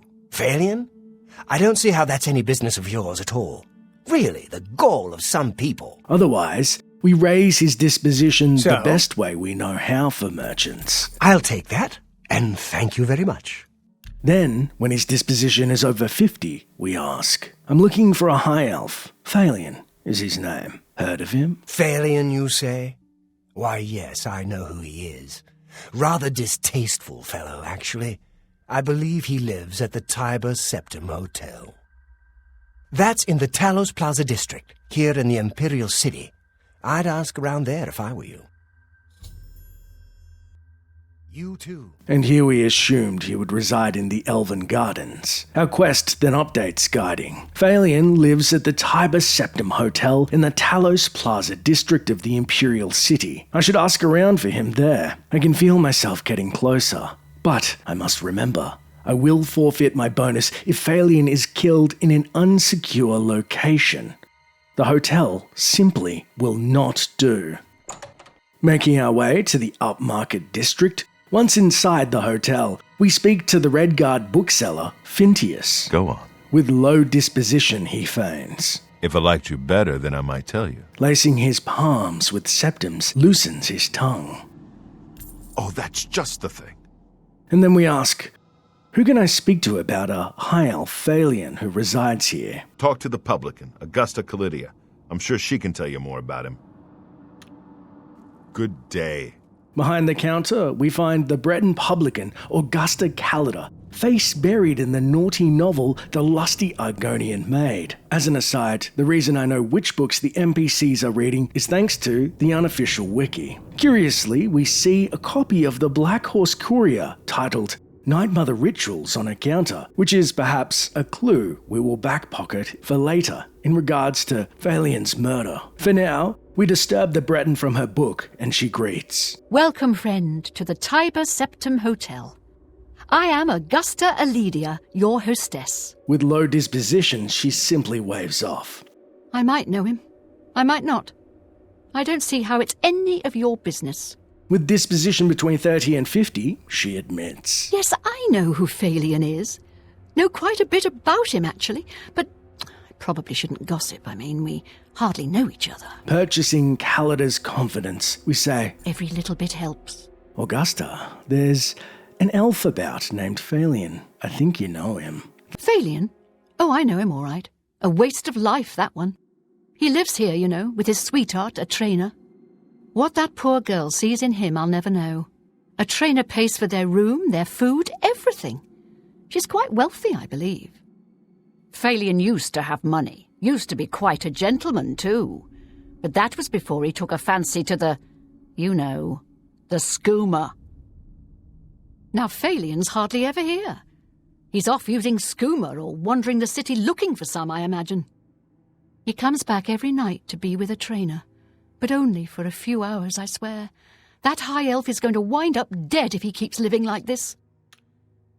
Farewell. Thanks to Augusta singing like a stuck cliff racer, our quest updates reading. Faelian was once a wealthy nobleman, but has squandered his fortune on skooma. Faelian spends most of his time wandering the city looking for the drug, leaving his sweetheart, a trainer, at the Tiber Septim Hotel. Maybe a trainer has some information. What I know for certain is that Faelian is very close to death. But I must not kill him in the hotel if I wish to get my bonus. Heading up the stairs of the hotel, our quest diverges into two options. The first is to fail the mission and forego the bonus, which arguably gives us clues in itself. Entering the upstairs section, we find to our right behind the first door a small room with sparse furniture, a closet and dining table in the western corner, and on the bed we see a high elf sleeping soundly next to his partner. The male is in tattered clothing and awakes with a start. Huh? What do you want? Sorry, can't talk now. I'm with my lady friend here. Talk to me later. Not here, not in the hotel. Okay. Confirming this is indeed our skooma adult quarry, we watch him fall back into his stupor and unsheath our wicked blade, executing him in one deadly strike. Our quest and updates reading. Faelian has been killed, but not in a secure location, so my reward will be reduced. I must now return to the sanctuary and speak with Ochiva to receive said reward. Once inside the sanctuary, Ochiva says, Yes, Faelian has been killed, but you did not exercise discretion. How many witnesses were there? We may never know. But you can be sure Adamus Philida will suspect the Dark Brotherhood was involved and will launch an investigation. I had hoped to avoid such an irritation. Here is your reward, but the bonus is forfeit. Do try to be more careful next time, If, instead, we follow Ochiva's instructions to the letter, this will bring us to Method 2, where we can return to the Tiber Septim Hotel, waiting for the High Elf Faelian to depart, and move in to speak to his girlfriend, a trainer, and learn more of our target. Oh, Faelian, dear Faelian, why must you ruin both our lives? And what might you want, peasant? With low disposition, we say, Hiya, trainer. About your boyfriend, Faelian. Oh, just get away from me. My relationship with Faelian is none of your business. With higher disposition, we can say, sorry, it's just... Look, I see you and Faelian together. You seem so sweet on him. Faelian? He's my sweet, my true love. But I don't know why I'm telling this to you. I mean, we hardly know each other and all. And finally, with disposition above 50, I understand. It's none of my business. I can just tell you're going through something difficult, and Faelian, well, he looks like he could use a friend. Please, I don't mean to get emotional, but I feel I can trust you. I just don't know what to do about Faelian. All he thinks about, all he cares about is skooma. He was a fine young man once, but he's lost everything. His looks, his money, his self-respect. I followed him a few times to see where he goes. He walks around the city looking for skooma. And then he goes to Lorkmir's house for several hours. It's in the Elfin Gardens district. I think the house is deserted. That's why he goes there, so he can escape from life and do his skooma. Thank you for listening. You're a good friend. I just hope my sweet Faelian can clean himself up, or that awful skooma will be the death of him. Oh, yes. Goodbye. The death of him indeed. Don't worry, trainer. We'll take care of you, sweet. Our quest and updates guiding. Faelian is alone every day for several hours at Lorkmir's house in the Elven Gardens district of the Imperial City. I could kill him there to avoid any witnesses. As we move to exit the Tiber Septum, we bump into none other than Faelian himself. Hey, whoa! You shouldn't sneak up on people like that. What? What do you want? Friend? Wait. You're not my friend. If you were my friend, you'd give me something. Like, you know, skooma. Where are you going? To Lorkmir's house? Hey, do you want a travelling buddy, Faelian? Faelian? Hey, that's my name. Yeah, I'm Faelian. Seeing as we've hit a bit of a brick wall, we ask, Faelian, are you looking for some skooma, perhaps? Skooma? Oh, yeah. You want to be my friend? I'll tell you what. Skooma's the only thing I want. You get me some. Now listen up. Skooma. You know what that is? Get me some skooma and we'll be good friends. Okay? Do you have any skooma now? 'Cause I can be your friend right now. Look at this bottle. I think I have some skooma, Faelian. Wait. You lied. Oh, that's mean, Nordino. In Bravil, he sells skooma. Late at night, go get me some, okay? Otherwise, sorry, friend. I don't seem to have any skooma on me. Oh, okay. Well, you get me some skooma, and then we'll be good friends, okay? Okay? Nordino, in Bravil, he sells it late at night. Oh, hey, yeah, I'll talk to you. Later? Yeah, later. Hoping Faelian would forget our recent encounter, his mind clamps down on the idea of his next skooma fix. Oh, hi. Hi again. You're the one who was going to bring me some skooma to be my friend. Yeah, I remember you. Now... Realizing the only way to gain his friendship comes at a price, being a vial of the illicit substance, we then decide to follow Faelian's dubious guidance and our quest update saying, I met Faelian and he wants me to supply him with skooma. If I do that, he may consider me a friend, making his elimination that much easier. Faelian mentioned that a man named Nordina in Bravil sells skooma late at night. Congruently, we begin our long travel south and arrive at Bravil's northern gate just past the stroke of midnight. And as promised, we find the infamous dealer Nordina wedged between the Lonely Suitor Lodge and the Fair Deal which he runs during the day. Approaching him, he gets down to business and we find 5 bottles of skooma in his inventory for a tidy 128 septums apiece. However, we just need 1. A bargain at any price. Come back and see me again. Bye. Exiting the seedy city and returning to the Tiber Septum, we find Faelian once more, loitering out front, who absent-mindedly greets. Oh, hi! Hi again!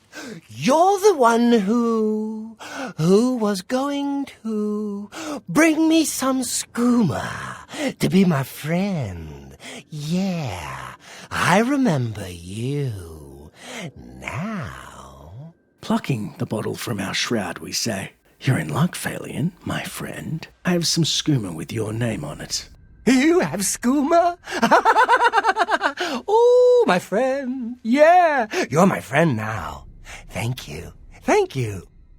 Hey, now that we're friends, you want to come with me to my special place? It's not, very far.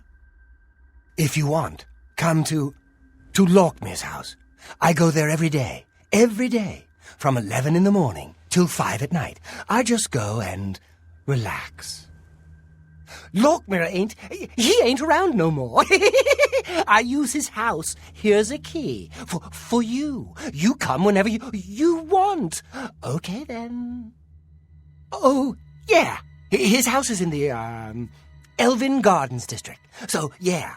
Maybe I'll see you there. My new friend. Goodbye, my friend.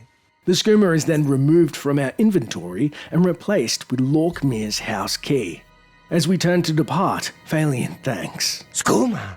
Oh, yeah. Hey, you gave me some skooma. You are so nice. Oh, yeah. You're such a good friend. The elf then takes his leave and our quest updates reading. I've supplied Faelian with skooma and gained some valuable information in return. Every day from 11 in the morning until 5 at night, Faelian goes to Lorkmir's house in the Elven Gardens district of the Imperial City. The house is deserted, so Faelian goes there to use his skooma. I could kill him there to avoid any witnesses, and conveniently enough, he's even given me a key. Entering the apparently absent Lorkmir's house, we find general clutter littering the ground floor, and the place looks mostly abandoned, bar a single dining table in the northwest corner adorned with some bread and cheese, plus a side of 3 skooma vials for Faelian to wash his supper down with. We then begin to search Lorkmir's house further.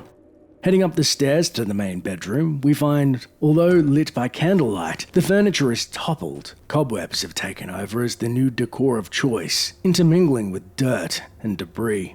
But no sign of Faelian or his missing friend Lorkmir. Heading down to the basement, we see the cellar packed with foodstuffs like any other. However, descending the stairs, we spot a pool of coagulated blood against the wall. Its source, the Nord warrior Lorkmir, lying face down in his own spilled crimson liquid. We see on him his dagger, still sheathed, as apparently he did not have time to put up a struggle, or knew his attacker. Yet next to his body is a steel dagger, no doubt the murder weapon of choice, to puncture his vital organs before leaving his corpse to rot undetected. Leaving the shoddy crime scene, we trace our way back the way we came, making our way to the ground floor and take a seat, awaiting Faelian's return at 11 a.m. The High Elf enters the door, undoubtedly startled at our presence. Hey, whoa! You shouldn't sneak up on people like that. Hey, my friend! You made it, huh? That's great. Did you want to just relax, or did you want something else? We then have 3 options to reply. The first being, as always, to say nothing. You're kind of weird. You know that? But that's okay. I like crazy people. I like crazy people. And skooma. Shh. Otherwise, shh. Hush now. It's time to sleep. Sleep? But nah. No, I'm not tired. Not tired right now. I have lots of, energy. The skooma. I can feel it in my veins. And finally, I want your soul, Faelian. My soul? Whoa! Wow! Yeah! Okay, yeah! That sounds great! You can have my soul. Can I have your soul too? Oh, wow. Faelian then begins pacing Lorkmir's house, working up an itch for his next fix, deeming the location as secure as it ever will be. And our only witness, the Night Mother, we spring on Faelian and cast a spell of paralysis. However, he pops up in record time, and we put him down with a single swing of our mace before he can fully react. Our quest then updates reading. Faelian is dead. I killed him in Lorkmir's house, a secure location with no witnesses. I must now return to the sanctuary and speak with Ochiva and receive my reward and bonus. And so we head back to the sanctuary in Shadenhall, mulling over the sparse clues as to who ordered Faelian's death. Once inside, we see Ochiva, who greets. The high elf Faelian now swims in the maelstrom of darkness at the feet of our dread father, Sithis, and there were no witnesses to your handiwork. Because of the discretion you exercised, Captain Philida will not suspect the Dark Brotherhood was involved and will not meddle in our affairs. Here is your reward and bonus. Both have been well earned. Go now and rest, and may the Night Mother guard your dreams.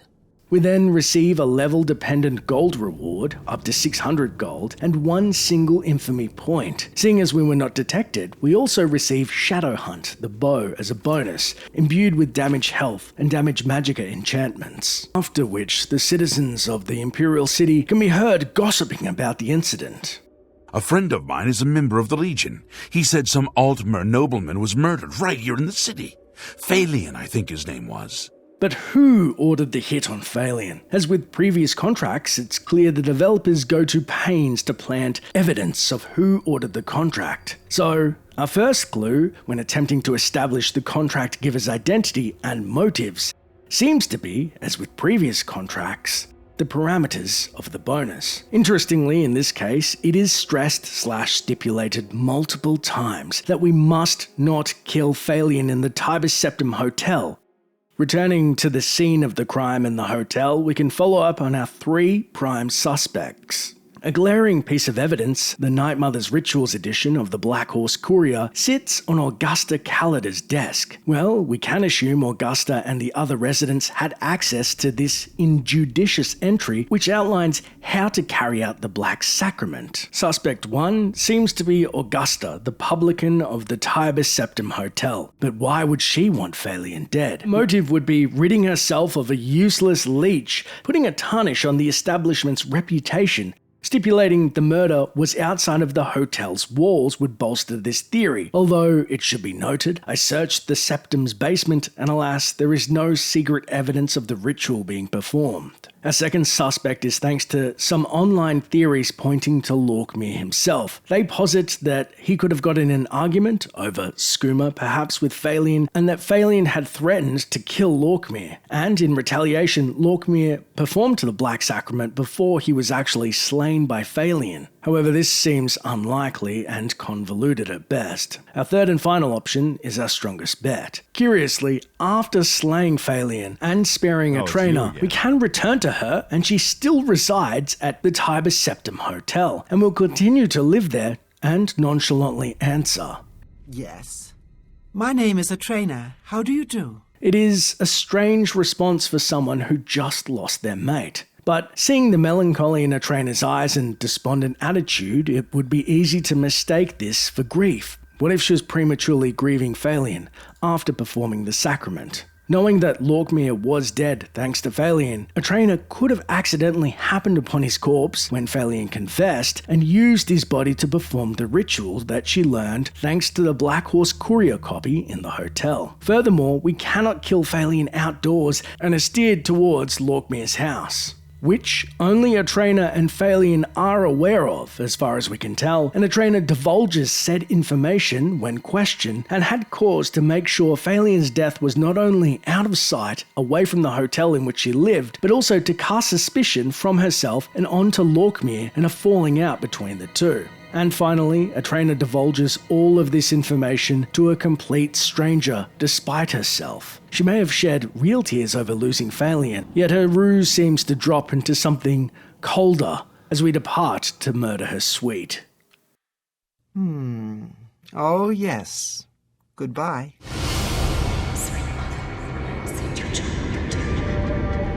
I know, Nisha, and I meant no disrespect. It's just that I hate waiting around like this, watching him suffer. This is the story of bad medicine in Oblivion, and exploring who ordered the contract on the already dying warlord Roderick's life. Re-entering the Dark Brotherhood sanctuary, we seek out Ochiva for our next contract. I am honored by your presence. How can Ochiva be of assistance? I have another contract when you're ready, one that will rely on your ability to remain fully undetected. Fully undetected sounds like quite the challenge.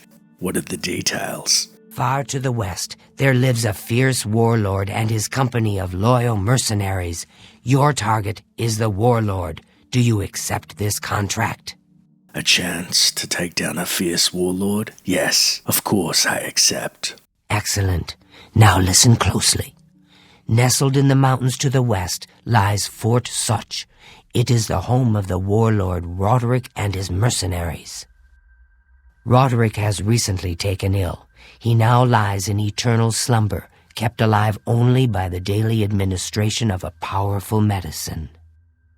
You must infiltrate Fort Such, find Roderick's medicine, and replace it with a poisoned bottle I will provide, but you must remain undetected. Whomever arranged this contract wants it to look like Roderick died from his illness, so discretion is essential. Attack no one. Be seen by no one.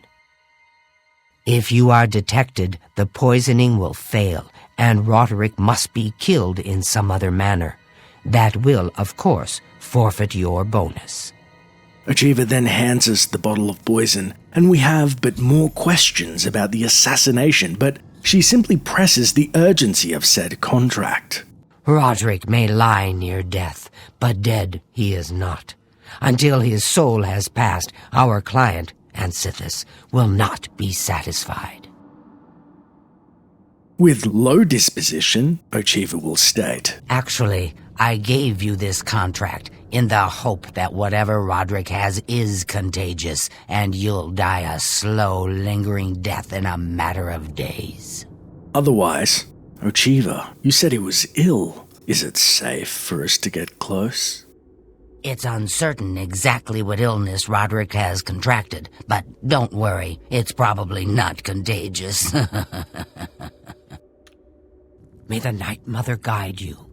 Now we are left with even more questions about not only how to infiltrate this Fort Such, but also Roderick's mysterious illness and why someone would opt to hasten said ailment to an early grave.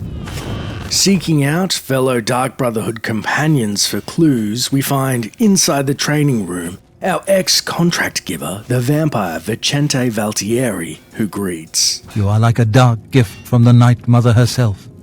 Please, tell me how I can help. Go ahead, please. With low disposition, he says, Roderick is a mercenary leader, and his people are fanatically loyal. They will cut you to ribbons if they see you, and they will see you. Otherwise, I hear my target, Roderick, is surrounded by mercenaries. These mercenary groups tend to be fanatically loyal to whomever leader they follow. Roderick's people will likely fight to the death. Be cautious. Farewell, brother. On the eastern side of the training room is the ever-bobbing Breton, Antoinette Marie. Why do you insist on annoying me? With low disposition, she mocks. I think it says something about Achiever's faith in your abilities when she gives you a contract to kill someone who isn't even conscious. Otherwise, Antoinette, have you heard? We've been tasked with poisoning our latest victim. Oh, using poison is so deliciously evil. I once poisoned my aunt's stew, and she fell over dead with her face right in the bowl. I'll be seeing you then. In the northern living quarters, we find seated at the dining table the orc Gogren Grobolmog. Hail, my brother! With low disposition, he taunts. You, what do you want? Oh, this is gonna be funny. You're gonna be the first assassin in Dark Brotherhood history who couldn't even kill an invalid. Otherwise, Gogren, how would you feel about a contract where the bonus is predicated on not being seen at all? What do you mean nobody can see you? Where's the fun in that? Damn the bonus, I say. Just walk in there and stab him. Later then. It's quite fortuitous so Achiever didn't send the orc to paint such red. But also begs the question, who doesn't want us to be seen and why? do they want Roderick gone? Perhaps an inside job of someone close who wants the sick man to look like he died of natural causes. We then turn to speak to the Argonian Taniva. Why do you bother me? With low disposition, he says, Fort Such? It is an impregnable fortress surrounded by mountains. You'll never even get inside, let alone kill your target. Good luck. Otherwise, Taniva, you are masterful at stealth. How would you impregnate Fort Such undetected? Fort Such? I am familiar with that place. It's nestled deep in the mountains. It is naturally well defended, but there is a weakness. Not far from the ruins of Fort Such lies the ruins of a tower. That tower was once part of the Fort Such Abbey. The two ruins lie apart on the surface, but underground they're connected by some now flooded tunnels. Wet and dark, yes, but surely unguarded. May Sithis be with you. Ah, so there is another entry point. That's very interesting. Lastly, we speak to the sleeping wood elf, Talandril. I find your very presence foul. Say what you will and then leave my sight. With low disposition, she complains. This is an outrage. This contract should have gone to me. My stealth skills are unmatched. You will never succeed. Never! Otherwise, Talandril, how would you get to the well-guarded warlord Roderick? Ah, now this is the type of contract I live for. You must become pure shadow. It's as if you were never there. And then Roderick simply dies. May your arrows always strike true. Agreeing with the wood elf's assessment, we note we must don our shrouded armor and make our way out of the sanctuary to the western Fort Such. Our quest then updates, reading, I must sneak into Fort Such, find the medicine of the debilitated warlord Roderick, and replace it with the poisoned bottle Ochiva has given me. If I am detected by any of the mercenaries, or if Roderick is killed in any other manner, my bonus is forfeit.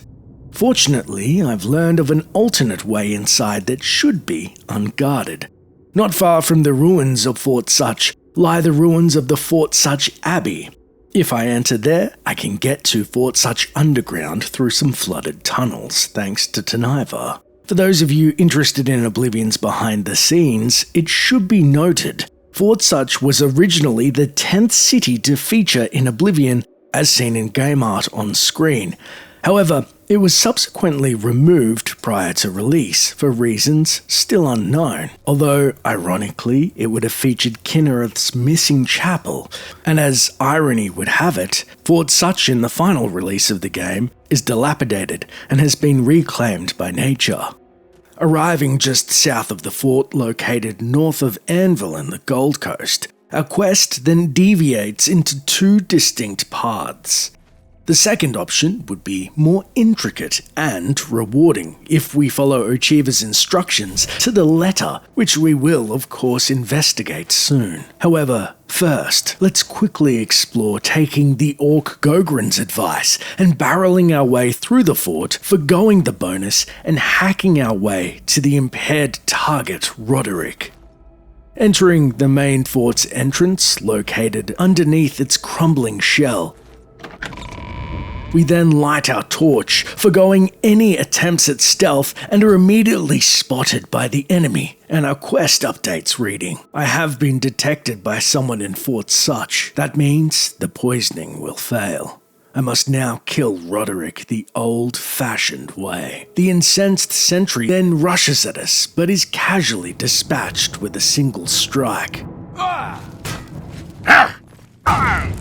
After eliminating the Breton, we have two choices to proceed, either the main gate or side gates. Congruently, we take the direct route, as the large portcullis gate is simply opened by a nearby lever, and while the side gate would have afforded us the ability to sidestep any mercenary patrols, we have chosen the direct route, and simply make a beeline to Roderick across the bridge. Seeing our sleeping target above, we enter the tunnel below him, and find at the end of the long hall fitfully sleeps the Red Guard warlord, and we move to jostle him to no avail. A pop-up then reads, Roderick's skin is pale and covered in a sheen of sweat. It's obvious he's struggling for life against whatever illness has claimed him. Although we've foregone any semblance of stealth, we know our time before we're found is short. We then take our mace and then crush the feeble man's head like an old coconut, sending his corpse sprawling off the bed in a heap.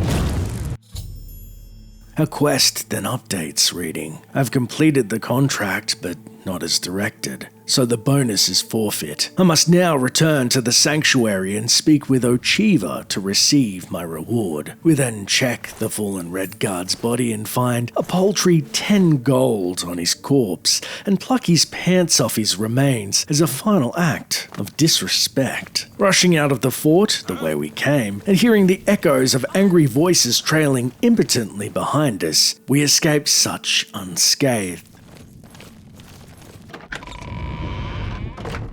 Arriving back at the Cheydinhall Sanctuary, we find a slightly disappointed quest giver, Ochiva, back turned to us in our quarters, who, upon our return, admonishes. Roderick is dead, and Sithis is appeased. Unfortunately, the same is not true of the client who arranged this contract. You were to avoid detection and kill Roderick by means of poison, yet you failed to follow these parameters. Here is your reward, minus any bonus. It would seem you and Gogren share a similar style. Now go, and do be more careful in the future. Instead, if we follow the contract's guidelines and, with some detective work, attempt to learn who put the death mark on Roderick, we can take the Argonian Taniva's advice and locate close to the crumbling fort the bare base of the rumoured remnants of the chapel to the southeast. Unlocking its single trapdoor entrance, our quest updates as soon as our feet hit the dank stone floor below. I have successfully entered Fort Such. I must now locate Roderick's medicine and replace it with a bottle of poisoned medicine. Skulking across the serpentine subfloor, we find it is indeed submerged as promised. However, as we make our way further into the fort, we also find the entrance is unfortunately guarded, and press ourselves into a small encrusted alcove as a single high elf female mercenary makes her rounds. As the Altmer passes unaware, we then tiptoe towards the main hall and find the gate is locked and we need a key. We turn back to the northern wall to spy the High Elf resuming her patrol. Forced to follow the guard, and with our only chance of moving on, we sleuth behind this Lanafil as fast as we dare and pluck the key from her back pocket, with her none the wiser. Seeing her pass two of her companions ahead, we about-face and race back up the ramp as quiet as we can to the fort's main hall's grating, opening it with the key. And then overhearing a conversation from the guards loitering below. I just don't know. Is the medicine sustaining Roderick's life, or just postponing his death? How can he survive for so long with a fever so high?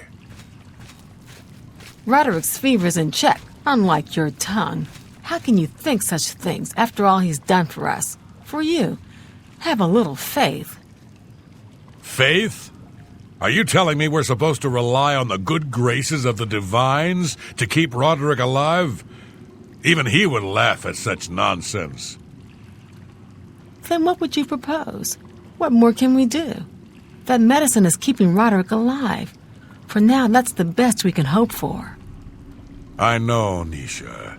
and I meant no disrespect. It's just that I hate waiting around like this, watching him suffer. As do we all, dear friend. Do not fear. I have been assured that the medicine will restore our Roderick to full health. But it will take some time. Then let us trust a bit less to faith and a bit more to our own strength. I shall guard the medicine cabinet myself, just in case. And I shall continue my vigil at Roderick's side. It's just a matter of time before our leader returns to us. I can feel it in my heart. With the guard's conversation now over, we frantically search close by for our quarry and see over the main bridge to the southwest an outline in the distance of the Breton warrior Gerard Milly, thankfully too far to spot us this time. Gathering our bearings, we turn and see in the dark hall to the north, above the lit ledge, is the comatose Roderick, exposed on his bed. Hearing a commotion from the door whence we came, we dart to a nearby pillar for cover and see the two guards, Nisha and Ulmug grow Cromgog, following behind. The pair, it seems, are keeping to their word and, unfortunately for us, head inside the arch leading to Roderick. The red guard, Nisha, presumably to post up by his side and keep a vigil watch. The orc, as promised, taking his post at the medicine cabinet. Creeping behind the duo, we wait until they split off to their respective guard routes, seeing faintly in the distance Nisha by Roderick's bed. We then trace our way around the outermost square pillar and the orc warrior materializes in our path. We sidestep at the last minute around the pillar as the errant orc thankfully leaves his watch, questionably wandering in the nearby gloom. Free to complete our mission, we see Roderick's famed medicine cabinet, bathed in light and nigh unassailable, unless one was fully invisible. We then take the opportune moment before the orc returns to reach inside said cabinet and remove Roderick's precious life-giving medicine and replace it with our own sinister vial of poison. Our quest then updates and reads, the bottle of poisoned medicine has been placed in the cabinet and the real medicine removed. The next time Roderick is given treatment, he will die. I must now return to the sanctuary and speak with Ochiva to receive my reward. We're then free to retrace our steps out of the fort and to the safety of Such's exterior. However, it should be finally explored before we seek out Ochiva for our reward. Who wanted Roderick dead?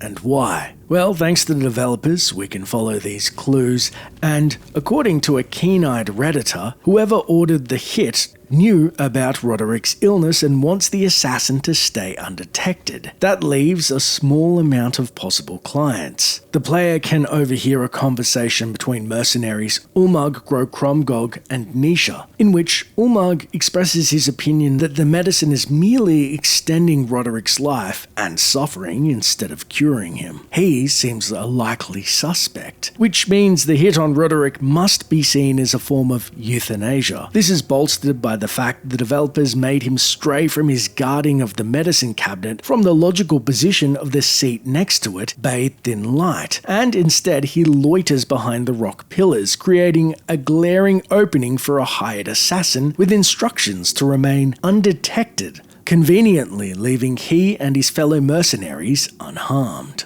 Assuming the orc wanted to take the stead of his dead warlord master, seeing as his fellow mercenaries were fanatics, and it would take an only an accidental death of their leader would mean he would be able to take the mantle. Unfortunately, the wording of the contract means we could still wipe out the entire gang off the face of Such and receive a reward.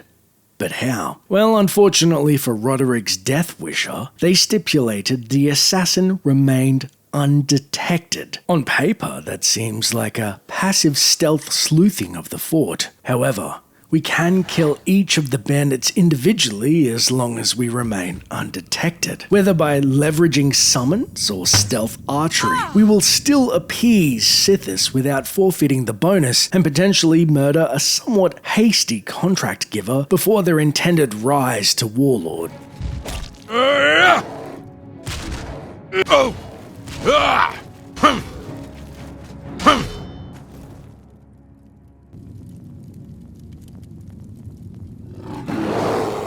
Either way, fulfilling the bonus's requirements, heading back to Ochiva in the sanctuary, she greets. Ah, so you infiltrated Fourth Such, remained undetected, and replaced the medicine with the poison I provided. You are truly a master of shadow. It pleases me greatly to offer you this reward and a well-earned bonus. Go now, rest. I'll have another contract ready whenever you are. After which, we will receive a level-dependent gold reward up to 600 gold, a single infamy point, and our bonus, the Deceiver's Finery, a leveled outfit that fortifies speechcraft and personality. A handsome reward that will no doubt aid us in our upcoming contracts.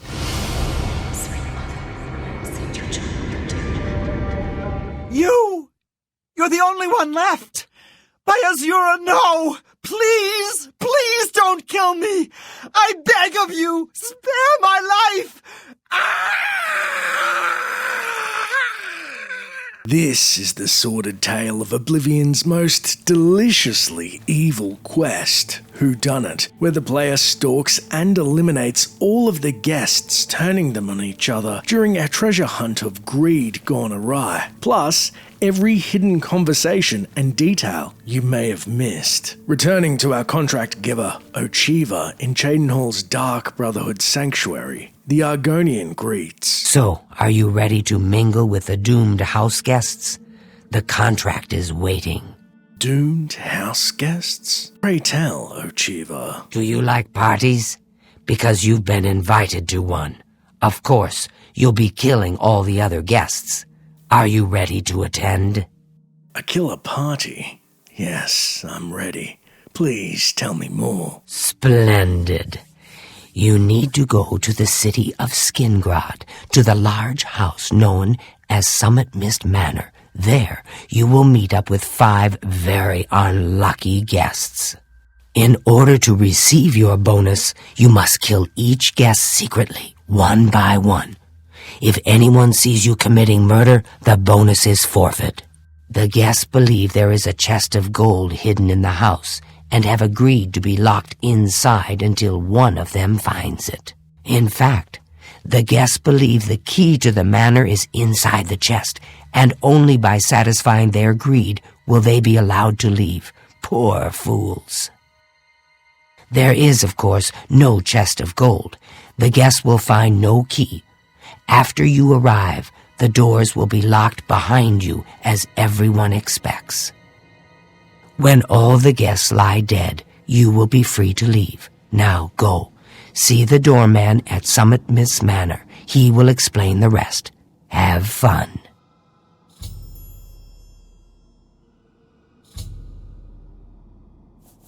The quest, Whodunit, is then added to our journal.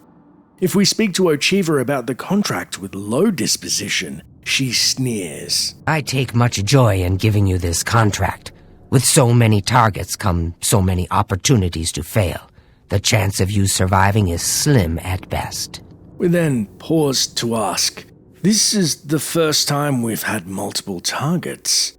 How exactly are they related? Each guest, at some point in the past, wronged their mysterious host. Now, he's hired us to exact his revenge. Ah, very clever. With our admittedly complex contract now underway, we seek the guidance of our fellow assassins, starting with Ochiva's hatchmate, Taniva. Why do you bother me? With low disposition, he taunts. You may be a killer, but are you an actor? I think not.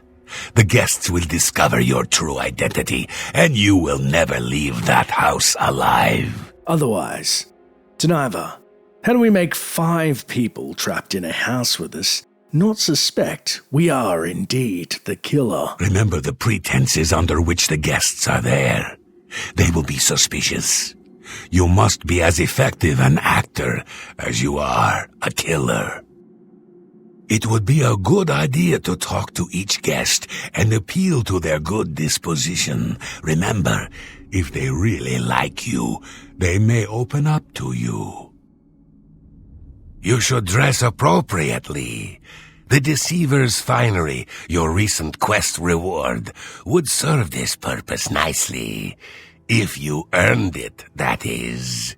A very nice nod to our recent reward and sage advice. We then head to the southern training room to see the ever-practicing Breton, Antoinette Marie. Why do you insist on annoying me? With low disposition, she sulks. Why do you get to go to a party? It's not fair. I hope they discover the truth and kill you in your sleep. Otherwise, how does one lure multiple guests to their doom? Remember, you must make the other guests feel comfortable. Make them like you. Make them trust you. Then bathe in their blood. I'll be seeing you then. Dark.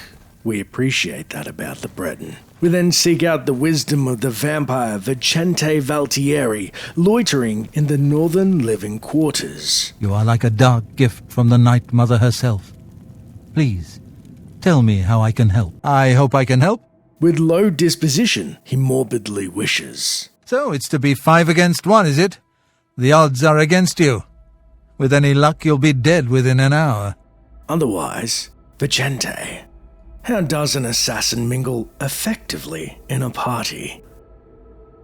The key to successfully completing this contract is effectively blending in with the other guests. So for Sithis' sake, do not wear your hood. Farewell, brother. No hood. Sensible. Especially in the hoity-toity streets of Skingrad. We then seek the ever-snacking Orc Gogren Grobolmog nearby. Yes, brother? What can old Gogron do for you? With low disposition, he scoffs. What's the matter? 5 targets too much for you? If Vicente gave me that contract, I'd be home before supper. Otherwise, Gogren, I know you're too big to be sneaky, but how would you tackle a close-quarters combat at a party? If you really plan on killing the guests one by one, make sure that when you strike hard. Don't want anyone running for help, do you? Later, then. Make sure our blows are singular. Wise words indeed. And finally, by the far wall, we talk to the high elf Talandril sitting at the dining table. I find your very presence foul. Say what you will and then leave my sight. With low disposition, she retorts. You come to me for knowledge, for advice? I would sooner see you flounder in a pool of your own blood. Good luck, worm. Otherwise, Talandril, how would you dispose of guests in a confined area? Take your time with this one. Observe the other guests. Learn their schedules and behaviors. And strike each one when they're alone. Use your silver tongue. Try to befriend the guests, and then you may be able to lure them to their own dooms.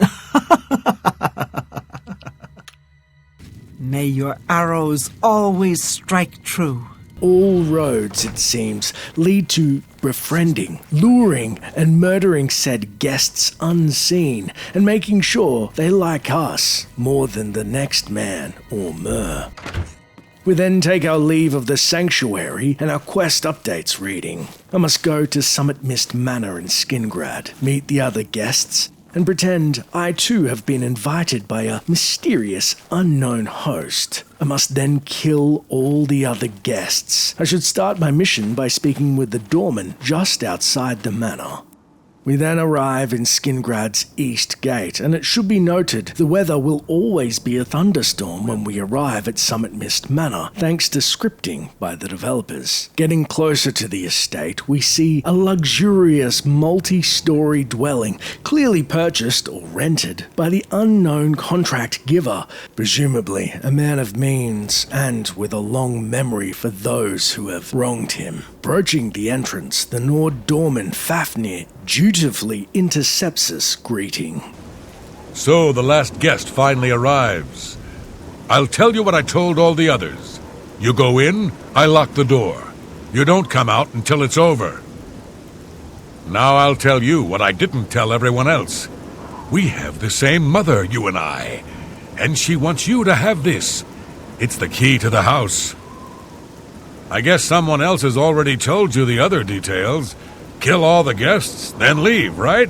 Well, you better get in there. Time to mingle. Go, socialize. Talk to those fine people, and then plunge your knife into their throats when they ain't looking. Our quest then updates reading. I have spoken with Fafnir the doorman, who appears to be a fellow member of the Dark Brotherhood. He has provided me with the key to Summit Mist Manor, which I am to use only after the guests lie dead. I should now proceed inside and meet the other guests. Before we take a deep dive into the manipulating and executing each guest undetected, as always, let's first take a brief look at what happens if we fail the contract and slaughter each guest. Stepping inside the manor and circumventing the introductory speech we'll save for our return, we immediately begin our slaughter. So here we all are. Certainly is a nice house.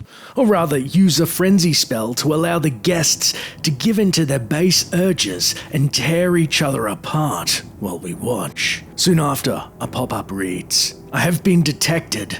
I must now complete the contract by killing everyone in Summit Mist Manor, but my bonus will be forfeit." Watch out! Watch out! It's not safe to be alone. I certainly don't want to be the third victim. Look out! Fall before Watch me, out. Breton!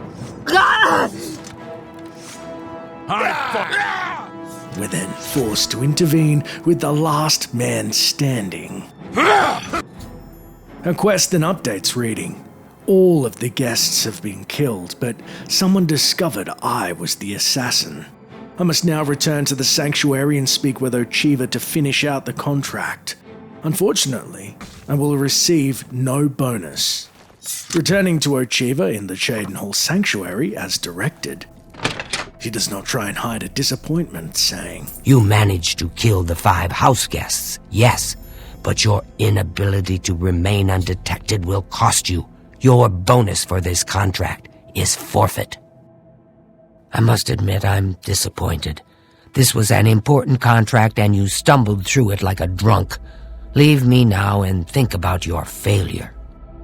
If instead we not only aim to complete the contract as written, but also be as stringent as possible, showcasing each available outcome for every guest, as well as the plethora of hidden dialogue that varies based on their disposition throughout. As this is a complex undertaking, it is therefore prudent the video is broken down into easy-to-digest segments. The first being our introduction to each guest. Then we will explore, based on their current disposition, their thoughts, feelings and relationships with each other and us. And finally showcase the multitude of the guests' reactions to the unknown killer plaguing the manor as we sadistically play puppet master and systematically hunt them down one by one, or watch as they do it for us. Returning to the manor's entrance to initiate the quest as it was intended, we have a final word with the doorman, Fafnir, who ushers. What? Still here? Well, what are you waiting for? There's a party, and you're the guest of honor. All I get to do is lock the damn door. You get to have all the fun. As we step inside Summit Mist Manor, we're intercepted by the nosy Breton, Matilda Petite, who greets. The 6th guest has finally arrived. Well, it's about time. Do you know how long we've been waiting? It seems like an age. Whoever invited us here must at least know us, don't you think? In any event, we're all stuck here together, so we might as well get acquainted. The rest of us have already traded introductions. I'm Matilda Petite. The others are Nels the Naughty, Neville, Devisi Dran, and Primo Antonius. Now who might you be? Please, tell us a little bit about yourself. As always, we have the option to bask in her discomfort and simply say nothing. Yes, well, anyway, now that we're all here, I guess we can start looking. I'd wish you good luck, but I wouldn't really mean it. Otherwise, we can begin our subtle manipulation saying, "My baby is sick, and we are so poor." Oh, you poor dear. Well, this does make things difficult for me. I want to find the gold as much as anyone, but you need it so much more than I do. Though, it should be noted, this does not dissuade Mathilde in her own greedy endeavour in the slightest. I have a good idea where that chest might be. That gold is as good as mine. And finally, we can truthfully share. I'm an assassin, hired to kill you. You're a funny one. Good, I'm glad one of us has a sense of humour about all this. It'll make our time here that much more enjoyable.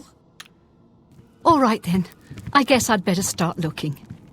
That gold's not going to find itself.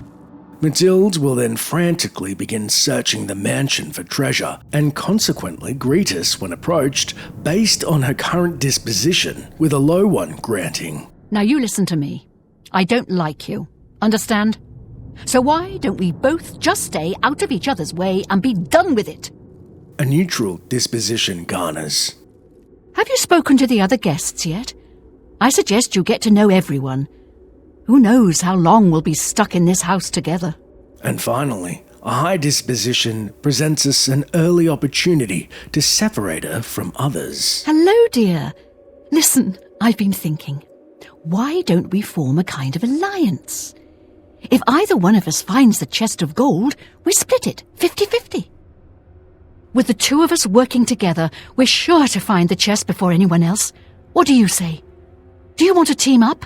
We then have two options, the first of which will lead to another reply branch, if we choose to say, "Thanks, but I think I'll work by myself for now." All right, dearie, I understand. If you change your mind, just let me know. Or, not really. Search anywhere. All right, that sounds like a fine idea. Oh, I just know you and I are going to find that gold. I have a sense about these things, you know. After which, nothing happens. Otherwise, we again can, to positive effect this time, choose to say nothing. Okay then. I guess I'll try looking down in the basement. Maybe you could search upstairs or something. However, to get Matilda right where we want her, we flirtatiously purr. Oh, Matilda, an alliance sounds perfect. Oh, wonderful. This is going to be such fun. So, any ideas where we should begin searching first? Try searching down in the basement. I'll meet you there. Oh, good idea. Maybe the chest is hidden under the floorboards.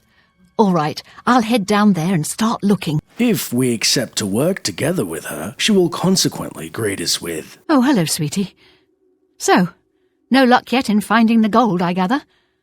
I've been looking as well, but haven't found so much as a clue. All right then, I guess I'd better start looking. That gold's not going to find itself." Before continuing pulling at Matilda's strings for her own devious ends, we leave the Breton safe and sound, away from the other guests, to enjoy her fruitless plumbing of the basement.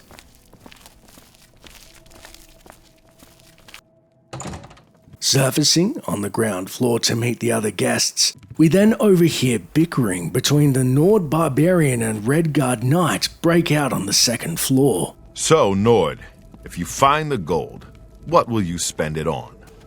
Wait, let me guess. A sleazy whore and a nice new battle axe, am I right? I'm going to open a tavern. Not that I'd welcome your patronage. No pigs allowed inside, you see. You Legion types tend to stink up a place. A tavern? Oh, I should have known. Leave it to a barbarian to spend an entire chest full of gold on beer and mead. How pathetic. You can call me a barbarian. It's true, and I'm proud of the fact. But you call me pathetic again, and I'm going to show you just how barbaric I am. With every word you speak, you're just proving me right, Nord. Your kind has contributed nothing to our empire, and never will. My kind, as you like to call us, are plenty happy serving our own needs, while your useless empire crumbles down around you. Your words border on treason, Nord, and I will not tolerate them. You will respect the Empire. You will respect the memory of our dear Emperor. Bah! Don't get your linens in a bunch. You have no authority in this house or anywhere else. You're not even in the Legion anymore. Nevertheless, I still serve the Empire in my heart, and will not abide such talk. Walk away from me now, barbarian, or you'll regret your arrogance. I was done with you anyway. I can only talk to an ex-Legion pig for so long before my ears start bleeding. Besides, I need a drink. Once the argument has abated, we first approach the Nord, and provided no guests have been killed yet, he'll introduce himself, saying, Well, hello there. Nels is my name. Some call me naughty, but don't you believe it. We then inquire, Oh, really? What does a Nord have to do to earn the moniker naughty? Shy of better Hagraven. Don't let the name fool you. I had a bit too much mead a few years back, and there was this tavern wench. Anyway, just call me Nels. Any consequent greeting he will offer depends on his disposition towards us. With a low disposition of 30 or less, he'll be blunt. It's funny. I like just about everyone, but the very sight of you makes me sick. Why don't you go look for the gold someplace else, friend? With a disposition of 30 to 69, he'll reveal his plans should he find the supposed gold. I'll let you in on a little secret. If I find the chest of gold, I'm going to open a tavern. The Hoary Boar. It's been my dream since I was a boy. And finally, with a disposition of 70 or more, he'll discuss the gold in particular. Well, my friend, the search is on, eh? I wonder how much gold is actually in the chest. 1,000 pieces of gold? 10,000? I guess it all depends on the size of the chest. The bigger, the better, of course. But where would our mysterious host have hidden such a thing? Having momentarily won over the confidence of the barbarian, we leave him to enjoy his chosen drinking spot to indulge, while we introduce ourselves to his newest enemy, the retired Imperial Knight, Neville. When we first meet him, he cordially greets. Ah, yes, the sixth guest. I'm Neville. It's nice to make your acquaintance. So, Neville, what's a Redguard doing serving in Cyrodiil? I'm a Redguard, though I've never actually been to Hammerfell. I was born here in Cyrodiil. My family has been in the Legion for 3 generations. Should we speak to him again, he will greet us depending on his disposition. A low one gets us. You're starting to crowd me, friend. Why don't you just back off, eh? With a normal disposition, he says. Well, that chest of gold is supposed to be in here somewhere. Though why someone would invite us all here just to give it away is quite the mystery. However, with high disposition, he'll keenly reveal his intentions and suspicions regarding our mysterious benefactor and the event. You want my honest opinion? This whole setup, the party, the chest of gold, it doesn't make any sense. Why would someone invite us here? Why would they just give away an entire chest of gold? If I didn't know better, I'd say this whole thing is a trap. So why am I here? Greed, my friend. I need the gold. I served the Legion proudly for 23 years, but pride doesn't put food on my table. I have a good idea where that chest might be. That gold is as good as mine. A keen insight from his many years of training, no doubt. Unfortunately, there's only one door out of here, and we have the key. We then move to find the dark elf commoner loitering about as if waiting for our arrival before she begins searching for treasure, in which she greets. So, here we all are. It certainly is a nice house. Hello, I'm Dovesi. I'm very pleased to meet you. Now that you're here, we can really start looking for that chest of gold. What I mean to say is, before you arrived, we all just sort of glanced around a bit. Now that we're all officially here, we can look in earnest. We then ask, tell me more about yourself, Dovesi. Not much to tell about me, really. I'm from Morrowind originally, but my family moved to Valenwood a few years ago. Like the other guests, Dovesi will introduce herself differently depending on her disposition towards us. With low disposition, she'll say, "It's funny. I don't even know you. And already I don't like you." With neutral disposition, she will instead remark, "This is all so strange, isn't it? I don't know why I was invited to come here.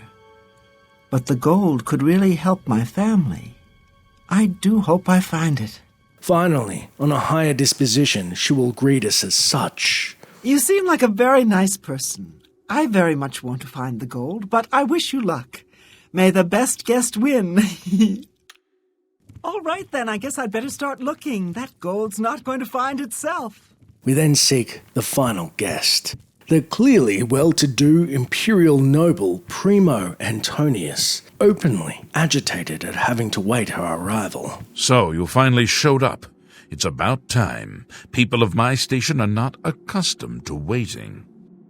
"Apologies, my lord. Forgive me. Antonius is not a name familiar to me, though clearly you are of high status." "It's a regal name from a rather regal family.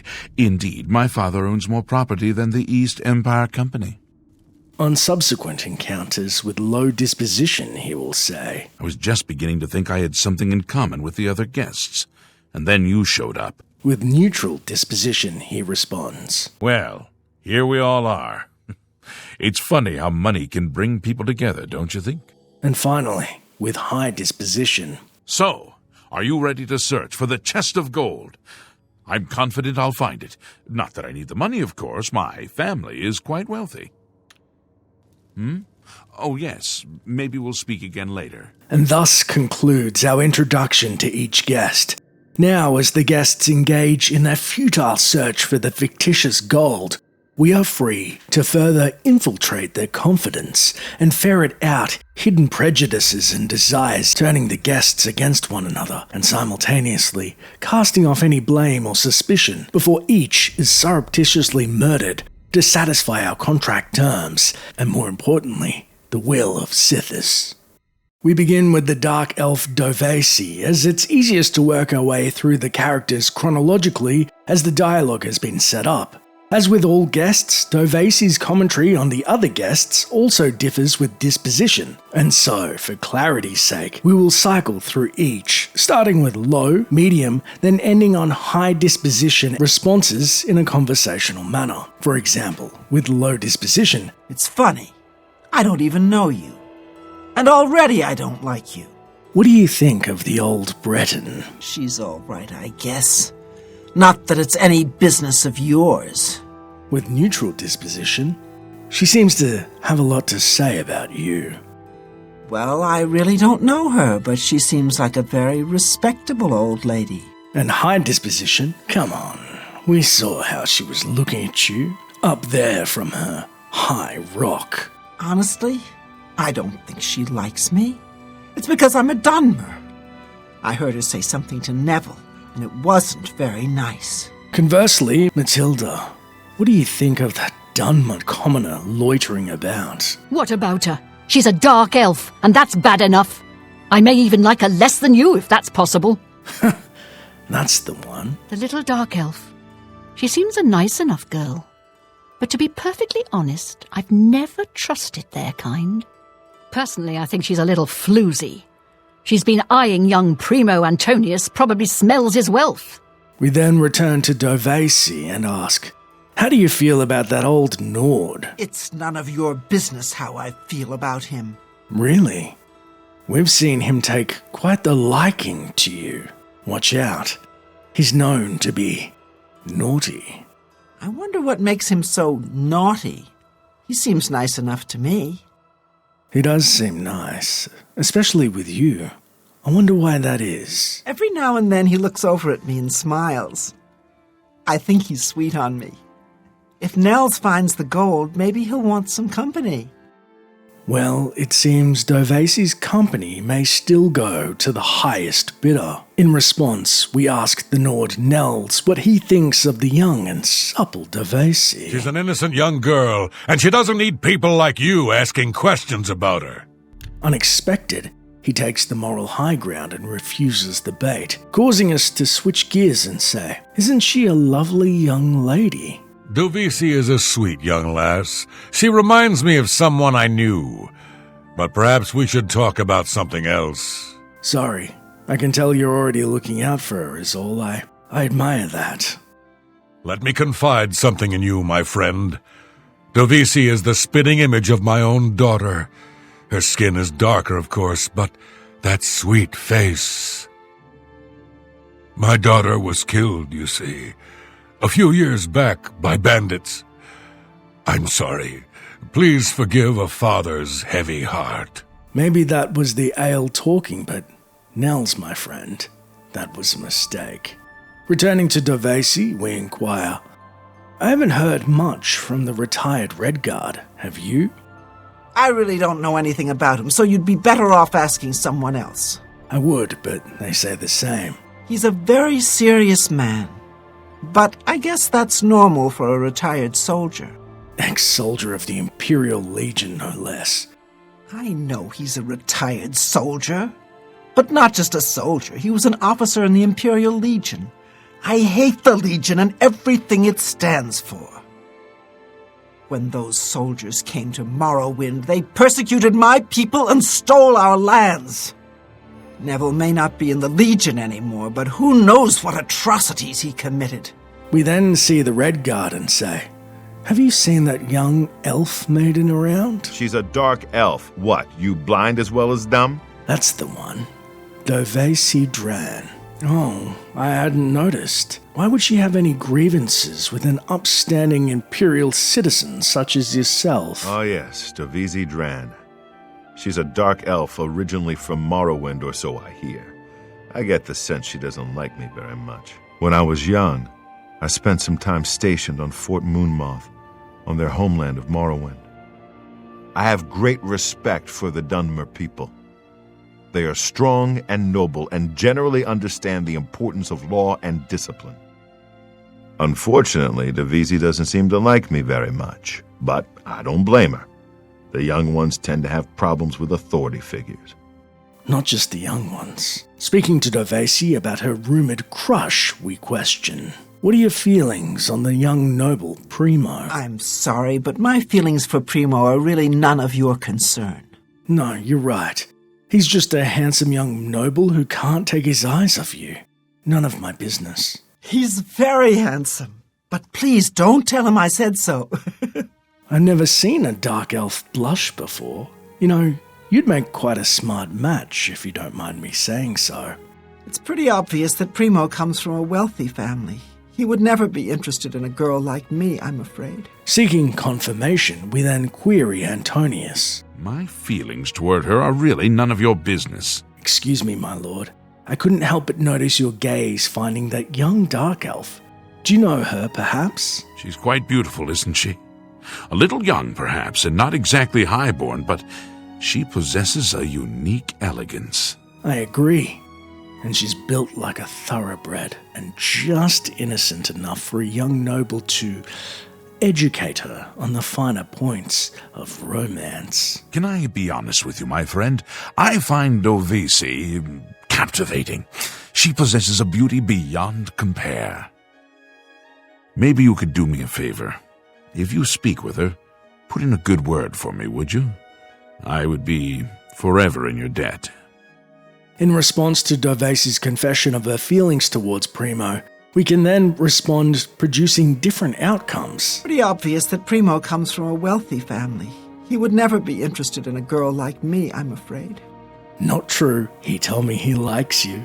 He did? Oh my goodness, what should I do? Should I talk to him? Or maybe play hard to get? Or should I, or would that be too forward? Just do what you're doing now. Yeah, you think? Okay, I'll just try to calm down. Calm down, Dovesi. Calm down. I'll just take it slow. I can do that. Thanks again, dear friend. We can, as always, say nothing. Well, thanks for listening. I know I'm just being a silly little girl, but the heart wants what it wants, as they say. Or, rather cruelly. You're right. He's too good for you. But I thought you were my friend. How could you say such a horrible thing? Just leave me alone, you monster! Or again, say nothing. No opinion, huh? Maybe I'll just stay close to him for a bit. You know, hover about and see if he notices me. Maybe then we can talk. It's pretty obvious that Primo comes... And finally, perhaps the most useful response to separate Dovesi from the other guests. You know, you should go to his room and wait for him there. Oh, you think so? I mean, it is rather forward, but I like it. All right, then. I'll wait for him in his room upstairs.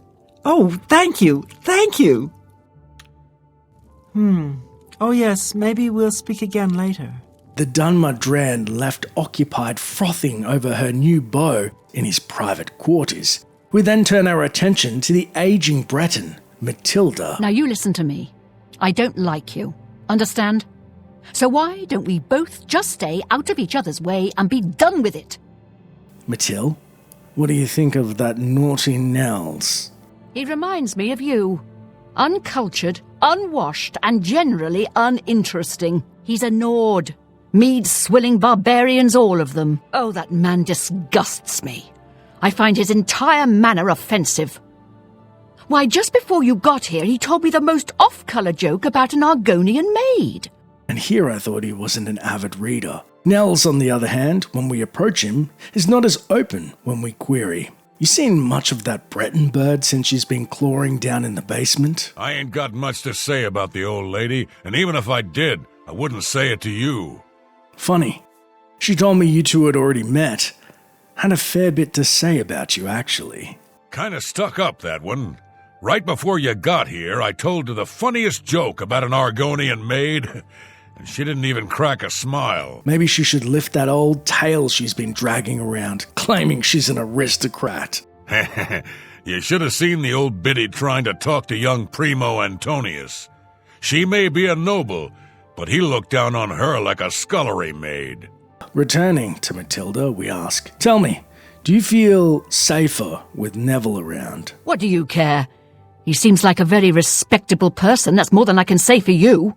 Exactly, yes. Respectable, law-abiding, to the letter. Strong shield arm. From what I gathered, he's a retired soldier. He's been all across the Empire fighting in various campaigns. Goodness, he's handsome. Handsome? Miss Petite. Have you ever visited Hammerfell, perchance? Well, if I can be perfectly honest with you, I find Neville quite attractive. Red Guards are so exotic, don't you think? Without breaking her illusion and mentioning Neville was born and raised in Cyrodiil, we continue to play matchmaker for our own amusement. Seeing Neville, we say. You wouldn't guess who I just saw, Neville. Matilda. What's your interest in the old woman? You'd do well to keep your questions to yourself. Of course, of course. She just seemed to be so grounded, so full of sage wisdom with her standing and station and many, many years. Matilda seems like an upstanding citizen of the Empire. She respects the law and recognizes the Legion as Tamriel's greatest defense against evil.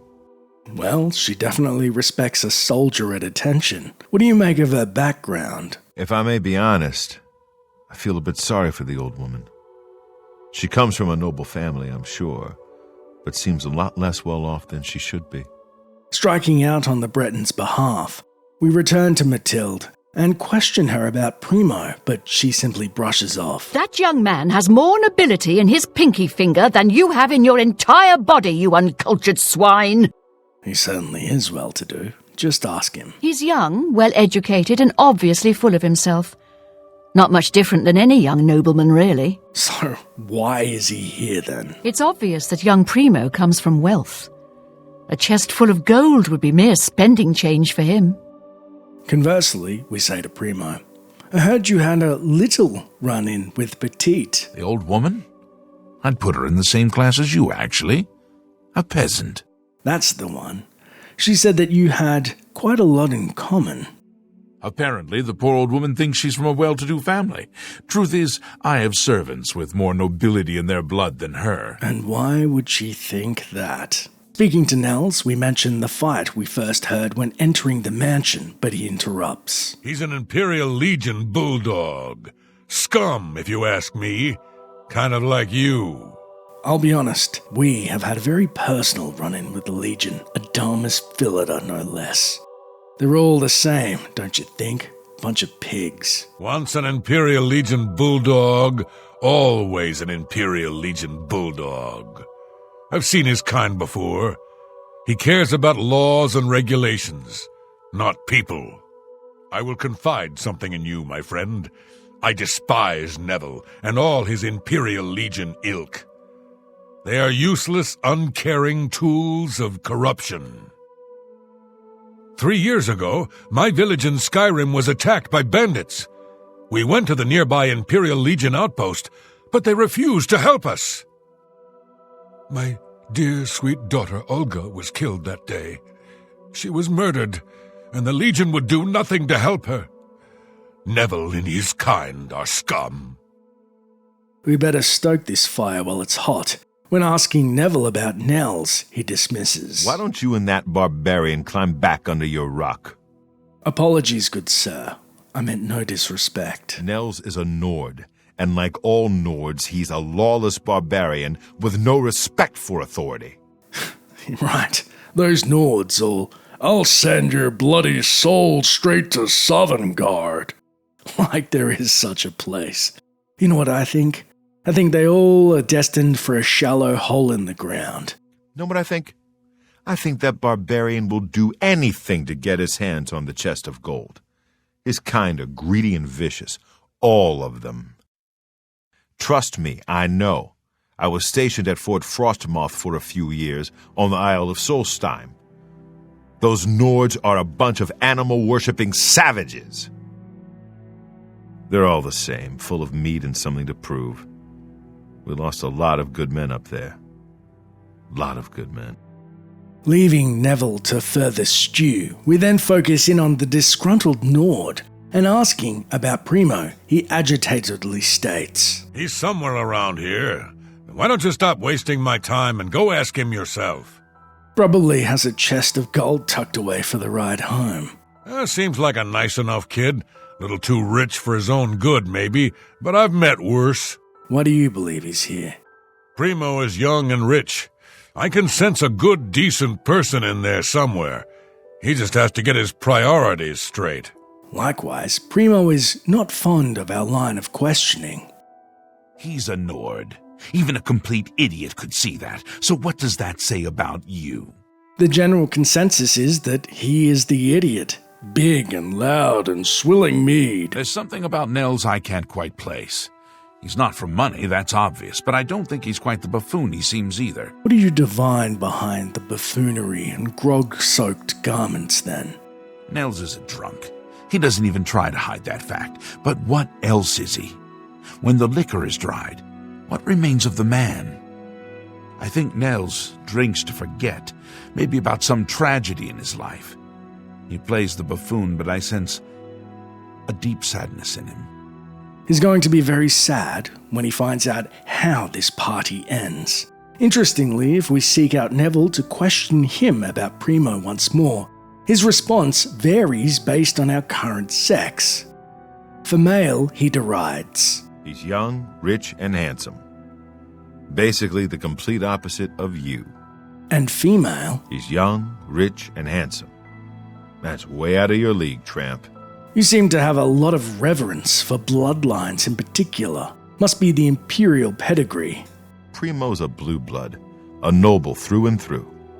He thinks he's better than most people, and in most cases, he's right.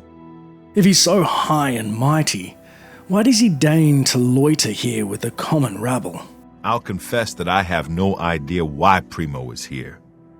The kid's got more wealth than the rest of us combined. He sure doesn't need a chest of gold. Maybe he's incredibly greedy, but I don't think so. My guess is that Primo is so bored he simply has nothing better to do. Oh yes, maybe we'll speak again later.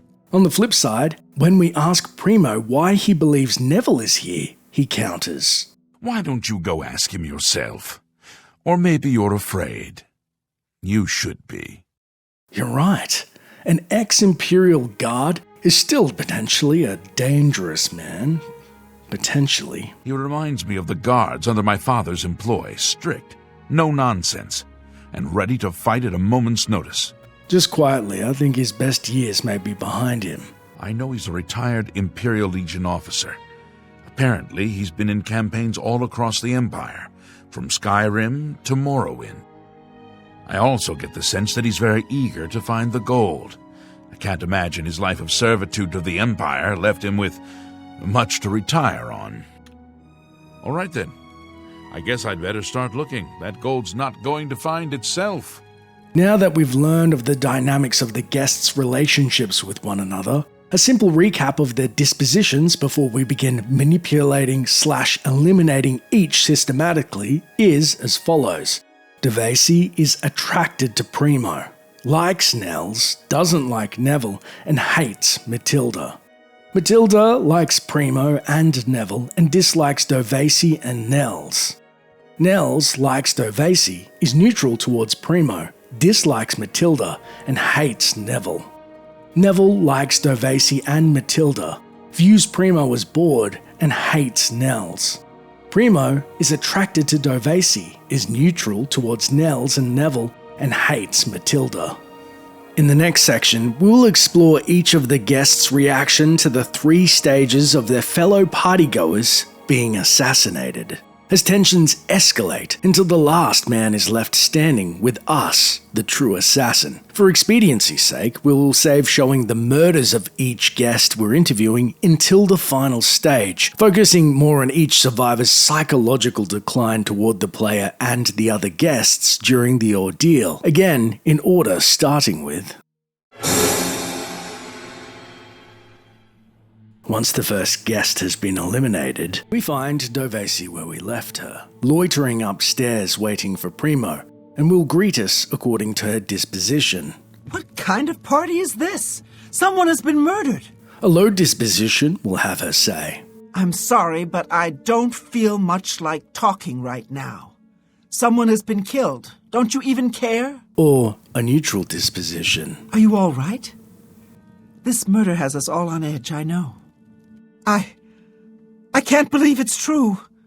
One of us is dead, and everyone else is convinced it was no accident. And a high one. Have you heard? Someone's been murdered.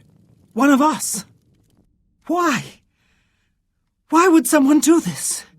The taking of a life is against every principle I hold dear. It's something I just can't understand. We can then respond with any of the following to better position Dran herself. Sweetie, you should get some rest. Yes. Yes, this whole thing has taken quite a bit out of me. I think I'll go to my room for a bit and get some sleep. Thanks for the talk. Or it'll all be over soon enough. Oh, I certainly hope so. I still want to find the gold, of course, but is it even worth it? I just want to go home. And as always, we can opt to say nothing. You know, that's what I like about you. You're such a good listener. Thanks.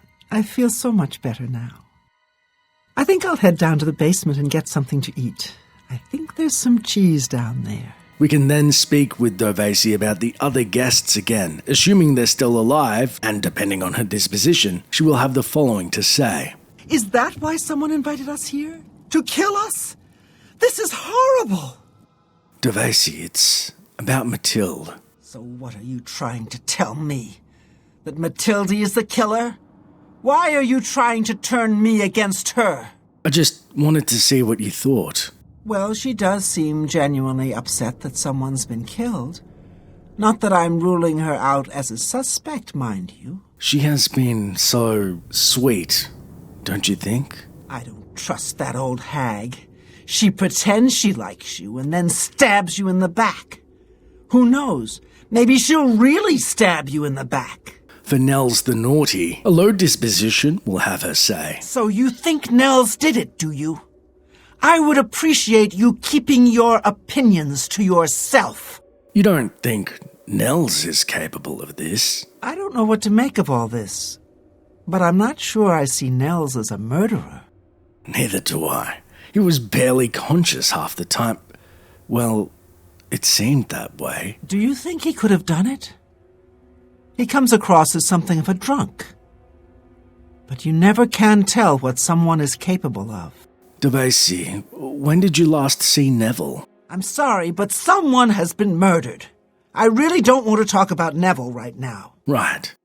Being a soldier, he's probably investigating the crime scene. Does being a soldier make him a good person? Does it make him above murder?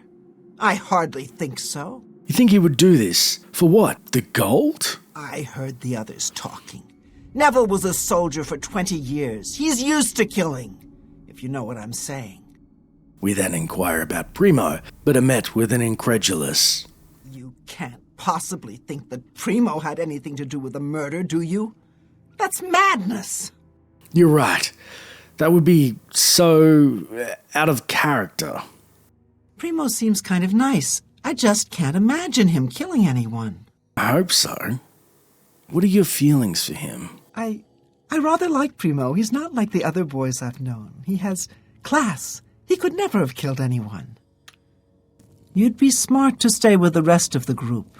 It's just not safe to go wandering off alone with a killer on the loose. After 2 guests have been eliminated, tensions are now rising, and it becomes more apparent that the supposed gold is now just a hoax, and every guest increasingly suspects each other. Devesi will now greet us with, if she dislikes us. 2 people dead, and you're still alive? I'm sorry, but you're starting to make me nervous. Please go away. If she's indifferent. 2 of us have been murdered. 1 of us is a killer. But who? 2 of us dead? Who would do this? And why? Is that why we're all here? To be killed like vermin? I feel like I'm going mad! Or, if she likes us. I don't care about the gold anymore. I just want to get out of here. I'm going to try all the windows and doors and see if I can't get one open. Her thoughts on the other guest at this point are as follows. Okay, so I don't like Matilde. What makes you think I like you any better? You know how hostile Matilde has been. Perhaps, maybe there's more to her than she lets on, if you catch my drift. Could it be possible? Could an old lady be a murderer? She'd have the stomach for it, of that I'm sure. At first I thought she was just a cranky old crone. Now I'm beginning to think she's a cold-blooded killer. For Nels the Naughty. Look, I don't know who's responsible for this madness, so stop trying to taint my opinion of Nels. Why does Nels seem so fixated on you? I just don't know what to make of Nels anymore. He plays the bumbling drunkard, but he could very well be the killer. Can I be honest with you? Nels won't stop looking at me. At first I was flattered, but now he's scaring me. He could be the killer. I could be next. When questioning about the retired soldier Neville... 2 people are dead. Could he really have done it? I just don't know. I can tell you one thing. A trained Imperial Knight would have no trouble covering his tracks. 2 people have been murdered, and neither of them was Neville. Watch your back around him. Neville is a trained killer. That fascist pig killed those people. I just know it. And again, she's defensive about the young Primo Antonius. Don't try to turn me against Primo. For all I know, you could be the killer. We're in this together. All we're trying to do is figuring out who is capable of murder before we're next. 2 people lie dead. Primo could have done it, I know. He's young and strong. Still, I don't want to believe that. I hear you, but you said it yourself. You don't want to believe it. I know Primo could be the killer, but I just don't want to believe it's possible. If he likes me, he could take me away with him. Don't go far. It's too dangerous to go wandering around this house. With only 2 targets left, there are now only 2 possible suspects. The other guest, or us. Devesi will greet us with low disposition, saying, So many people dead. I just don't know who to trust anymore. No, you stay away from me. One of you is the killer. Stay away from me. Or with neutral disposition. Only 3 of us left. Only 3. Where are you going? What are you doing? We need to keep our eyes on each other. And with high disposition. Only 3 of us left. I'm certainly no murderer, and I know it's not you. That leaves one person. We must protect ourselves. Find weapons. Her thoughts on the other guests at this point have degraded as follows. Have you seen that shifty Breton? So you're telling me I should believe you? That Matilde is the killer? Why should I trust you? Get away from me! So you think the old quote-unquote noble spinster is harmless? I have no doubt that Matilde is capable of murder. But what about you? You're as much suspect in my eyes as she is. Me the suspect? Who of us openly hates Dunmar? Who claimed to be from wealth but is found out to be desperate for gold? Who mysteriously disappeared down in the basement before doing God's knows what since we first got here? It's her, you understand me? It's Matilde. She's the killer. She's the one doing this. We've got to kill her first. Do you understand me? With this morbid revelation, Dervaisi darts out of the room, disappearing in a veil of invisibility, and seeks to murder Matilda on the 2nd floor, showcasing her formidable witch summoning and spells, and finally finding a blade conveniently left out before ending the Breton's life in a single swipe. So many people dead. When Dervaisi's approached with only Nels the Naughty still alive. Either you or Nels is the killer. I can't trust either of you, so just stay away from me! What? Dervaisi? It's me. Please, just leave me alone. Either you or Nels is a murderer. I just don't know who to trust anymore. Listen for a second. Nels pretended to be drunk, but why was he watching you this entire time? I don't think this was a crush at all. What if he was plotting on us, and you were the only one who caught him in his sick game? It's Nels. He's the murderer. We have to get him before he gets us. Do you understand what I'm saying? We have to kill Nels. Again, Dervaisi becomes a blur and races down to find Nels on the 2nd floor. We follow in tow and find the Dark Elf has all but vanished as the Nord exclaims. This house is a death trap. We're being killed off, one by one. We realize too late she has melded into her surroundings and stalks her prey. Oh! Ending his life with a slash of her blade. Unlike the other guests, Dervaisi has no such reservation about the Red Guard Neville. He's the killer, you idiot, can't you see? He murdered all of those people! Slow down. Neville? He's the killer! Don't you see? We have to protect ourselves! We'll be next! Shh! I think I hear him in the next room equipping his Imperial armor. What should we do? He killed them! All of those people! We have to get him before he gets us! We have to kill that murdering swine! Dervaisi stops dead as Neville begins patrolling in his full uniform, following as he heads to the 2nd floor. Leveraging her deadly spells to bypass his metal plating, the Dark Elf cooks the Red Guard inside his armor. Ah! You and I are the only ones left. But we did it. We survived. We won.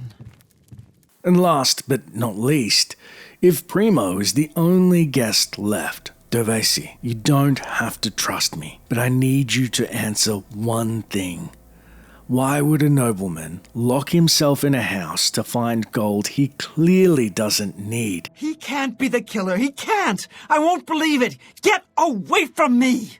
None of this makes sense. Is there even any gold? Please, no, Primo can't be the killer. But it's either him or you. I'm sorry, my dear. I really am. Oh, Azura, no, it's Primo. He's the only one left. He killed them all. We have to protect ourselves. We have to kill him first. Casting her signature invisibility spell, the Dark Elf swings a summoned axe at the confused noble. Ah! Ha! And then begins tracking him as he flees for his life. With her former crush now sprawled lifeless on the floor, we collect the gold off Primo's body, which we had spent greasing the wheels of his goodwill as we can with every guest, and as a final act of disrespect, we begin to strip Antonius's corpse of valuables, leaving him exposed and naked as Dran walks away in disgust. Before we look at eliminating the final guest, provided Devasi is now the only target left alive, she will discuss the deceased guests throughout the quest. It should be noted her responses are the same regardless of how they die, even by her own hand, as all guests will canonically react as if they had no part in said murders. As we say, well, petite when kaput, you've got to be happy. I never trusted her, but I never wanted to see her dead. Have you no compassion at all? She wasn't exactly your biggest advocate. It's hard to believe she's dead. Why would someone want to murder an old woman? You really believe that? Before you were complaining about her casting aspersions about your race. Come on. What do you really think? Good. I'm glad she's dead. I can tell you that because we're friends. Matilde didn't like me just because I'm a Dunmer. She got what she deserved. If Nels the Naughty expires... Don't you even care that Nils is dead? Maybe you killed him. To be honest, I thought he was the killer, with how he wouldn't stop leering at you. The way he looked at me. It was flattering at first, and then... Oh, who could have done this? Why would anyone kill Nels? To be honest, it seemed like he may be the killer. He just wouldn't stop leering at you. To be honest, I started getting a bad feeling about Nels. But now he's dead. I should have gotten to know him better. Now it's too late. I heard what happened to Neville. You must be relieved. No, I didn't like the man. But why should you care? Please, just go away. Look, I'll go, but I have to ask. Did he talk to you about the gold's location at all? I don't understand. Who would kill him? And why? Is this about the gold? I think that Neville knew where the gold was and made the mistake of sharing it before he was... I'm going to be honest. You having friction with him doesn't look great from the outside. All right, so I didn't like Neville. But the man was a trained soldier. He knew how to handle himself.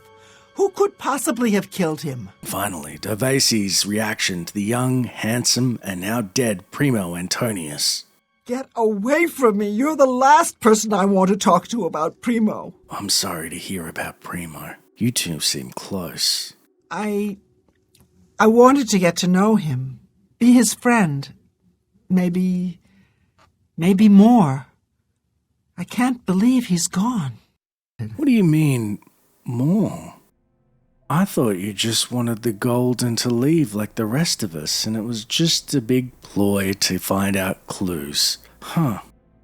Guess I read that one wrong. Primo was my chance. Do you understand me? He was wealthy. He could take me away someplace. Whoever did this will pay. If Devasi is our last target left standing, depending on her disposition and our actions, she may divine the murderer's true identity at the last minute and become hysterical. It's you. You're the only one left. You did it. You killed them all. You're the only one left. By Azura, no. Please, please don't kill me. I beg of you, spare my life. Forcing us to openly fell the Dunmer and fail the contract terms. What's the matter? Getting tired?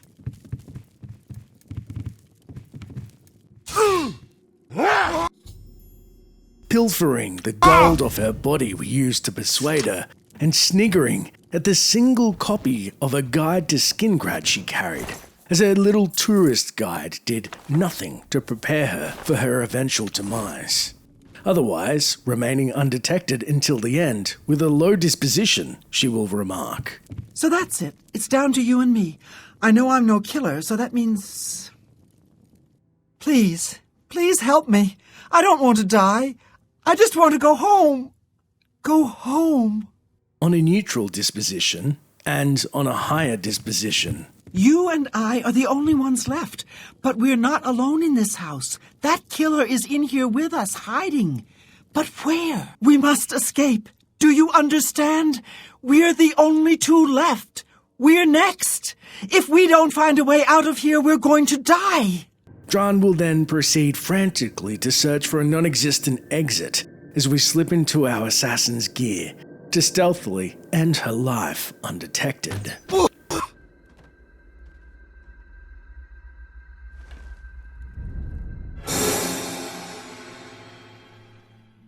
Once a single guest has been eliminated, the atmosphere obviously changes, and so does the opinion of the Breton towards the other guests. Finding Matilda where we previously sent her, searching for treasure in vain down in the basement, Matilda will greet us according to her disposition. A low one grants.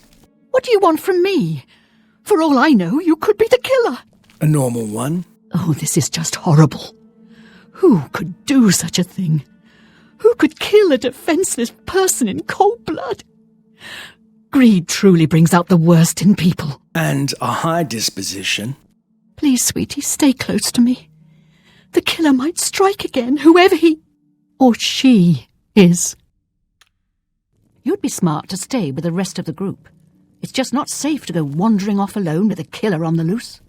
We can discuss the other guests again, and granted they're still alive, Matilda will have the following to say.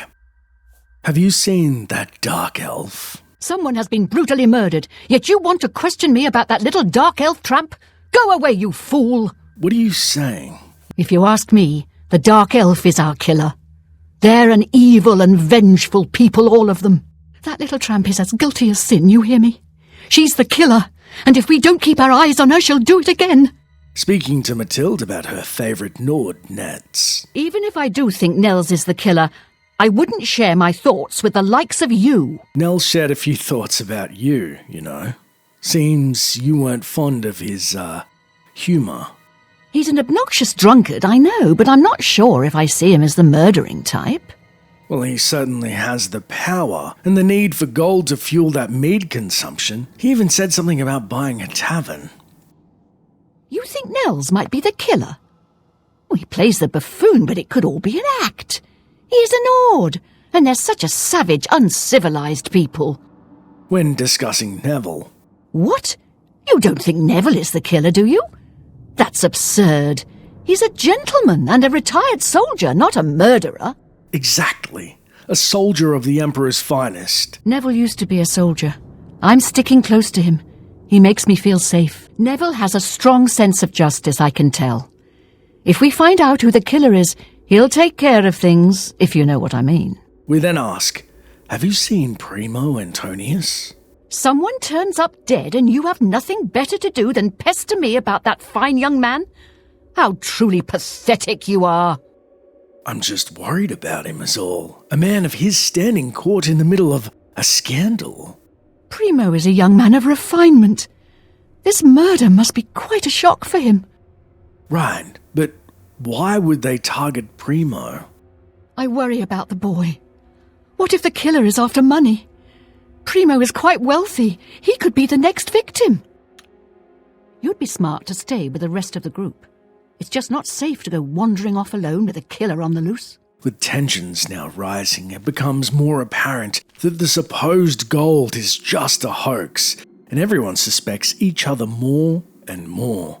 Matilda's fear grows stronger and will now greet us, if she dislikes us, with, It's not safe to be alone.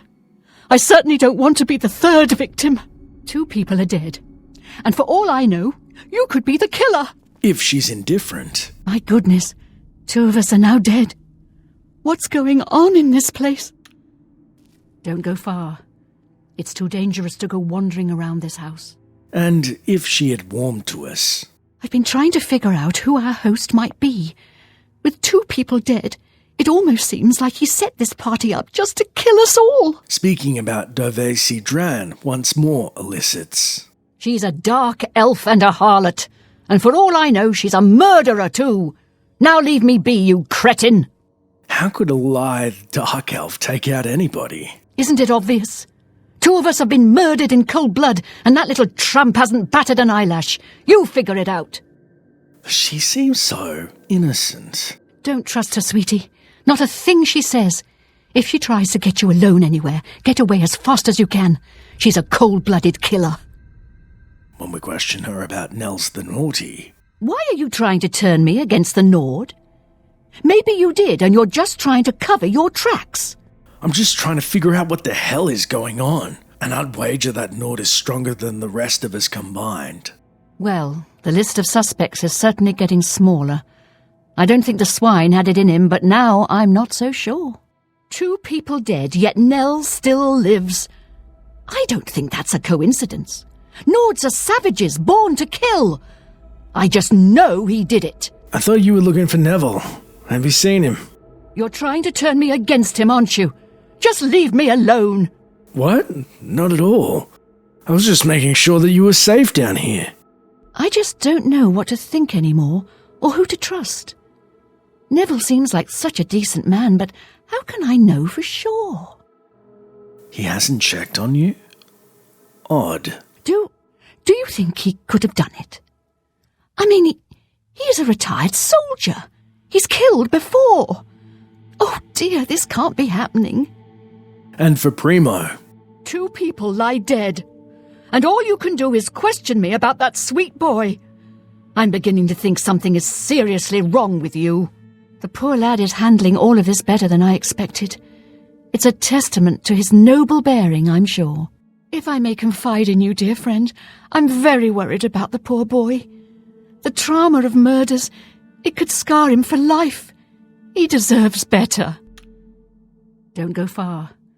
It's too dangerous to go wandering around this house. With only 2 targets left, there are now only 2 possible suspects. The other guest, or us, and Matilda's fear has grown tremendously, and we realise she has backed herself into the basement's southeast corner, edging ever closer to the great axe on the ground. She'll then greet us with low disposition with, This house is a death trap. We're being killed off one by one. Oh, it's you. What do you want? Why are you looking at me that way? This is insane. We're being hunted down one by one. There must be a way out of this madhouse. with a neutral disposition. Oh, I'm sorry. My nerves. I just want to get out of here. 3 people have been murdered. I'm so very frightened. And with a high disposition. Oh, thank goodness it's you, sweetie. Please don't wander too far away. I feel safe with you. Where are you going? What are you doing? We need to keep our eyes on each other. If approached again with only Dovesi still alive. You bloody half-wit. Do I have to spell it out for you? She's a killer! A murderer! I didn't want to say anything earlier, but I'm pretty certain I saw her casting a charm spell on Primo. She could be a witch. I knew it. It's her. That dark elf tramp killed them all. We've got to get out of this place. What should we do? It's up to us now, don't you see? Dovesi did it. She murdered everyone, and now she wants to murder us too. We have to get her first. Matilda, in a frenzy, will then attempt to fell the dark elf, though for all her bluster, she makes more of a casual victim than anything.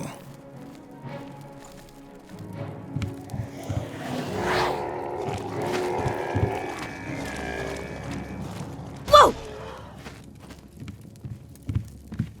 So that's it. It's down to you and me. I know I'm no killer, so that means... Attempting to incriminate Nels the Naughty. My feelings about the Nord are my own business. Leave me be. How did the Nord go from drunk to stone-cold sober since the other guests have perished? You and Nels? Both still alive? One of you is a cold-blooded killer. I never did trust that Nord. Oh no, I just realised. The doorman was a Nord. They must be in cahoots locking us down here for their twisted, barbaristic delight. Oh, please, save me. Save me from that savage. He'll kill me and then feast on my flesh. That's what Nords do. Please, I don't want to die. Nels, seated across from Petite, tries to assuage the Breton's fears before drinking deeply from his mug. So many people dead. I just don't know who to trust anymore. Matilda will then continue to flitter about, as we are then forced to take care of the inevitable ourselves. This house is a death trap. We're being killed off one by one. And after planting the seeds of doubt about her White Knight Neville, she will then say, Oh, it's you. What do you want? Why are you looking at me that way? You want me to mistrust him, don't you? You want to turn me against him. Maybe you're the murderer. Maybe. Or maybe you've been attacking like a trapdoor spider from down in that basement. I'm no murderer. So that means it's either you or Neville. Just stay away from me. I don't trust either one of you. Come on. I've been down here with you. If I was a killer, wouldn't I have done it already? I know you're no killer. That means it's Neville. Oh, I'm so frightened. Please protect me from him. Where are you going? What are you doing? We need to keep our eyes on each other. Again, Matilda will not seek out Neville, but rather smartly cower at the dining table to enjoy her final sweet rolls as we hunt down the Red Guard, who's looking to don his armor and end his life before he gets wise to our plan. This house is a death trap. We're being killed off one by one. This house is a death trap. We're being killed off one by one. And finally, Primo Antonius. You're trying to turn me against that sweet boy. Make me think he's the murderer. Get away from me, you fiend. Stop, Matilda. Tell me what happened. There are only 3 of us left. All those people dead. And the killer had to be either Primo or you. I'll be honest. I'm starting to question if he's a noble at all, or... What if this is a ploy, and he was a skilled assassin in disguise wearing his regal airs about him? Oh my heavens. Primo must be the killer. I never thought it could be him. Please, you've got to protect me from him. Matilde, seemingly still in disbelief, will converse with Primo a final time, perhaps to keep up appearances, before leaving us to break the young noble's neck. So many people dead. I just don't know who to trust anymore. This house is a death trap. We're being... Provided Matilda's not the only target left alive, she will discuss the deceased guest throughout the quest, starting with Dovesi Dran. Tilly, that poor dark elf girl, she's dead. So she's dead. What do you want from me? Flowers? A eulogy? I think not. I know you didn't like her, but she was murdered. Yes, the poor girl is dead. What a shame. Well, I guess she won't be finding the gold. Oh, Matilda, I knew it was the gold you were after, but even at the cost of an innocent mer? One less dark elf in the world, and now there's one less person to find the gold as well. It's a good day, don't you think? Or Nels the Naughty. He was a buffoon, but I didn't wish him dead, you cold-hearted villain. Well, you weren't such a fan yourself. All right, so I didn't care much for the man. That doesn't mean I wanted him dead. You know, it didn't seem like you enjoyed sharing space with that savage all that much. So, Nels is dead. I don't condone murder, of course, but I can't say he'll be missed. As a rule, I find Nords rather... vulgar. Matilda then lashes out over the passing of Neville. He's dead, and one of you killed him. I hate you all. I'm sorry. I know that you thought highly of him. I can't believe he's dead. Such a strong, handsome man. And a knight, sworn guardian of Cyrodiil no less, even in retirement. Why would one of us kill Neville? What if they try to get the rest of us? You'll protect me, won't you? And finally, young Primo Antonius. Leave me alone, you ghoul. Can't you see I'm mourning for that poor sweet boy? I know you were like a mentor to the boy. He was so young, so innocent. That boy was destined for greatness. Who could have done such a thing? If there is one thing to take comfort in, Primo respected above all else your shared nobility and saw kinship in it. I just can't believe he's dead. He was like a young, beautiful prince. I hope whoever did this can live with themselves. If Matilda is our last target left, however, her fear will come to a climax, and she'll refuse to talk save a single final line of dialogue. So that's it. It's down to you and me. I know I'm no killer, so that means... Oh, they're dead! All of them dead! Why? What's going on here? We need to get out of this place! Once again, her disposition will affect the way she greets us. A high one will net us. You and I are the only ones left, but we're not alone in this house. That killer is in here with us, hiding. We've got to get out of here. You understand me? We're the only ones left. We need to find a way out of this house. Come on! However, with a low disposition, Tilly will assume we're the killer and will defend herself from us. Oh, they're dead. All dead. And you're the only one left. It's you. Oh, gracious, no. Stay away from me. The Breton will then remember the location of the axe in the basement, swinging its formidable heft in between battle cries. I've fought mud crabs more fearsome than you. You'll never take me down. Until we shove our shiv, suffer thorn between her ribs, sending her sprawling. We then collect 530 gold off her body, much of which we use to bribe her, and her green garments, leaving her carcass exposed for the rats as we meander out of the basement to find our next victim, the Nord affectionately known as Nels the Naughty.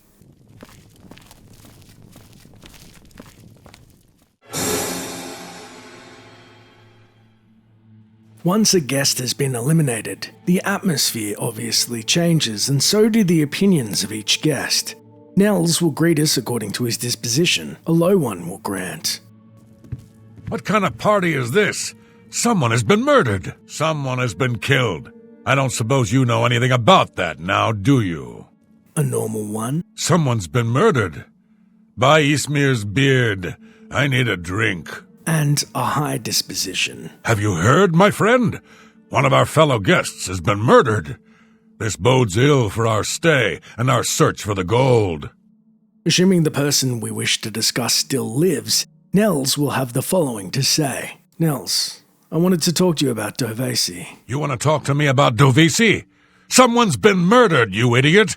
There are more important matters to discuss right now. I'm worried about her. She was sobbing in the corner last time I saw her. The poor lass looks upset. But if she's anything like my daughter, she's tougher than she looks. She'll be all right. All right? What about the supposed killer in our midst? Let me tell you something.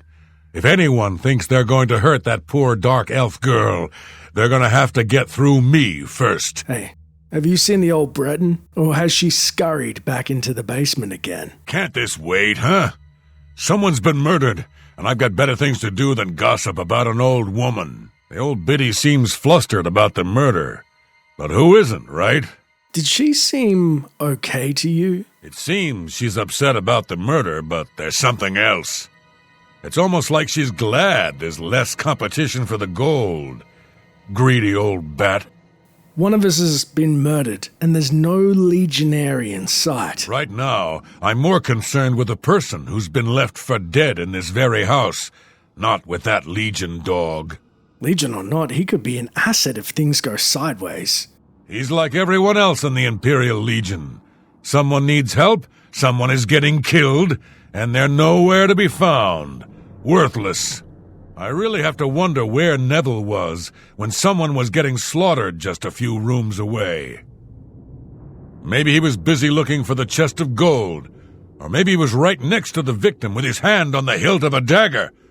Think about it. So, what's your read on Primo? It's really none of your business what I think about him, now is it? No, but I am saying it is not normal for a nobleman to be in the midst of a murder. I can't imagine someone like Primo has seen much death and suffering. This murder must be quite a shock to him. Shock to him and the rest of us. Whoever the killer is would have to be strong and quick. Now, I'm not saying Primo is our murderer, but you have to admit it's at least possible. You'd be smart to stay with the rest of the group. It's just not safe to go wandering off alone with a killer on the loose.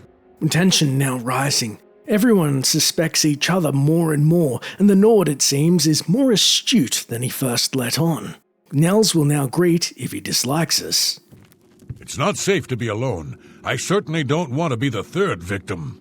Well, look at you. 2 people have been horribly murdered, and you're right as rain. Strikes me as odd, that does. Or with a normal disposition. 2 people dead. If anyone else drops, I swear I'm going to gather every drop of alcohol in this house and drink myself into a stupor. Or if he is fond of us.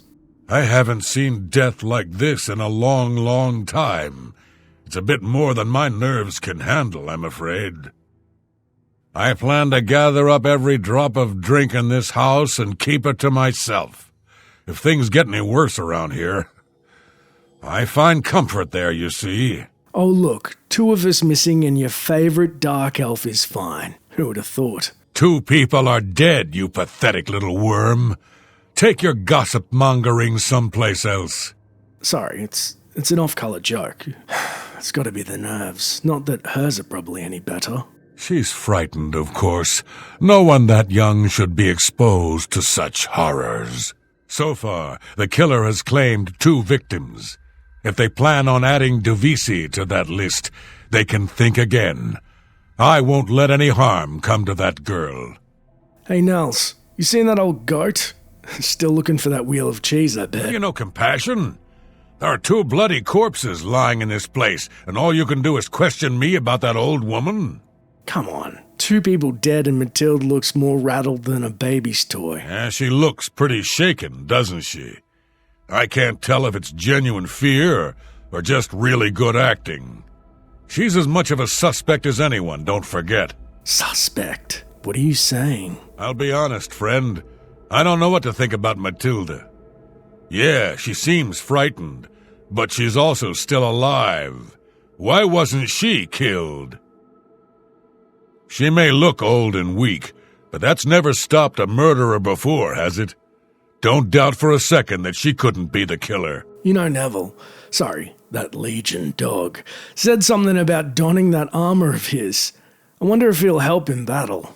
By Ysmir's dragon blood, what's wrong with you? 2 people are dead. It's hardly the time to chat about that Legion lackey. I tell you what, this is one of the only times that armor would be a welcome sight. 2 of us killed, and where was the stalwart Legionnaire? That's what I'd like to know. He spent his life protecting the citizens of Tamriel? Ha! With 2 of us now dead, it seems like the others are looking for Neville for protection. The fools. He'll kill them like he did the others.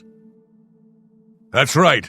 I think Neville is the murderer. I can't prove it yet, but he'll slip up, just you wait. Whatever you do, don't turn your back on him. I'm still trying to figure out, why is the noble boy here again? It's certainly not the gold. I'm not sure if you're really concerned for the kid or trying to convince me he's a murderer. Either way, I ain't listening. Fine. Plug your ears and drink to Ysmir's beard, whatever you Nords do. Or maybe think for a second about why Primo is actually here. I'm not sure what to think of the kid anymore. All I know is that 2 of the guests have been murdered, and he's just dandy. Makes you wonder. Yeah, I can't make heads or tails of it. Let me ask you something, friend. Why is Primo even here? The rest of us need the money, but his family is wealthy beyond measure. Maybe he was bored, or maybe he just wanted to do some slumming. Or maybe he's a trained assassin hired to kill us all, one by one. Sound crazy? Well, these are crazy times, my friend. Stay safe, if that's even possible. With only 2 targets left, no matter how innocent we try and seem, Nels sees more and more through our facade. With a low disposition, he will greet us with, You're enjoying all this, aren't you? You like seeing us squirm. What in blazes is going on here? Do you have something to do with this? This house is a death trap. We're being killed off, one by one. After ending the conversation, he will look for a drink. Well, 8 to be exact, as indicated by the game files, and the behaviour being described as quote-unquote stupor, and refuse to talk to us during this behaviour. Please, not now. I just want to be by myself for a bit. Or with a neutral disposition. 3 people. Murdered. I know I shouldn't go wandering off alone right now, but for the love of Ismir, I need a drink. I need to find some real spirits. I think I saw some mead down in the basement. I don't care if it's not safe. It's my nerves. I need to calm down. Nels, in fact, does not head to the basement, but instead takes up drinking his hoarded liquor. Or, with a higher disposition, he opens up further. My friend, please stay safe. 3 of us have been murdered. Besides you and me, there's only 1 guest left, if you know what I'm saying. I've seen death like this before. Many years ago, my daughter was murdered by bandits who came to our village. I'm sorry. I need a drink. Plonking himself at the dining table, Nels will begin to open up to us further. So many people dead. I just don't know who to trust anymore. Unfortunately, if the only other victim is the Dark Elf, and we say, Nels, we need to find out who did this. It's not you, and it's not me. You need to consider Dovesi as a threat. She isn't your dead daughter, friend. The sooner that you accept that, the better. Only 3 of us left, and 1 of us is a murderer. You expect me to believe it's that sweet girl, you murdering scum? I'll kill you. We instantly will be detected and forced to contend with the Nord as he finds the closest blade on the nearby bookshelf for a drunken duel. Showing your face was the last mistake you'll ever make.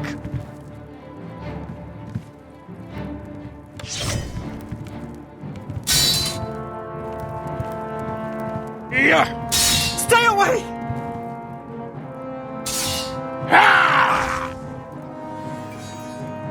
Otherwise, with neutral disposition.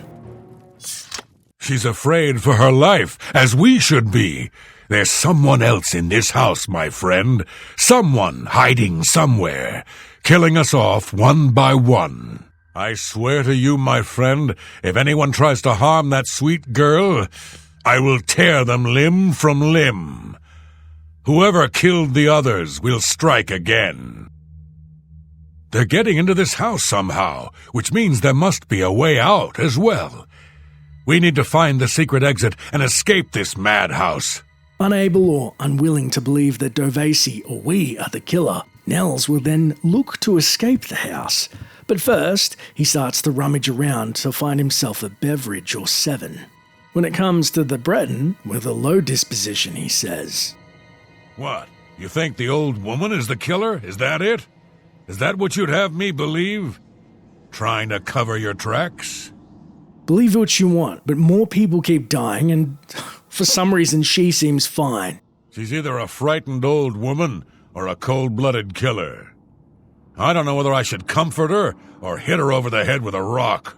That old hag would step over her own grandmother if she thought there was a spot of gold involved. Actually, no, she's probably going to be the grandmother, but still. There are only 3 of us left. You and I are no killers. So that leaves the old woman. Don't be fooled by her appearance. Matilda is no weakling. She killed the others in cold blood, and she'll try to kill us next. I'm not about to stand around waiting to die. We need to kill Matilda. So many people dead. I just don't know who to trust anymore. After which, the Nord locates the blade conspicuously left on the nearby bookshelf and has a stern conversation with the old Breton, pointy end first. This house is a death... If we mention Neville with a low disposition... 3 guests have been slaughtered, and you want to ask me about that Legion dog? I don't know who I hate more, you or him. Guests are dropping like flies around here, but not Neville. He's still in one piece. That tells me he's either very lucky or a cold-blooded killer. Remember what you told us about your daughter? You think that's a coincidence? Neville is a Legion dog through and through who holds life cheaply. You know what they say, a rabid cur is best put down.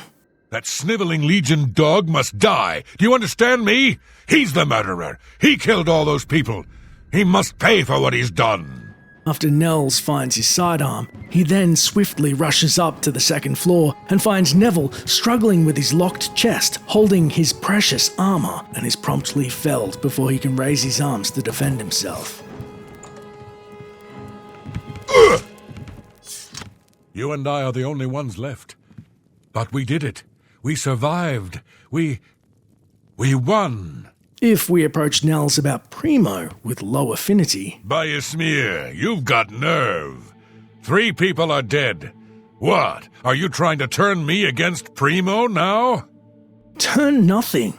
Primo is the one seemingly unaffected by all this death and destruction. This is madness. There are now only 3 of us left. Myself, you, and Primo. I know I'm not the killer. But what about Primo? What about you? I'm not the rich braggart who has a grin ear to ear while partygoers drop around us like cliff racers. Besides you and me, he's the only one left.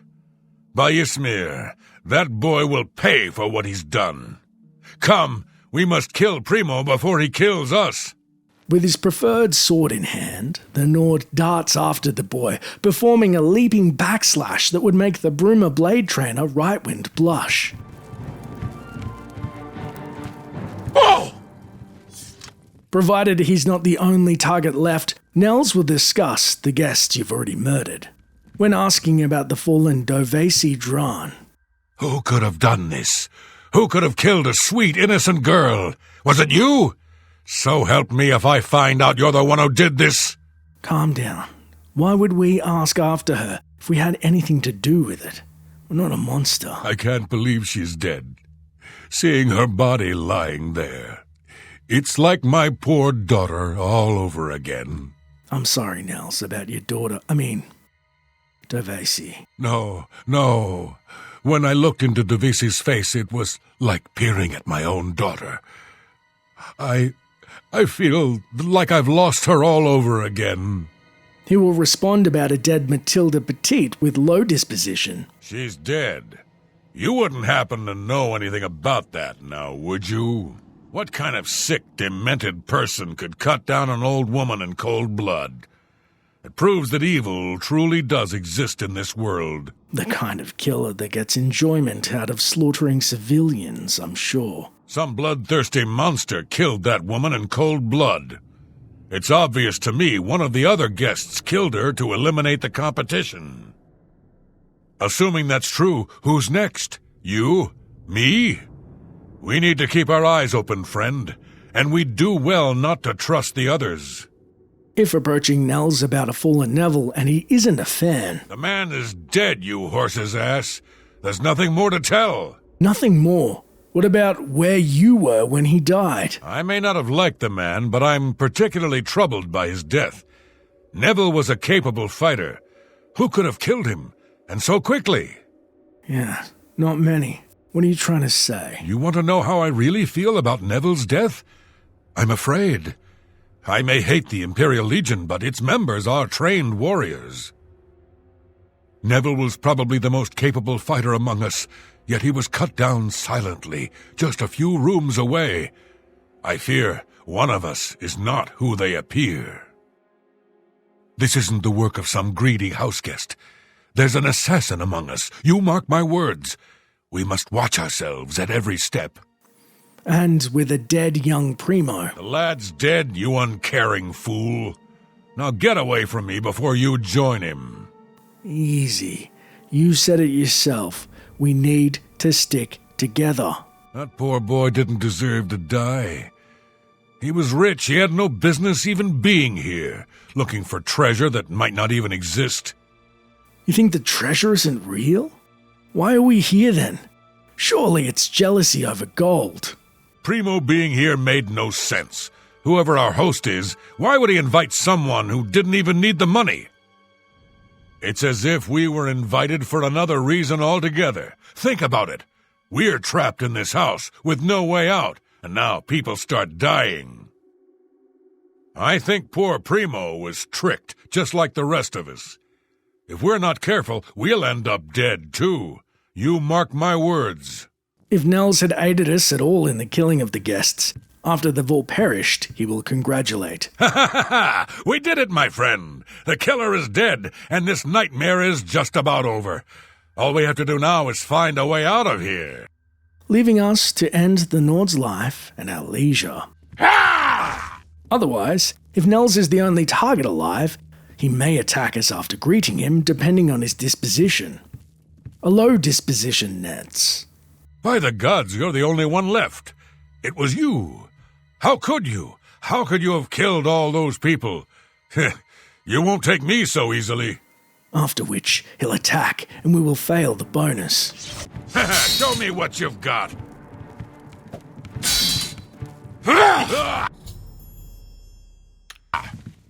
With a normal disposition, however, he will simply refuse to talk. You. What do you want?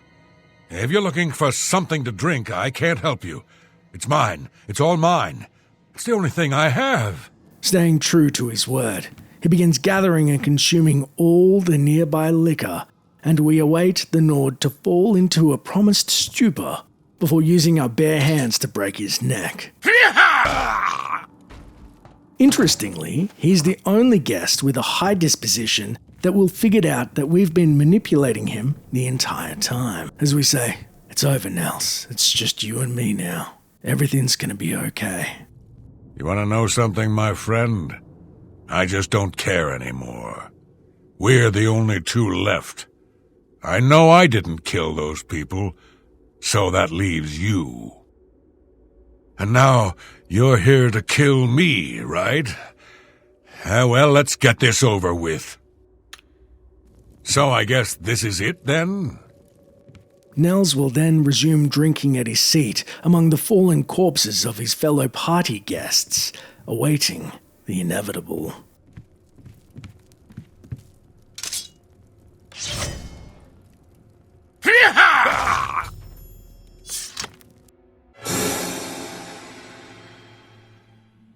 After the first guest has been eliminated, tensions rise, and the ex-Imperial soldier, Neville, will reflexively revert to his Legion training. I know someone's been murdered and we're all on edge. Just try to remain calm. I'll get to the bottom of this. He will then greet us according to his disposition. A low one will grant us. Someone's been killed, and as far as I'm concerned, you're one of the prime suspects. You watch your step. With a normal disposition, he correctly proclaims. Locked inside a house with 5 strangers. It sounded like a trap when I read the invitation. Looks like I was right. And with a high disposition. A guest has been murdered. So it begins. You mark my words, this entire party is a trap. Someone wants us all dead, and now they have their chance. When you leave the conversation, Neville may remark. I knew this little party was too good to be true. Assuming the person we discuss still lives, Neville will have the following to say, starting with Dovesi Dran. I'm not sure I like your line of questioning, friend. Someone's been killed. Show a little respect. You think that dark elf is going to be okay? Dovesi's upset by the murder, but she'll be okay. I get the sense she's seen worse things in her life. You don't seem too concerned about her well-being. Right now, my main concern is figuring out who the killer is. She may be young, but Dovesi is a suspect just like everyone else. I've seen enough in my time to know that anyone is capable of murder if they have the right motivation. When asking after Matilda's fragile mindset, he scolds. She's upset, you idiot. Murder has that effect on people. Matilda did seem rather shaken. The poor woman's rather upset. Someone of her bearing isn't accustomed to the horror of murder. A noble woman of her bearing scared witless. She should probably stay close to a man of your skill set, no? She's afraid, and for good reason. If the killer strikes again, they may very well pick an easy target, like Mathilde. She needn't worry, though. I'm a trained soldier, with 20 years of experience dealing with situations like this. On my honor, this killer will be caught and dealt with. When asking about Nels the Naughty, someone's been killed. And you know what my real problem is? Trying to decide who did it, you or that worthless Nord. When people start turning up dead, it's usually a good idea to keep your eyes on any nearby Nords, if you understand what I'm saying. Believe me, I know exactly what you're saying. Nords are raised to be cold-blooded killers.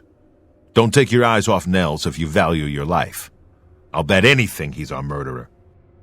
And when slyly suggesting Primo Antonius was nowhere to be seen during the first elimination. I hope you're not suggesting that Primo was the murderer.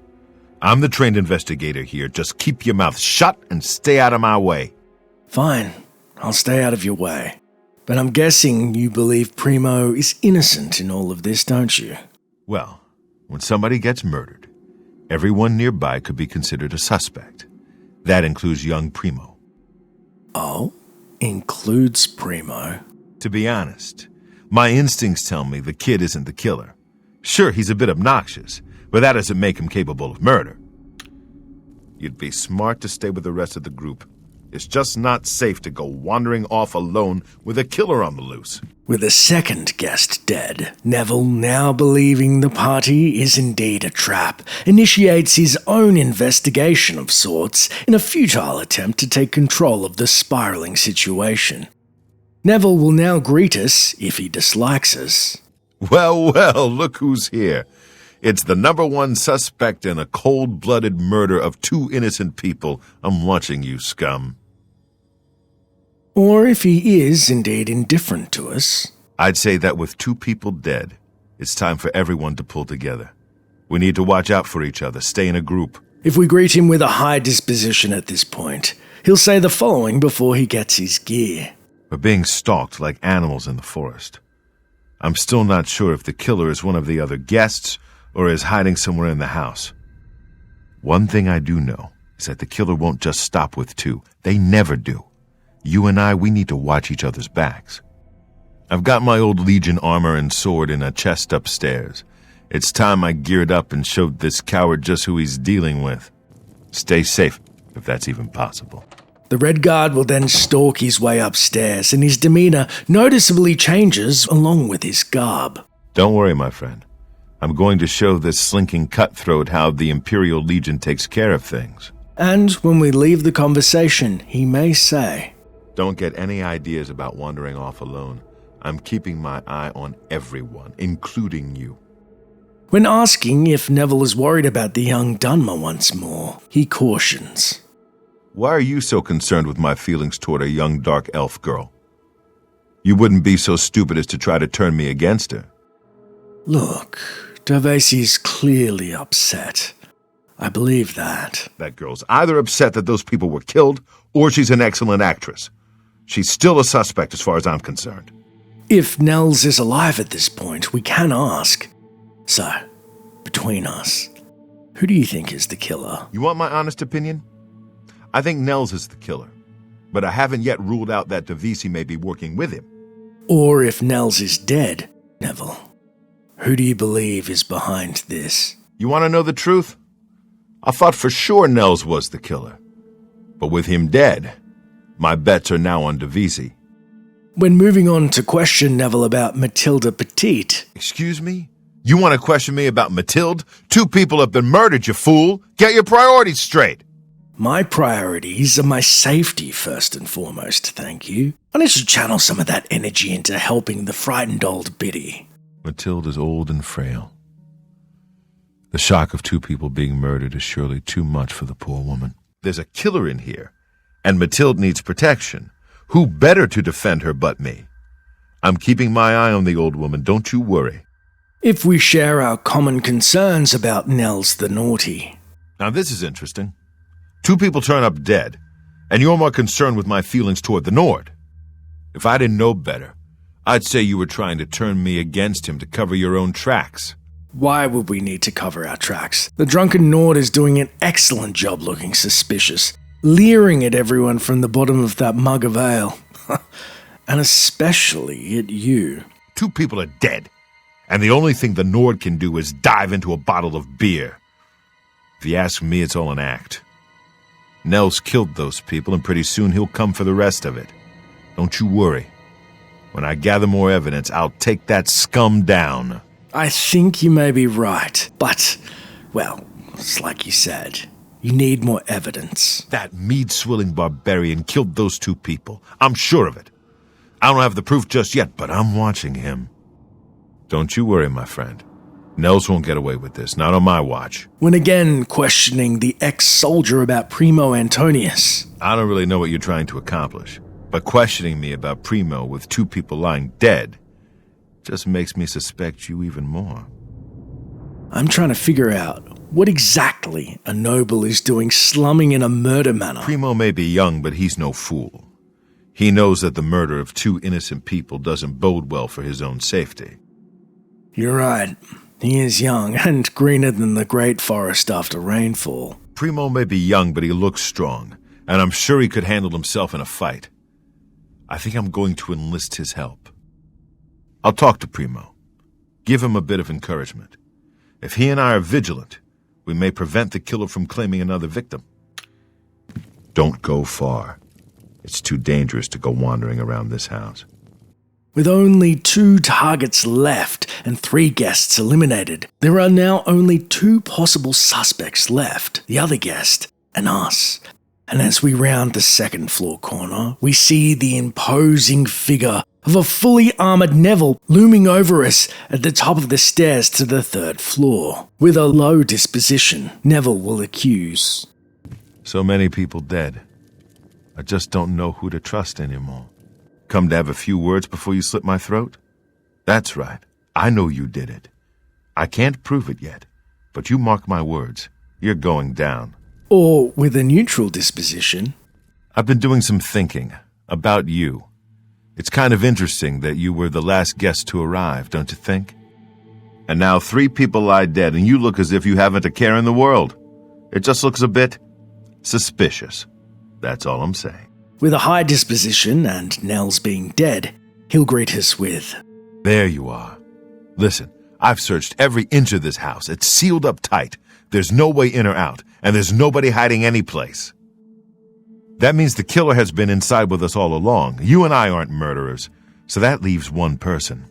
We must prepare to defend ourselves. This is insane. We're being hunted down 1 by 1.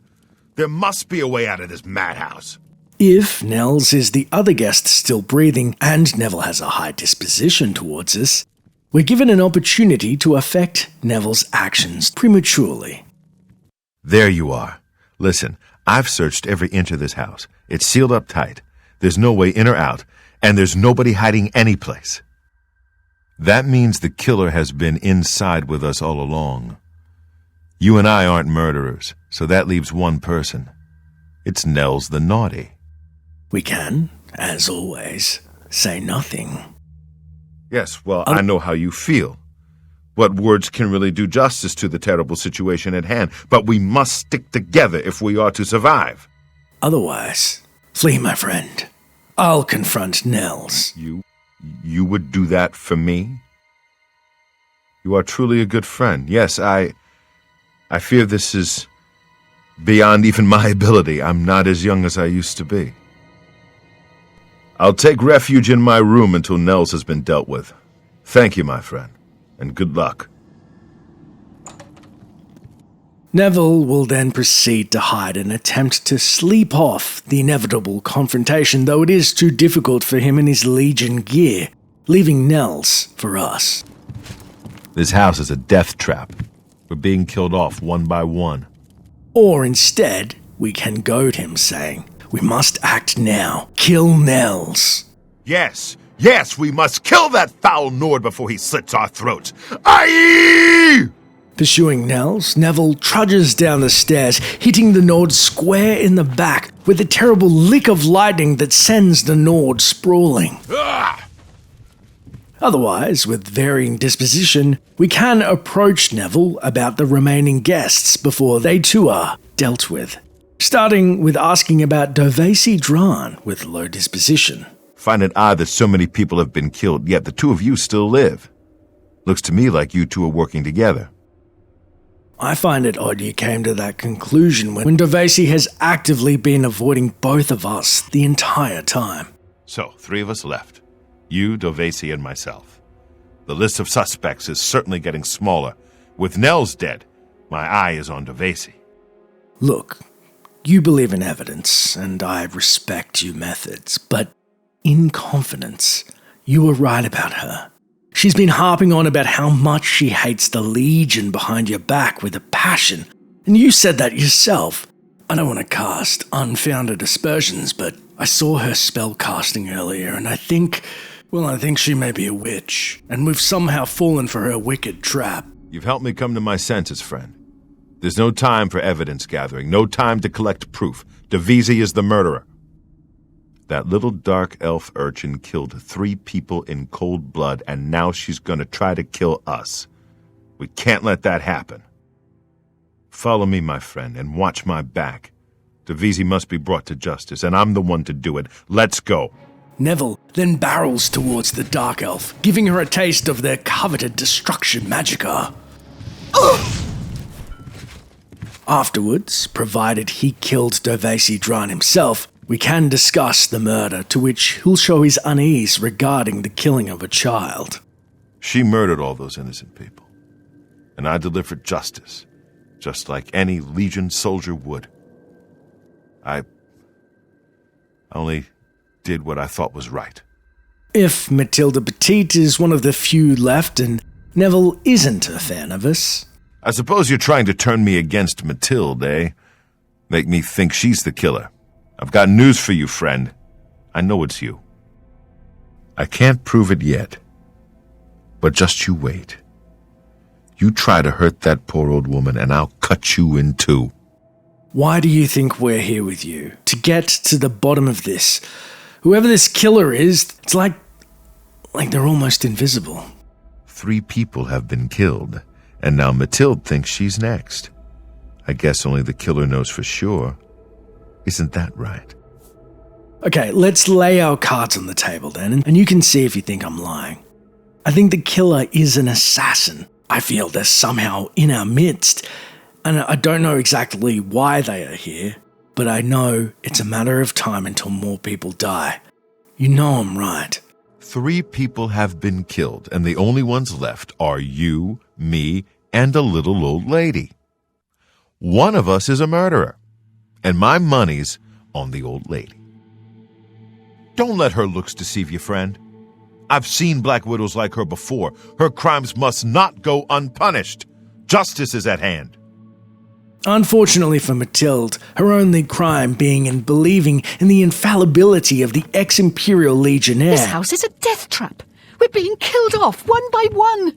And if she is a final survivor with Neville, she will haphazardly sprint towards him, cowering for cover behind his authority. Neville, however, has no such compunction about tossing the old Breton aside like a wet rag.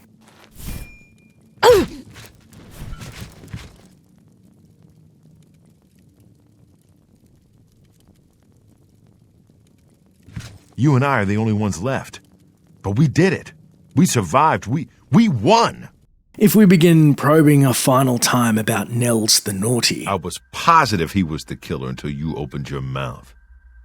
Now I'm not so sure. My gut instincts tell me Nels is the killer, but still I lack the proof I need to confront him. Maybe you can convince me I'm right. Neville, listen. You want convincing? Remember your first encounter with the Nord. He was happy to openly berate you in front of everybody. He even hated you, even. And he's not the only Nord. Remember the doorman, Fafnir? Clearly something underhanded is at play, and he's involved. This is a dirty Nord trap that we've fallen into. My friend, in talking to you, it's become clear what must be done. I have no doubts in my mind that Nels is the killer. We must take him down. We've got to kill that cold-loving bastard before he turns on us. You cover me while I strike the killing blow. The incensed ex-knight then catches Nels with a blow cracking his ribcage as the Nord senses the danger. All too late. If we cross-examine Neville once more about Primo Antonius... I've come across your kind before. People get murdered and you ask questions. It's a sure sign of a killer with a guilty conscience. Watch yourself. Just tell me one thing. I know I keep coming back to it, but why would a noble lower himself by coming here? His motive for gold makes no sense. That's why the rest of us came, obviously. It's all starting to make sense now. Primo didn't need the money. He has more than any of us. Enough, in fact, to give away an entire chest of gold. That rich little bastard lured us all here by appealing to our greed. Don't you see? He considers us all low class and he wants us exterminated. That high-born little worm won't get away with this. He'll pay with his life. Come on, you watch my back. I'm going to take Primo down. Neville will then bound down the stairs as nimbly as any in a full cuirass, and flings a fireball at the unsuspecting noble, just missing him by inches, followed by a crunch of his mace to the back of poor Primo, who immediately crumples to the floor. Whoa! Provided he's not the only target left, Neville will discuss the guest we've already murdered. When saying, Neville, Devacey's passing, that was a tragedy. She was a child, and some sick murdering dog struck her down in cold blood. I swear, if I find out you did this, I'll kill you with my bare hands. Perhaps she made an enemy in here. Devacey couldn't have been any more than 15 years old. What threat could she have posed? Why was she murdered? Damn it, I mean to find out. I'm guessing you've seen things like this before. I was in the Legion for a great many years, my friend. I saw a lot of horrible things, including the murders of children. It made no sense then, it makes no sense now. But don't you worry. I've vowed to bring Devacey's killer to justice. I've heard Matilda passed. Did you happen to see anything? Someone slaughtered that poor old woman like a lamb. I've got my eyes on you. Make one false move and I'll come down on you like a hammer. Where was she? She said she was going to stick close by you. How could this happen? How could I have let my guard down? That poor old woman is dead. And I should have protected her. You can't be everywhere at once. Matilda's murder saddens me, friend. But not for the reason you may think. 10 years ago, when I was in my prime, this never would have happened. But now I'm old, and my instincts have failed. I let that woman down. Neville will then share his true feelings on Nels the Naughty. One less Nord in the world is something I'd normally cheer about. But the fact that he was murdered by a fellow guest does put a damper on things. If only Nels is dead, he has unique dialogue saying. Can't say I'm sorry to see there's one less Nord in the world. Still, I don't appreciate someone getting murdered right under my nose. Well, it looks like you weren't a fan of the Nord. The good news, there are no more Nords left. Nels is dead. You know what that means? You've just shot to the top of my suspect list. You make one wrong move, and I'll break you. And if Primo Antonius dies? He was a young man, and now he's dead. Slaughtered like a lamb. I've got my eyes on you, stranger. Don't you forget that. Why was Primo targeted, do you think? I'm still putting the pieces together. Was Primo murdered for his money? Was it something about the chest of gold? Not sure yet, but I'm close. You think he was taken unawares? Primo was a young man, strong and full of life. Surely he would have been able to defend himself against an attacker. If Neville's the only target left, and we've convinced him to attack the previous target, he'll now greet us with... You and I are the only ones left. But we did it. We survived. We won. Well, That's that. The killer is dead, and this nightmare is just about over. All we have to do now is find a way out of here. Otherwise, his disposition towards us will affect what happens next. Both a low disposition and a normal one will be proof enough for him to know that we are in fact the killer, and he will attack us after the appropriate greeting. You killed them all! Well, here we both are. Retired Imperial Legion officer and hired assassin. So, who do you work for? The Dark Brotherhood? The Morag Tong? No matter. I've faced your kind before. You're a coward. You use stealth and lies to destroy innocent lives. All of that ends now. Prepare to meet your doom. Or, I was wondering when you'd get to me. I have to give you some credit. You had me fooled. You made me trust you, which is not an easy thing. Oh, and the chest of gold was a nice touch. I knew it was all too good to be true, but I guess my greed got the best of me. But I'm afraid your little game is over now. I've killed more assassins in my day than I can count, so let's get this over with. Die, damn you! The Red Guard then bounds at us, unleashing a devastating assault. What's the matter? Getting tired? So it's probably best we explore our final option. With a high disposition, we'll have the Red Guard believe in our innocence. Despite his conviction, there was no way for an assassin outside of the known group of people. Well, that's it, my friend. We're the last. And that damned assassin is still hiding out in this house somewhere. I guess there's only one thing left for me to do. I'm gonna find an axe and do my best to chop that damn door down and get us out of here. So I guess this is it, then. And he'll go and grab an axe and proceed to attempt to break down the front door in vain.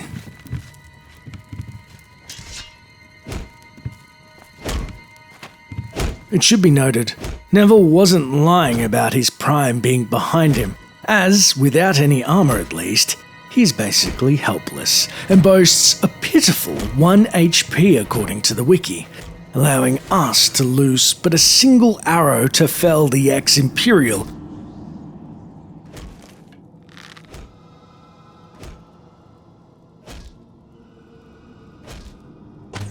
While he remained blissfully ignorant of our crimes.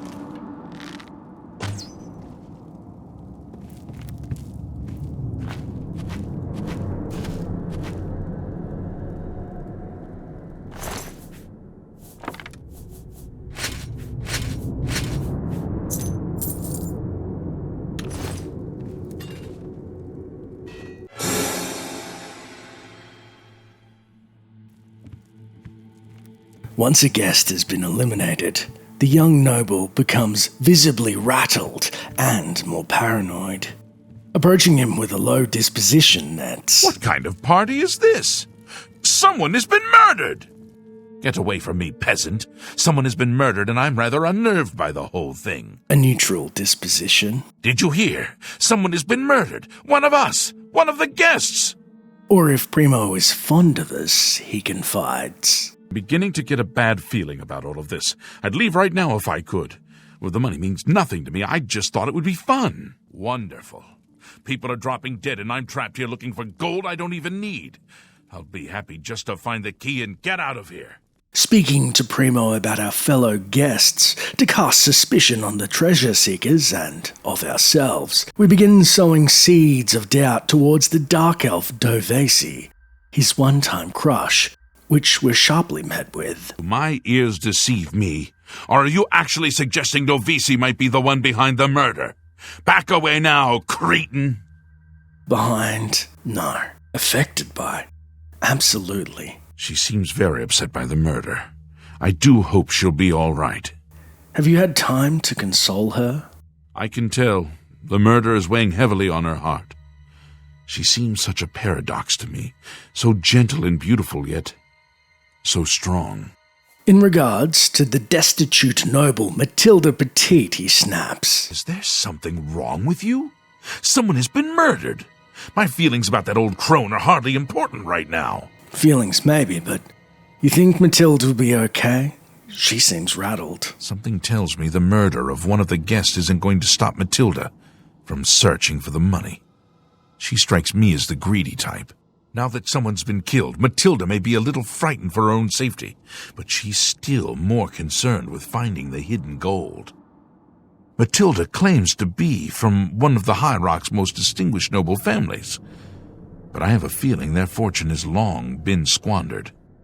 When beginning to insinuate about Nels the Naughty's guilt. Are you trying to insinuate that Nels might be the killer? Maybe I think you did it. After all, murder is a common crime of the low-born. The Nord certainly is drinking his troubles away. Nels seems just as unnerved as the rest of us that someone has been killed, but he seems to find solace in a bottle. Before the body turned up, I got the sense that Nels was a bit of a drunkard. But he seems truly unnerved now and is drinking rather excessively. When casting suspicion at Neville. What are you getting at? Are you suggesting that Neville is the killer? Take your suspicions someplace else, you low-born worm. For a soldier, Neville seems quite frazzled. I thought this would have been second nature to the Legion's quote-unquote finest. He seems on edge, doesn't he? I guess you can take the man out of the Legion, but you can never take the Legion out of the man. Neville seems different now that someone has been killed. More alert, more aware. Something tells me he's not going to take all of this lying down. He's a trained soldier after all. I bet if anyone can figure out what's going on here, it will be him. Wonderful. People are dropping dead and I'm trapped here looking for gold I don't even need. I'll be happy just to find the key and get out of here. After a second treasure seeker has been suddenly murdered, Primo's mood darkens further. With low disposition, he rebukes. 2 people are dead, and for all I know, you could have killed them. Just leave me alone, you worthless peasant. A normal one? 2 people are now dead. And for what? A trunk full of coins? How pathetic. Or if he holds us in high regard. Dear friend, have you heard? 2 of the guests now lie dead. If I find out who did it, I may have to take matters into my own hands. Suggesting Dovasi Dran had something to do with the murder is met with... She's upset, you buffoon, just like the rest of us. 2 people have been murdered. I hope you're not suggesting she could be the killer. I do know one thing. That dark elf shouldn't be here. The poor girl. She's too young, too innocent to be exposed to these horrible murders. I hope she's holding up all right. I don't mean to sound like a ghoul, but with 2 people murdered and Dovasi obviously upset, this may be my chance to get close to her. You know, offer her comfort and support during this difficult time. Besides, I want to watch over her, make sure she stays safe. Or attempting to subtly turn Primo against Matilda Petite. What are you doing? Trying to turn me against her? What's the matter? Trying to cover your tracks? Have you seen Matilda of late? Or is she still skulking around the basement? She seems frightened, like the rest of us. I bet now she's regretting ever stepping foot in this house, gold or no. Regret or no, she sure seems to want to look out for you. I guess it's the nobility calling to one another. The more people that drop dead, the more annoying Matilda becomes. She keeps watching over me like some kind of worried grandmother. If the killer strikes again, maybe they'll do me a favor and take her out next. When questioning Primo about Nels the Naughty. Damn it, man, 2 people are dead. Have you nothing better to do than question me about the Nord? Nels been up to? He's drinking even more than he was before. Is it because he's afraid? Or feeling guilty? To be honest, I'm not sure if I trust him. He's a hard drinker, but there's something more. Something in his eyes. Hard and calculating. Or when looking for information about the ex-soldier Neville. Look, I don't know what kind of information you're after, but I won't help you. Just go away. Neville certainly seems right at home with his investigation, if you catch my meaning. It seems that with each murder, Neville becomes that much more aware. If I didn't know better, I'd say he's planning on catching the killer himself. Unless he was behind this, no? Well, Neville is a trained soldier. He was in the Imperial Legion for 20 years or so, I've heard. He certainly knows how to kill. Still, I don't think he's the murderer. No. Quite the contrary. I think he takes the murders personally. Feels he should have protected the victims. Don't go far.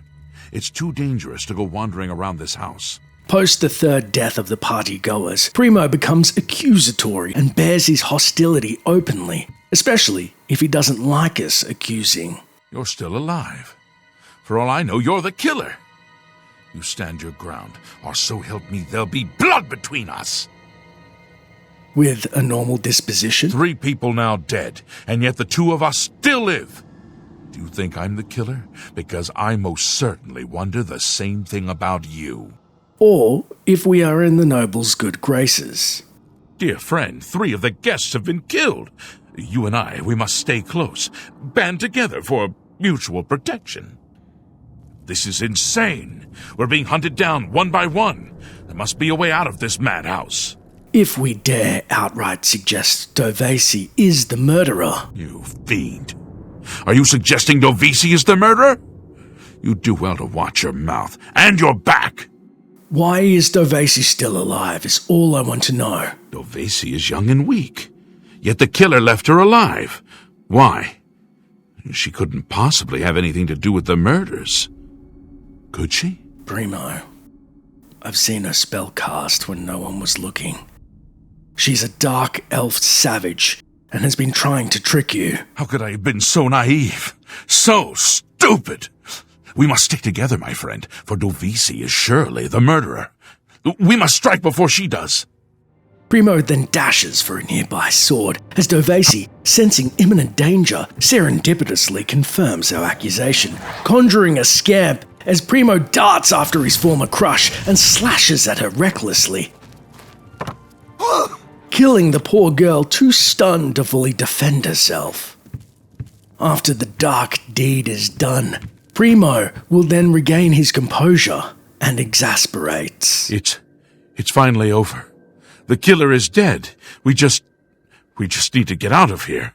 To think, I actually had feelings for that wretched witch. Thank the gods she's dead. Now we're safe. We're safe. Aren't we? Or, if we insinuate it was in fact Matilda Petite. What? Are you telling me Matilda is the killer? I don't know what to believe. You just stay away from me. But there's one thing bothering me. Matilda's obsession with gold. At first, I thought Matilda was just a cloying old hag, but now I realize she could be the killer. It's her. Don't you see? She's the only one left. The only one left alive. We've got to get her before she can get us.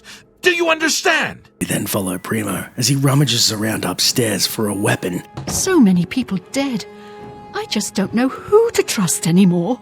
Settling instead on his fist as he floors the brittle Breton with an overhead right. The blow apparently killing her instantly. You and I are the only ones left. But we did it. We survived. We won. If we instead attempt to cast blame on Nels the Naughty. You want me to think Nels is the killer, is that it? Maybe you did it, eh? Maybe you're just trying to turn me against him. What do you think about Nels? He's shifted from this affable drunk to something more dangerous. I just don't know what to think. I had my doubts about Nels, and he is still alive. Could it be true? Could he have killed all of them? He has the strength. And that deranged Nord Dorman was a little too eager to usher us inside. You think this is all a ruse to get at your money? I was right about him. He's been doing it. He's the killer. My friend, you and I have to end this. We must kill Nels before he kills us. Primo then locates the nearby sword and, to his credit, waits for a distracted and drunk Nels to face him before cutting the man down.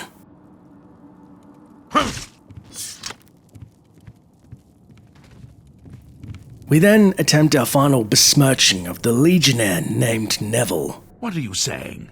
That Neville is the killer? Why should I trust a low-born dog like you? Get away from me. You know, I saw Neville get a bit rough with his interrogation of that poor Dovesi before. Well, No wonder she hated him. I'm sorry.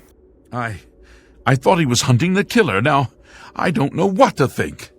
I don't trust him.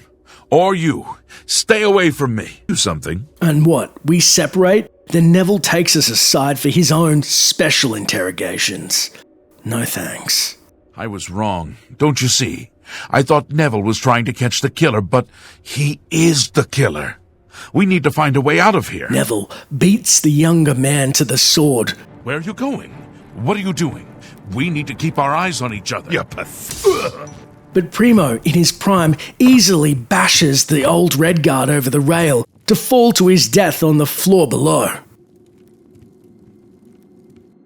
Provided he's not the only target left, Primo will discuss the guests that we've already murdered. Asking if he misses Dovesi will have him threaten. You're not even worthy to mention her name, you low-born parasite.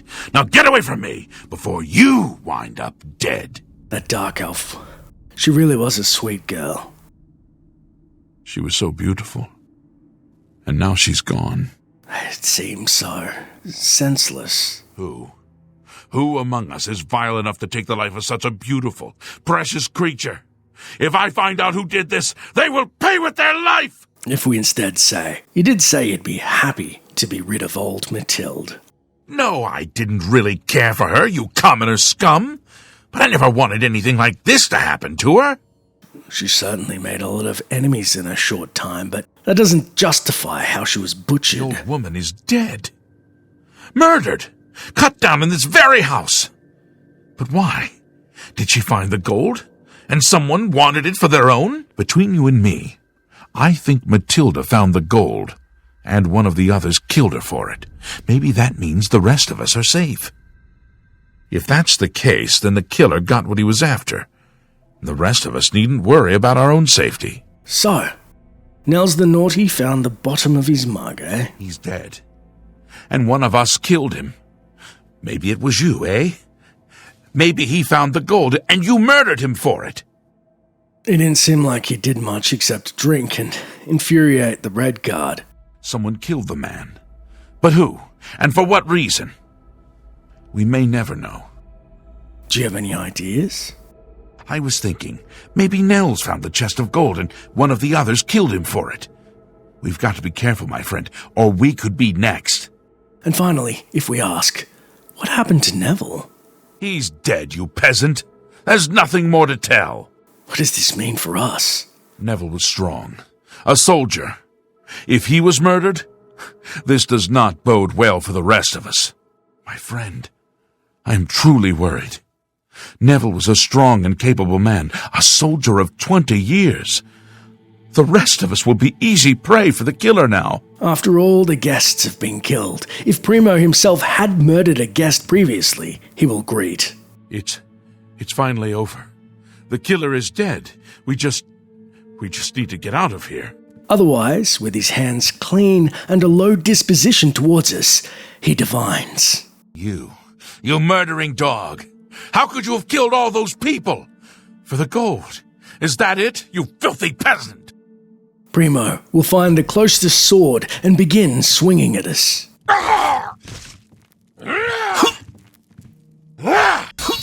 However, with a neutral disposition... I don't understand. You're the only one left. Why weren't you killed? No, it can't be. We take away Primo's sword prematurely this time and contend with him, mano a mano, with our fists. What's that? And finally, with a high disposition, Primo will believe that we are not alone. Listen to me. The others, they're all dead.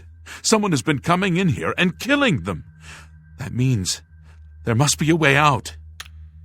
So, I guess this is it then. As the noble nervously flits about checking different areas of the house, we casually snipe Primo and watch his body comically ragdoll for our amusement and convulse mid-air.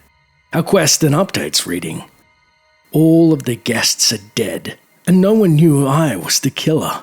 I must now return to the sanctuary and speak with Ochiva to receive my reward and bonus.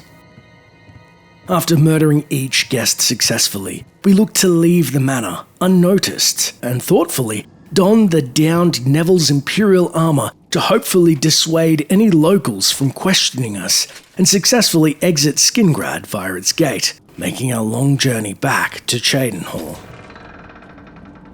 Apologies for breaking off from the main video for just a moment before we see Ochiva about our bonus, but I would be remiss if I didn't give a massive thank you to the unofficial Elder Scrolls page. This video couldn't be possible without the wiki's in-depth breakdown, painstakingly cataloguing the dozens of options for the entire quest and party guests in minute detail. And so we resumed the quest, and arriving back at the Dark Brotherhood Sanctuary, Ochiva greets us to share details of our reward and bonus for successfully fulfilling the contract's terms. Well done. Not only did you kill the 5 guests, you acted as an agent of terror and grief. You have earned your reward and bonus, assassin. I lay upon you now the Night Mother's blessing. May she walk with you always and guide your hand as you act in accordance with the 5 tenets. Oh, you must mean the orphanage contract. Well, it's true. The children actually try to defend themselves. Poor dears. I'm just glad to know you came out of it all unscathed. Not that I doubted your abilities, but you know me. I worry. Right. Well, my contracts await. Maybe we can talk some more later. Sithis be with you, brother. So good to see you. Is there anything you need?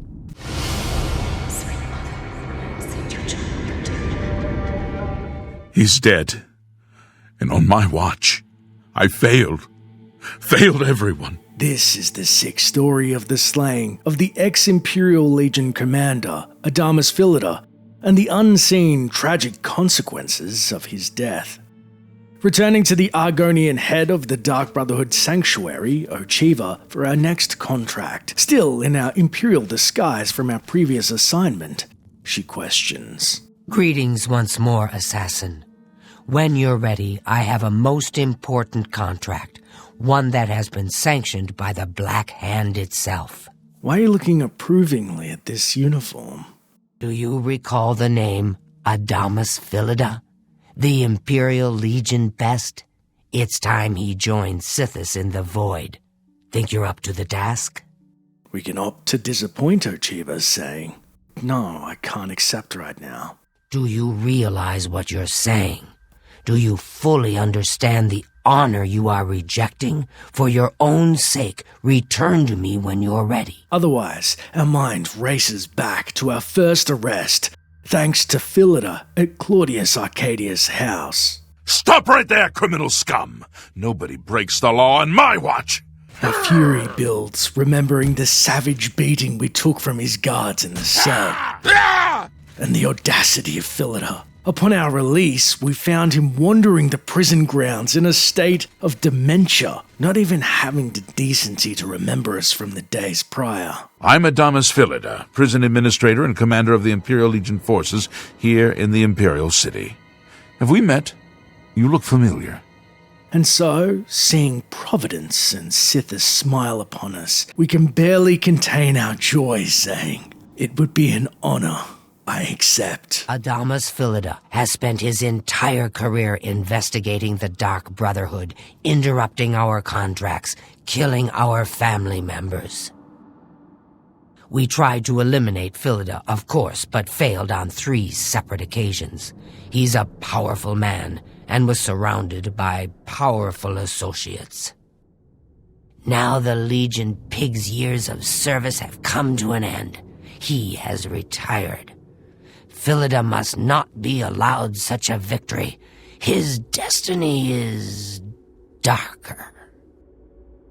Philida now resides in Leowin, in the City Watch Barracks, an honored guest of the soldiers there. He is in fact more vulnerable than ever. Upon this, we're given 3 dialogue options and responses. As always, we can opt to say nothing. Listen well, my child. The Black Hand has sanctioned the Rose of Sithis. It is an enchanted arrow that will kill Philida instantly. Or a mild. What must I do, Achiever? The Black Hand has sanctioned the Rose of Sithis. It is a magic arrow specifically enchanted to kill its target, in this case, Philida. And finally, we viciously proclaim, I will slay him like the pig he is. Yes, yes. The Black Hand has sanctioned the Rose of Sithis. It is an enchanted arrow that will kill Philida instantly. As long as the arrow hits Philida, he will die, but it cannot pierce armor. Shoot while Philida is armored, and the rose will be wasted. Travel to Leowin, track Philida, learn his schedule. Observe when he removes that blasted Legion armor, and then let fly the Rose of Sithis. Kill Philida in any way, rose or not, and the contract is complete. But to receive a bonus, you must go beyond murder. You must send a message. Once Philida is dead, sever his finger, the one that bears an Imperial Legion signet ring. Deposit this finger in the desk of Philida's successor, in his office in the prison barracks, in the Imperial City. Do this, and the bonus is yours. The quest, Permanent Retirement, is then added to our journal, and the Rose of Sithis is added to our inventory. Go now, dear family member, and may the Night Mother wrap you in her cold, loving embrace. Turning to speak to Achiever again before Philida is killed, she urges. Adamus Philida has been a thorn in the Dark Brotherhood's side for far too long. Kill the pig, so Sithis can enslave his soul for all eternity. And with a low disposition, Achiever admits. It's not my place to question the wisdom of Lucien Lachance or the Black Hand, but trusting you with the Rose of Sithis, it is folly. Otherwise, with a high disposition, we ask. If I didn't know better, I'd say Sithis himself had almost taken a special interest in Philida. Adamus Philida will find no rest in retirement. No, his soul will endure a kind of eternal suffering known only to those who have angered Sithis. With an invariably coveted assignment by our fellow brothers, as it is dangerous, we seek out our family members for guidance, starting with the vampire Vicente Valtieri napping on his stone slab. Approaching him with low disposition, he incredulously questions. What madness has stricken the Black Hand that they would trust such an important task to someone so very useless? Otherwise, Vicente, how would you deal with an aging Legion pig enjoying his retirement? Philida may be retired, but he'll likely have a bodyguard, probably a member of the Leowin City Watch. You may have to dispose of him as well. Spill some blood for me, dear brother. A bodyguard? The contract never stipulated what happens to them. Well, they better stay out of our way. Heading up the stairs to the main hall, we're stopped by the baby-faced Breton, Antoinette Marie. With low disposition, she morbidly celebrates. You're being sent to assassinate Adamus Philida. Oh, finally Achiever has come to her senses. You'll be killed and we'll finally be rid of you. Otherwise we share. Antoinette, we've been gifted with a special arrow intended for a certain ex-Legion commander. Oh, you're being sent to kill Philida. I hope the Rose of Sithis pierces his heart and sends his soul screaming into the void.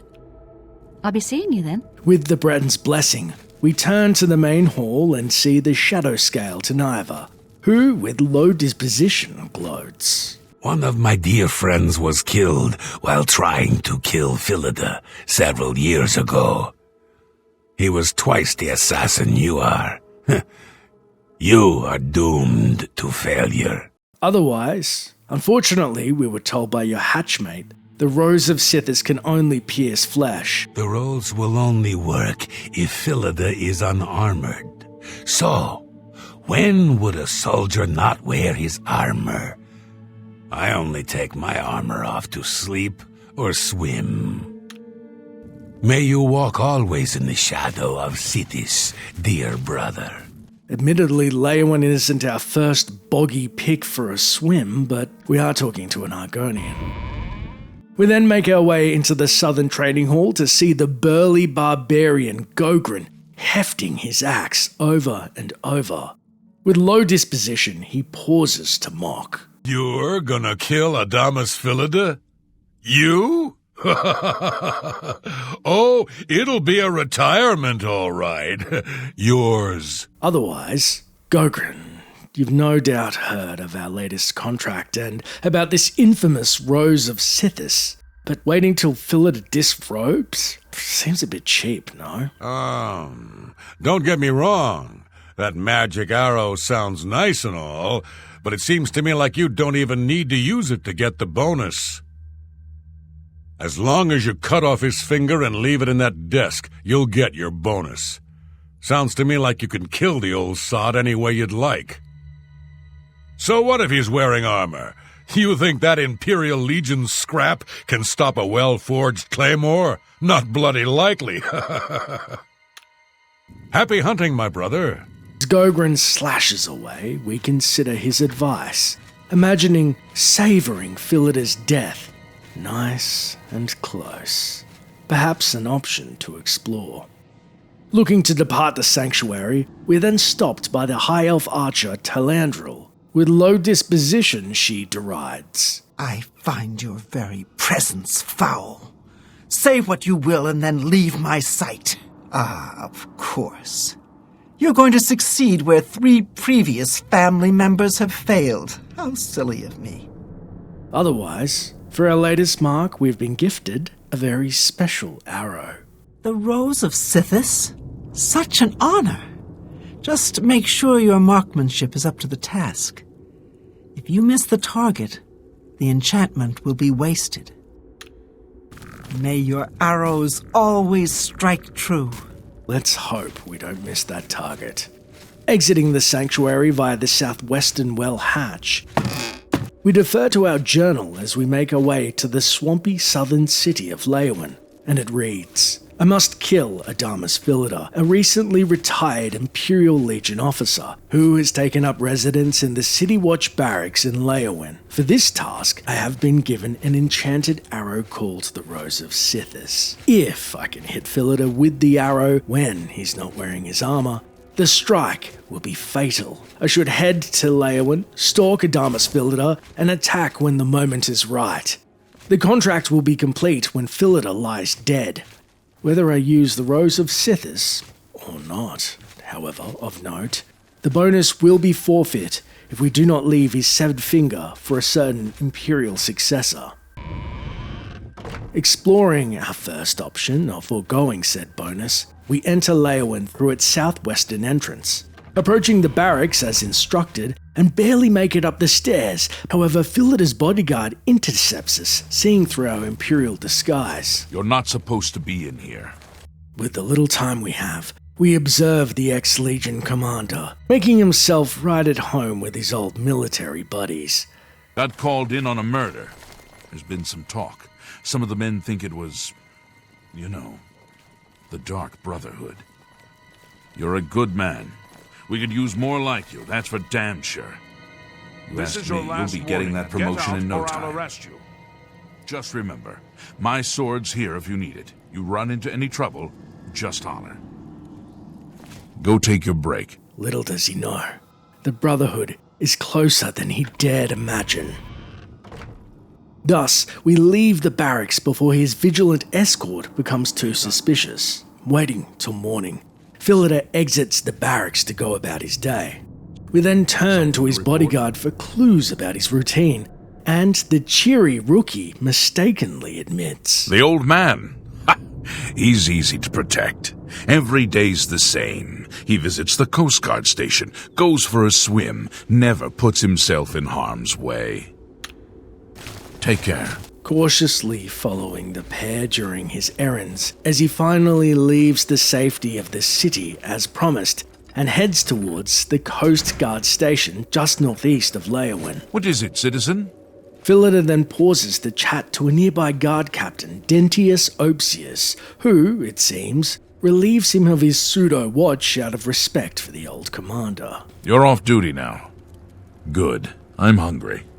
You have the eyes of a trained marksman. Cautiously, we trail behind the pair, and, making sure the captain is out of sight, break the average lock of the guardhouse. Looking to catch the Imperial duo unaware, we step in the door and are confronted by Philida himself.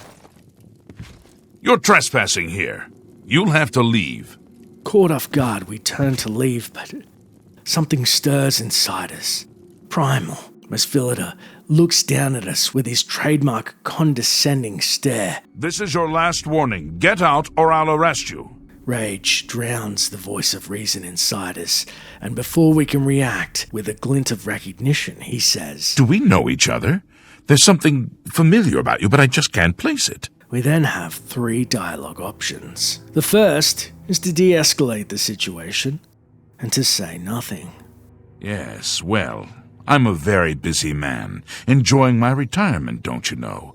So why don't you just go away? Or, more menacingly, Sithis needs your soul, Adamus. Oh, Sithis needs my soul, does he? Well, you can tell your dread father that he can kiss my wrinkled arse. Defend yourself, Dark Brotherhood dog! And finally, time to die, you Imperial pig! Ah, one of you again, eh? You Dark Brotherhood types are all the same. All sneak and no swing. You'll meet the same fate as the others. On guard!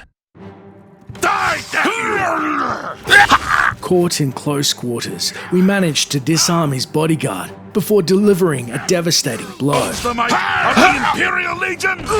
This is the part where you fall down and I've fought mud crabs more fearsome than you. Philida, although advanced in years, has training behind him and skill, and is much more formidable with his sword. Unfortunately, fatigue takes hold, and his careless slash glances his sword off our shield, tumbling it to the floor. To his credit, or perhaps stupidity, Philida, even with an exit nearby, presses his advance. Unfortunately, with all his training, his withered body isn't prepared for the searing voltage of a lightning blast, leaving his body writhing against nearby shelves and crumbling to the floor. Warming up, you pathetic worm! Our quest then updates reading. Adamus Philida is dead. I may now return to the sanctuary for my reward. If I want to receive a bonus, however, there is one more task I must complete. Philida wears an Imperial Legion ring. I should take his finger with the ring still attached and put it in the desk of Philida's Imperial Legion successor in his office in the Imperial City. We then rush over to the fallen Imperial's body before anybody knows he's dead, pilfering his keys and gold, but as we move to slice off his index finger, we sense a looming presence and spin to be confronted by Captain Dentius.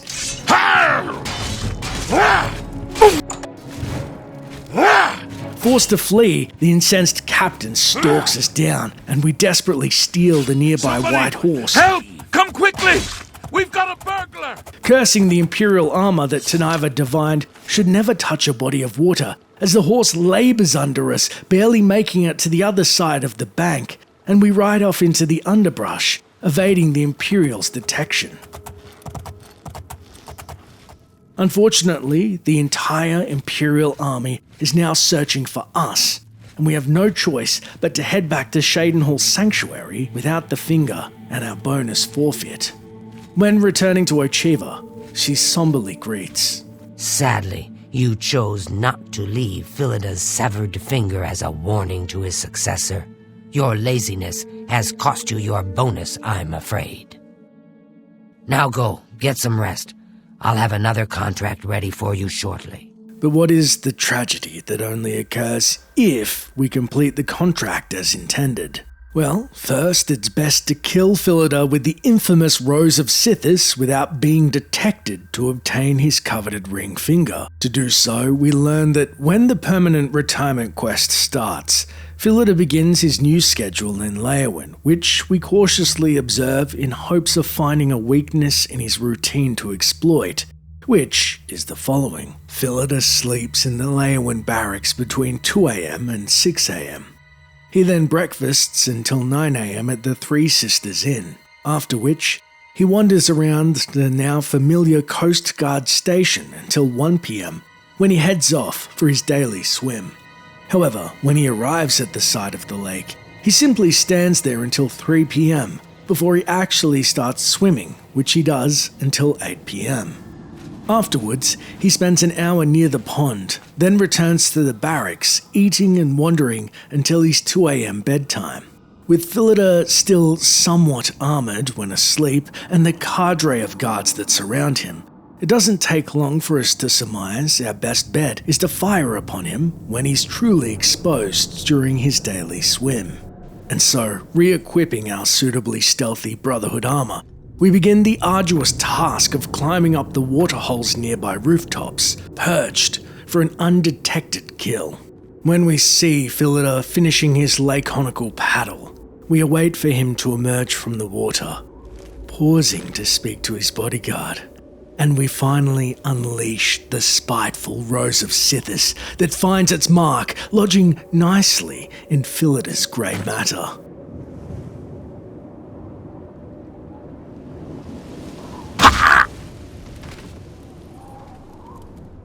Cautiously, we make our way down from the roof, donning our imperial disguise and, thankfully, are ignored by the bustling guards. As we approach the old man's corpse, his bodyguard is clearly out of his depth as he surveys the scene before trudging off to find the unknown assailant. Body's still warm. Looks like there's a killer about. We then inconspicuously search the body. I don't think she likes anyone. She seemed...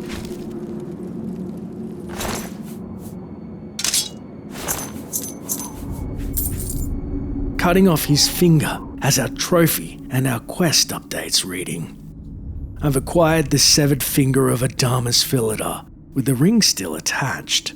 I should now go to the Imperial City and place the finger in the desk of Philida's Imperial Legion successor in his office in the prison barracks. If I do this, I will receive a bonus. Or I may forfeit the bonus and simply return to Ochiva at the Sanctuary.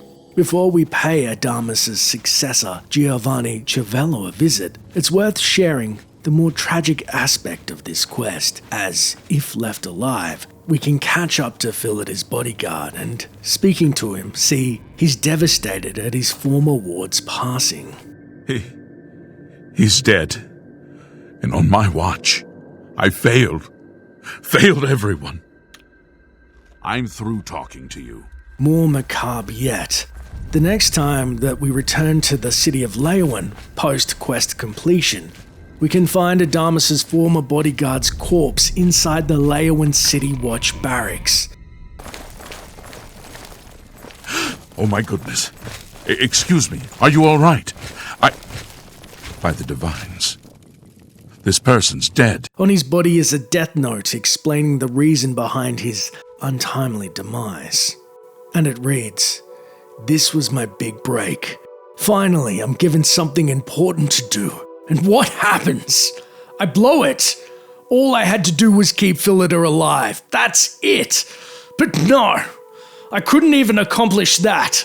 Father was right. I'm an idiot. And I haven't amounted to anything. I let everyone down. So, this is it. Goodbye, cruel empire. I'm ending it all." We admittedly have a moment of pity for the poor fool, but the feeling is fleeting as we're overcome by the cold ecstasy of Sithis' love that envelops our very essence, a reward for felling the Brotherhood's one-time nemesis. It's also worth noting, thanks to the unofficial Elder Scrolls pages, this quest, it seems, originally had a different plot, or at least extra elements to the existing plot. An NPC named Gwendolyn and 2 Imperial Legion Centurions with ID names Ceremony, suggesting a funeral for Adamus Philida. They were intended to play roles in this quest. None of them exist in the game, however, and we can only speculate perhaps his ring would have been collected during said funeral. Entering the Imperial prison's outer cloister, we attempt to blend in with the nearby guards going about their duty. Finding the Imperial Legion officers and the barracks, we gingerly break in past its lock and find the commander's desk. Plucking Philida's appropriated appendage from our pocket, we place it in the top drawer.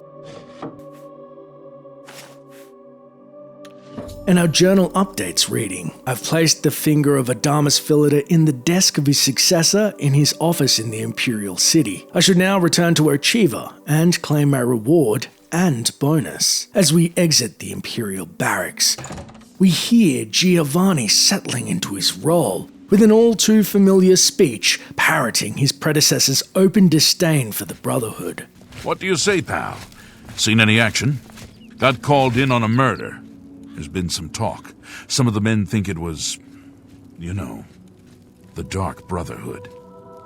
Don't forget, my friend, you and I are what stand between order and chaos. Without us, the Empire would crumble. Hey, did you hear that? Thought I heard someone calling for a guard. I guess that's our cue. You have my ear, citizen.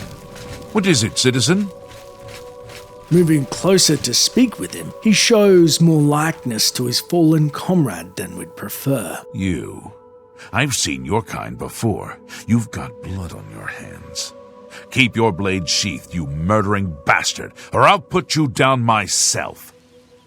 Face to face, we then ask, "Hello, have you seen Commander Philida?" So, Adamus Philida is finally retiring from the Imperial Legion. Spent his life fighting the Dark Brotherhood. Time for a well-earned rest, I'd say.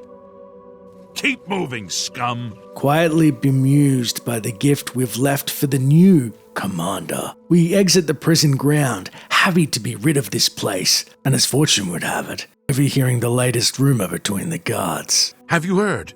Adamus Philida has been killed, murdered by the Dark Brotherhood. Exiting the city, we see that Philida's murder has also made the trades. As the latest Black Horse Courier reads, in what can only be described as a blatant assault on the security and liberty of the civilized people of Cyrodiil, retired Imperial Legion commander Adamus Philida was brutally murdered by the secretive assassins guild known as the Dark Brotherhood. The slaying occurred in the sleepy town of Leowin, where Philida had chosen to spend the remainder of his days. It was to be a life of quiet solitude, far removed from the hustle and bustle of the Imperial City, where Philida had served the Imperial Legion proudly for more than 25 years. But even in retirement, the noble Legion commander could not escape his past. Throughout the years, Adamus Philida had become a rather vocal opponent of the Dark Brotherhood and its practices, and vowed to expose the organization's secrets and bring its leaders to justice. Indeed, Philida had been targeted for assassination twice in the past, but both attempts were thwarted by the commander and his Legion soldiers. Sadly, his luck ran out in Leowin. When asked if there was any doubt as to the Dark Brotherhood's involvement in Philida's murder, newly appointed Imperial Legion commander Giovanni Civello had this to say: "Was the Dark Brotherhood all right? No question about it. This was a crime of vengeance, a despicable act of hatred and evil against the pinnacle of nobility and virtue. Adamus fought the Dark Brotherhood every day of his life, and he died for what he believed in. Adamus Philida was a great man. He taught me everything I know, and I'll be damned if I let his dream die with him. From this day forward, I vow to destroy the Dark Brotherhood and everything they stand for. Adamus Philida may be dead, but it would seem his fight against the Dark Brotherhood lives on in Giovanni Civello and the rest of the Imperial Legion. There may soon come a day when those bloodthirsty assassins have more to fear than the good people of the Imperial Province." Heading back to the Dark Brotherhood sanctuary to collect our reward, we discard our Imperial get-up once and for all, and find the dank dungeon abuzz with adulation, as we're almost a minor celebrity to our brothers and sisters, having successfully eradicated the Brotherhood's longtime enemy where 2 other agents had failed. Returning to Ochiva, it seems Sithis has shared the sensation of ecstasy among the brothers, as Ochiva is much more jubilant at our success, admiring. Adamus Philida is dead. I could feel my heart swell with the Night Mother's love the moment that Imperial pig issued his last breath. You have done a great service to the Dark Brotherhood today, Assassin. Your reward is well earned. You also managed to leave Philida's severed finger as a warning to his successor. Well done. Your bonus, 500 additional gold coins, is well earned. Go now, get some rest. Sithis knows you've earned it. When you're ready for another contract, you need only ask. But of course, what troubles you? I heard about your most recent contract. I just wanted to congratulate you on a job well done. You had quite the time of it, or so I hear. Ah, yes, that was quite a situation I got myself into. But I have to admit, I had quite a bit of fun cleaning up my own mess. You are truly an asset to this sanctuary. Here's hoping all of our contracts work out that well. Right then. We should probably get back to our duties, eh? Walk always in the shadow of Sithis.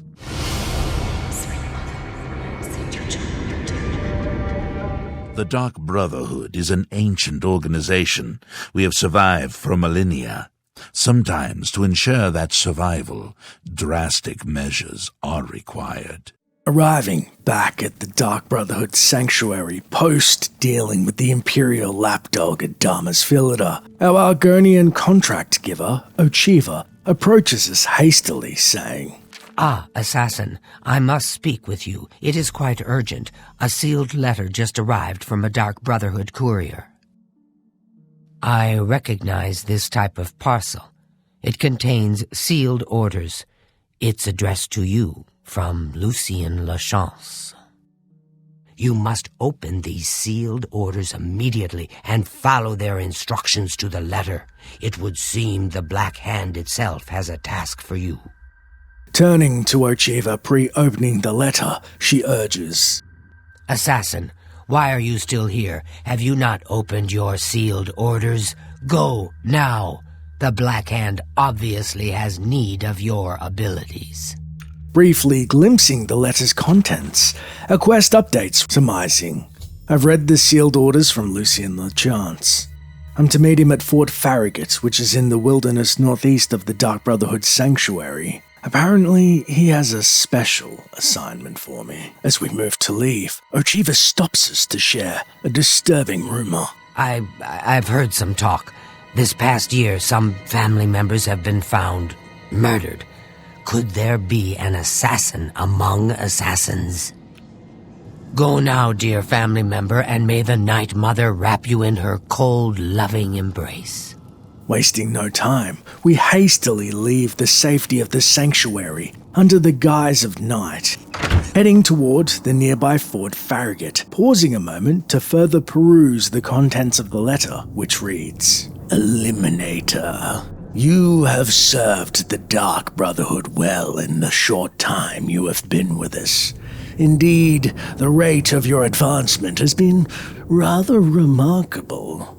Now, the Black Hand itself is in need of your abilities. You must proceed with all haste to my private refuge in the ruins of Fort Farragut, located in the forest northeast of the Cheydinhal Sanctuary. When you arrive, we will discuss the nature of your special assignment. I cannot stress to you enough the importance of your swift arrival at Fort Farragut. There are unseen powers working to unravel the very fabric of the Dark Brotherhood. The Black Hand is counting on you to prevent this disaster. Do not share the contents of this message with anyone at the Cheydinhal Sanctuary, including Ochiva, and make no mention of your journey to Fort Farragut. Also, be warned. My refuge within Fort Farragut is guarded by denizens who will attack any interloper on sight. Get through these rotting sentinels, and you will surely have earned the right to visit my private sanctum. Lucien Lachance. We soon arrive at the ruined fort, and the only discernible entrance being the eastern double doors. Descending the stairs, we locate nearby a lever which opens Lachance's sanctum, and pause momentarily, spying a glimmer of movement from the walkway above. Notching an arrow, we take care of the promised rotting sentinel, and find as our eyes adjust to the gloom, his comrades are loitering in the darkness just ahead.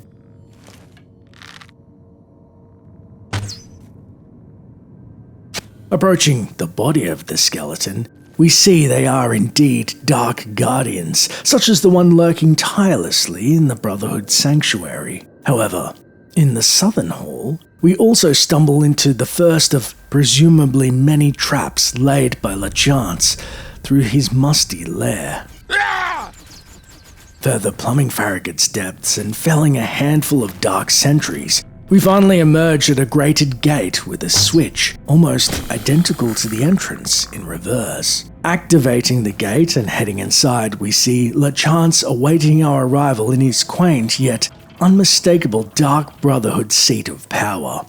Approaching the speaker, he informs, I have been waiting for you, assassin. We have not spoken in some time, but I am well aware of your accomplishments within the Dark Brotherhood. That is why I have sent for you. I'm afraid there is a situation. The time has come to test both your skill and your loyalty to Sithis. The Black Hand has learned that the Dark Brotherhood has been infiltrated. By whom and for what purpose we do not yet know. What we do know is that there is some link between the traitor and the Cheydinhal sanctuary. The traitor has tainted that place beyond repair. It was learned that the traitor has been active for quite some time, since before you joined the Brotherhood. That absolves you of any suspicion.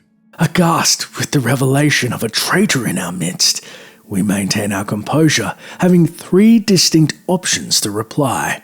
The first, as always, is to say nothing. Listen well, child of Sithis. Or, wait, you can't possibly mean. Oh, but I do.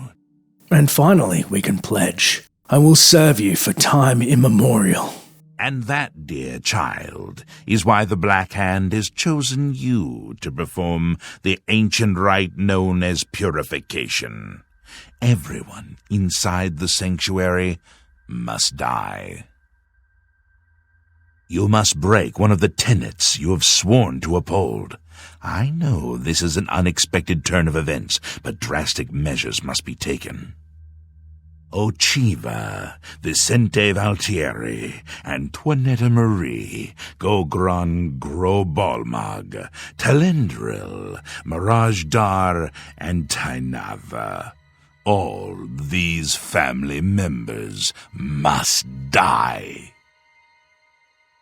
From this point forward, you are no longer bound by the 5 tenets. Sithis will forgive any murder, any theft, so long as you serve the Black Hand.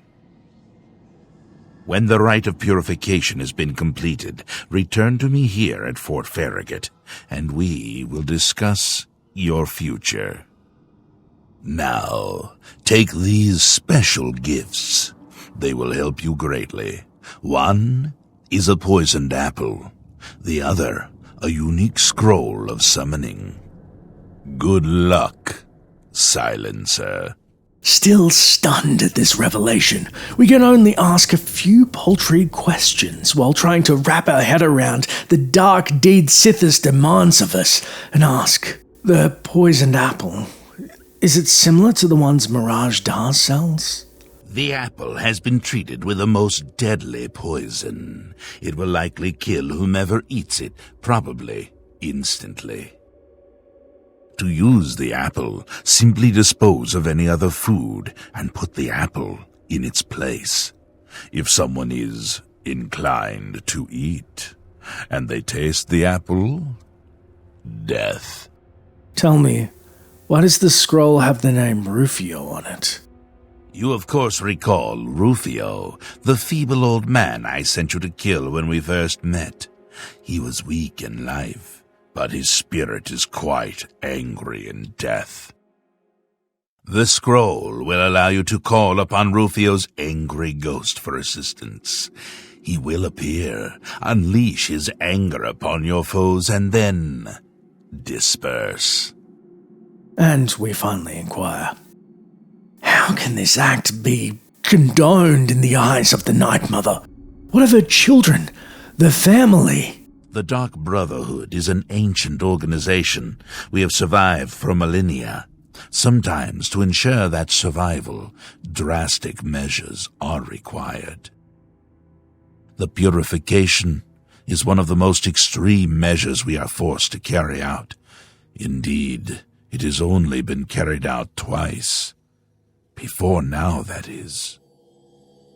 The 5 tenets are the laws that guide and protect us.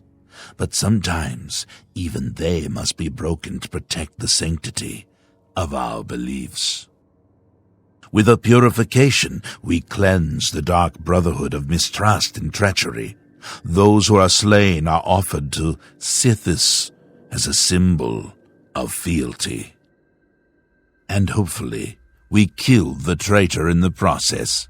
Until the purification is complete, no given sanctuary will ever be considered secure. And finally, trying to avoid our tasker moment, we ask Lucien about rumors which he famously dismisses. Dear brother, I do not spread rumors. I create them. Our mind begins to swirl at the implications of our act. Our purification. When we take a moment to gather our bearings and some supplies for said slaughter. Inside a stone casket, we find the ingredients for a black sacrament gathered up, including human bones, nightshade, and a rare ingredient, a human heart. The alchemical station next to the casket bears another human heart on a plate, and looks as if Lucien is practicing alchemy on some of the sacrificial ingredients, and the fruits of his labor have borne various poisons on the table. Most valuable, however, is the easily missed inventory of the seemingly innocuous barrel against the northeastern wall. Breaking its very hard lock, we find a bounty of poisoned apples, 10 in total, stored by the assassin, no doubt for later contracts, and gratefully taken by us for the grisly act to come. Speaking to LeChance again before attempting the contract, he simply presses, Yes, my child? Why has the Cheydinhal Sanctuary not yet been purified? Everyone based out of that location must die. Only then will the Black Hand be satisfied. Back by Lucien, we then turn to find a hanging rope ladder leading to a hatch above that is surrounded by roots that have entrenched themselves into the ceiling. Climbing the ladder, we emerge inside a hollowed-out log nearby the fort, and, it should be noted, it is possible to bypass Farragut's defenses by simply using said rope ladder at the beginning of the quest to meet Lucien.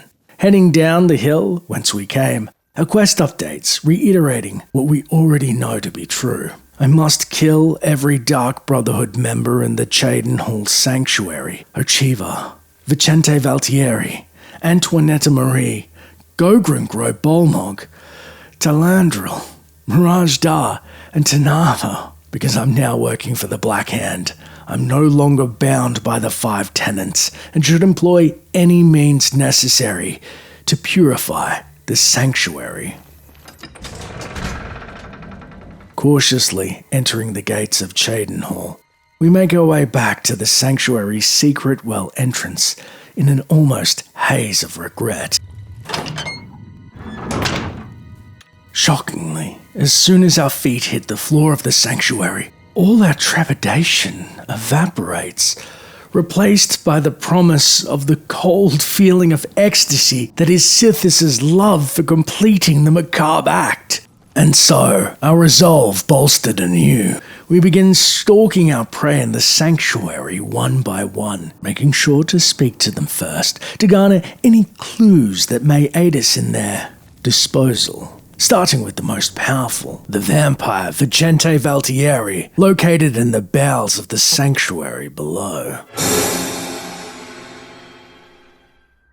Cautiously, we make our way to Valtieri's private dorm. It should be noted, he nor his fellow family members will have low disposition greetings for this mission, as after murdering Philida, our standing in the sanctuary is all but exceptional. Instead, we awaken a slumbering Vicente on his stone-cold slab of a bed to discuss our latest contract saying. Oh, it's my pleasure. Please continue. We've just picked up a contract from Lucien, although it's a rather difficult task. The chance would not have selected you for a contract unless he had the utmost confidence in your abilities. Best not let him down. This is the final time we have to accept Valtieri's dark gift of vampirism, otherwise pressing forward with our task at hand. Spill some blood for me, dear brother. We can, of course, attempt to outright attack Valtieri. However, being a vampire ancient and forgoing our element of surprise, the other family members, as well as the vampire, are liable to attack us, dispatching us where we stand. Why won't you die?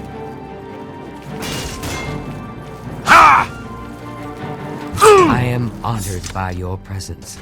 Instead, our best approach is to search around his room for clues as he slumbers, and it's not long before we discover a note from Vicente to Ochiva, located in his desk by the double-door entrance, which reads, "Damn that young fool Antoinetta and her experimental recipes! As if the stench of her cooking weren't bad enough. Last week she made a particularly offensive dish consisting of mandrake, onions, and garlic.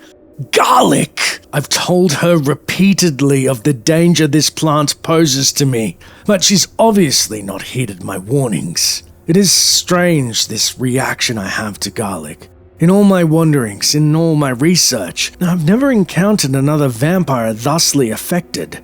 It is true that some popular lore holds that all vampires have an inherent weakness to garlic, but this is simply not the case. My situation, as far as I can tell, is unique. If I were to somehow come into contact with garlic, if it in some way came to be on my person, the results could be catastrophic.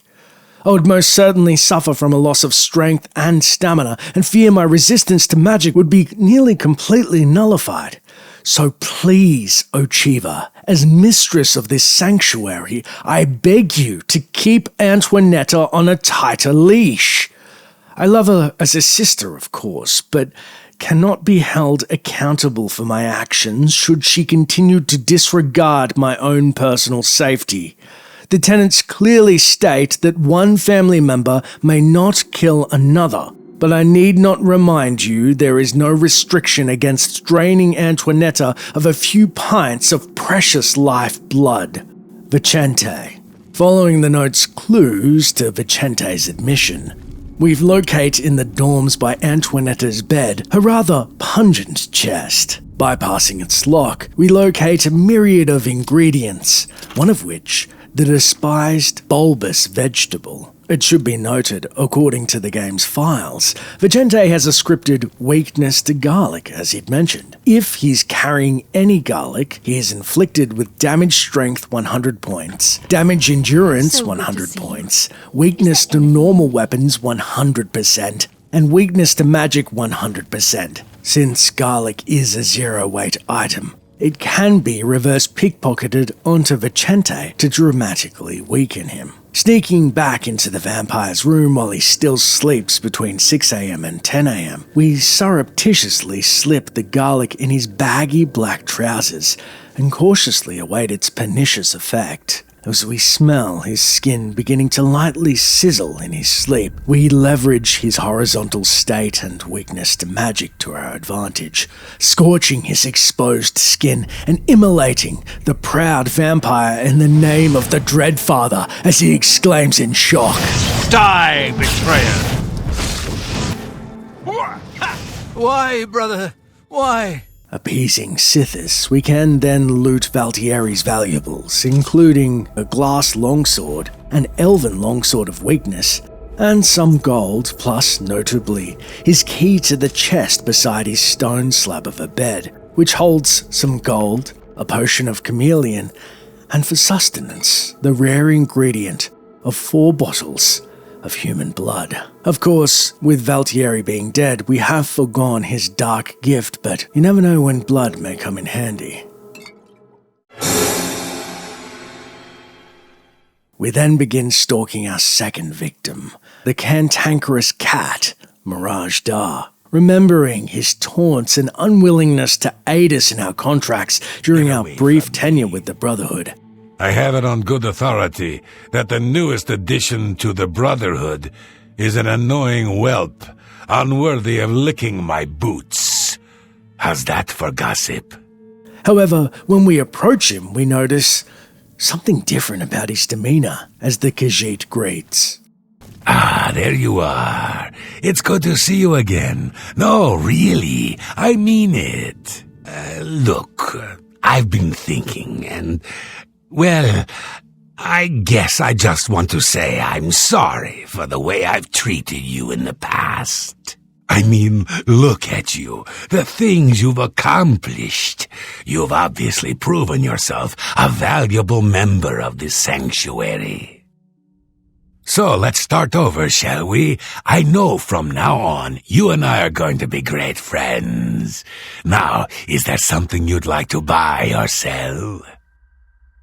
We then say, well, I guess bygones are bygones, Mirage. We're so busy anyway with our secret assignment from Lucien. Oh, a secret assignment, you say? Come on, can't you give your old pal Mirage Dar a hint? Who do you have to kill? Anyone I know?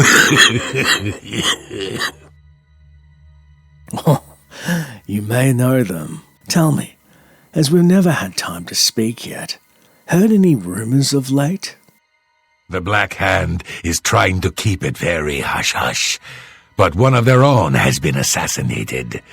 It would seem the Brotherhood has been infiltrated.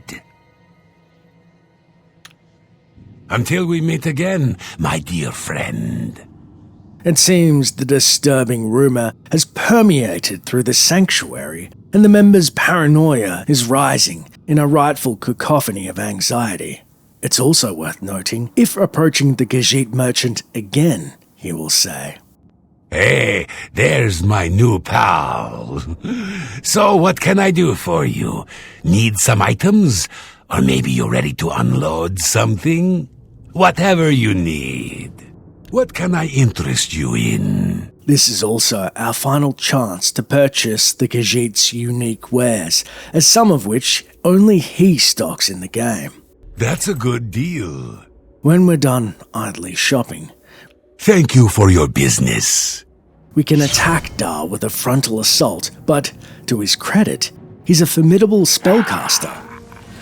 This saved me. But more so, prone to becoming invisible and making a break for the other residents for aid, getting us caught in a much unwanted free-for-all.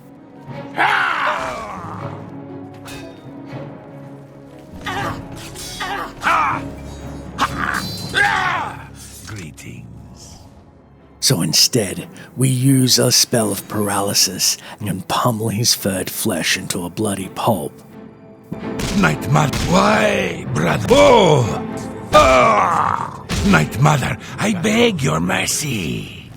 Sometimes I wonder how you survive it all without me being there to watch your back. We then loot off his corpse some potions of sorcery, robes, chest key, and find, inside said chest located in the dorm, a few personal scrolls of Dar's, including one of invisibility. Our next target being the unofficial sanctuary matron, Ochiva. We head up the stairs to enter her room and see her hatchmate, Tanava, loitering nearby, and hatch our own nefarious plan. Speaking first to Ochiva, she checks up on our recent visit to Lucien.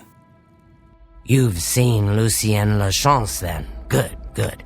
I know whatever task he has for you will be carried out with skill and discretion.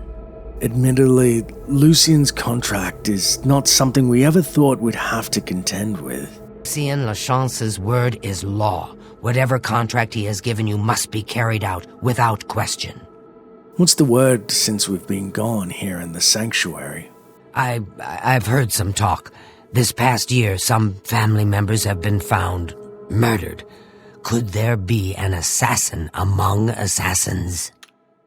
Go now, dear family member, and may the Night Mother wrap you in her cold, loving embrace. As tension bubbles over, we leave Ochiva to her raunchy book, The Lusty Argonian Maid, and find her brother, Tanava, in the main hall, who warmly greets. It fills my heart with warmth to see you again, brother. It's good to see you again. I hope your contracts have been giving you much pleasure. Pleasure? You don't know the half of it. Though our latest contract is very secretive. From the Black Hand, no less. So it's a secret contract then, is it? You must be moving up in the world. Congratulations. What's been happening with you? There are whispers in the halls of the sanctuary. Some say there is a traitor among us, that the Brotherhood has been compromised. May you walk always in the shadow of Sithis, dear brother.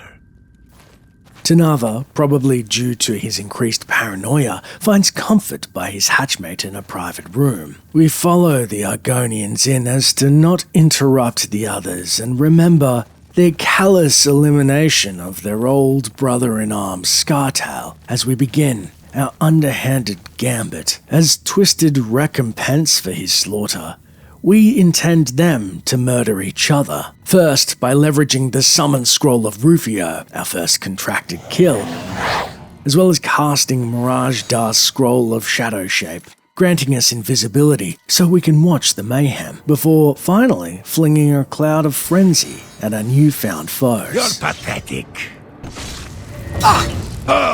The siblings then begin to tear each other apart, with a niggling Rufio's haunting visage clawing at them indiscriminately. Night Mother, I beg your mercy. When the first of the twins falls, being Ochiva, we see that the frenzy is worn off. This is the part where you fall down and bleed to death. And unfortunately, Rufio's efficacy in tandem is as useless in death as he was in life. Thus, we notch an arrow from the far side of the room and put down the discombobulated lizard.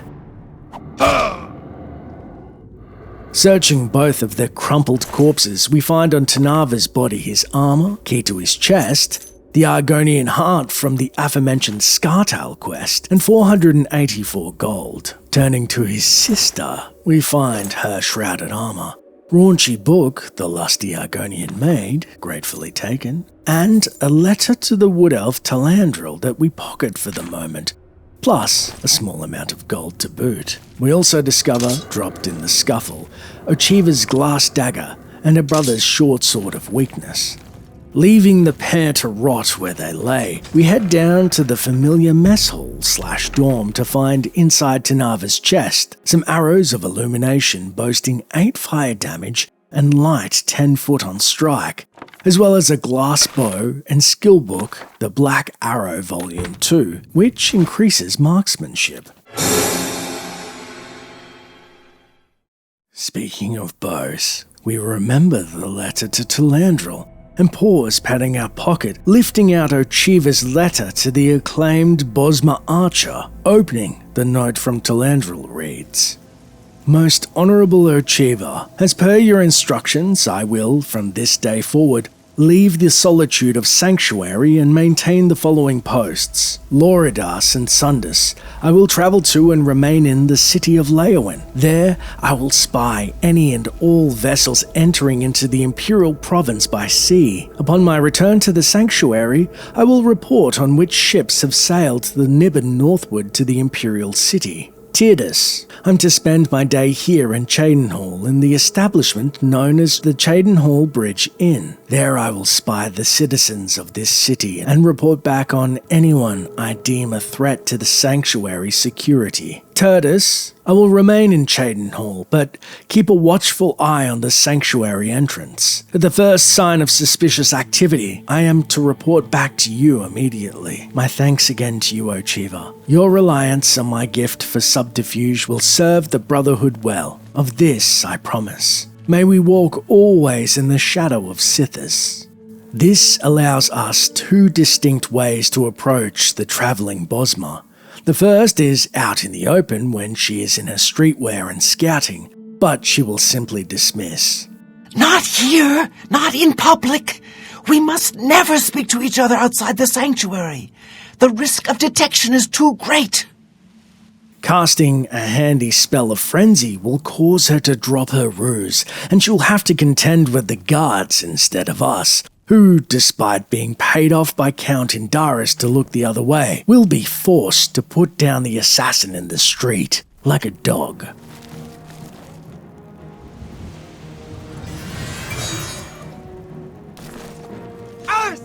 You're pathetic. What's the matter? Night Getting Mother, I tired? beg your mercy! Night Mother, I beg your mercy! Die, damn you! This ends here! Sithis will feast on your soul!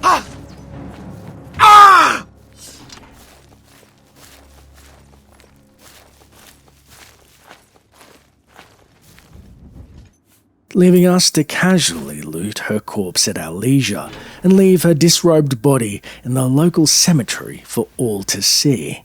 Otherwise, our second and more secure method is to await Talandril's eventual arrival in the sanctuary. Approaching her while she rests between travel, she will rouse from her slumber and greet. Hello, brother. It's good to see you again. The Night Mother has been smiling upon you, I hope. We then admit we've been given a secret contract by Lucian, have you heard? Or have you been too busy out and about running errands for Ochiva? LaChance has given you a secret assignment? But I've been asking for this chance for so long. Surely he doesn't doubt my abilities. May your arrows always strike true. Leaving the wood elf to fume and go about her business, she shares a final conversation with her lover, Gogren. Brother, if I may have a word. Yes, sister? Is it true what I've heard about your most recent contract? You were forced to eliminate everyone? Even the non-essentials? Heard about that, did you? All right. So things got a bit out of control. Nothing I couldn't handle, though, as you can plainly see. Sometimes I wonder how you survive at all without me being there to watch your back. All right then. I guess I should get back to my duties. I should be around later. We'll talk. Walk always in the shadow of Sithis. Hail, my brother! We then further bide our time, keenly watching Talandril's eventual exit through the well grate and prove that we are the superior sniper as we send one of Tanava's deadly bolts into her back. Night Mother, I beg your mercy! Once eliminated, we approach the Bosma's corpse, taking her low-level bow and arrow, other meager possessions including venison for her travels, plus 196 gold and her chest key. Back in the barracks, we find a chest is a bounty of arrows, some damaging health and others producing shock damage in a 10-foot radius. Plus, a ring that imparts 20% resist paralysis that she's in no state to miss. What? I didn't see a thing. Pausing in the Brotherhood's quarters, we spy a sleeping Antoinette Marie, and remembering her love of cooking and chest full of foodstuffs, we then reach in our pocket to admire the poisoned apples Lucien had bequeathed us, and begin gathering up all of the food in the mess hall. After it's all disposed of, including the perishables in Antoinette's personal chest, we then reverse pickpocket the poisoned apple, leaving it on the Breton's person, and begin to wait. The young assassin then stirs, greeting. Yes, dearest brother. Is there something I can help you with? We can then ask, what's been happening in the sanctuary? Don't tell anyone else, but someday I'm going to have Uchiva's position. Just you wait and see. Lucien Lechance knows real talent when he sees it. Curiously, Antoinette is the only Dark Brotherhood member that doesn't comment on our current contract, and it's possible that she's kept out of the loop intentionally, as she seems to be known around the sanctuary as the gossip spreader, as some members will comment when speaking with each other. What is it? Everyone's talking about your latest exploits. Not only did you eliminate the target, but his 6 Imperial Legion escorts as well. Most impressive. Word certainly gets around fast, doesn't it? Don't tell me. Antoinette has been running her mouth off again. Anyway, nothing I couldn't handle. And so the waiting game begins. And after a long, arduous day of slashing at a training dummy's crotch, Antoinette takes a seat at the dining table and cheerily consumes her final meal. Is there anything you need? As we watch on in morbid delight. Whoa! On the fallen Breton's body, we discover a silver dagger, shrouded armor, and 173 gold. Unfortunately, her key does little for us as we've already pilfered her personal chest's contents.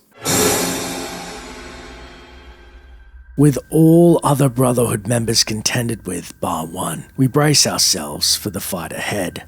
Equipping the despised Imperial Legion armor and glass sword, we move to meet the Orc barbarian Gogren Gro Bolmog in the Southern Training Hall.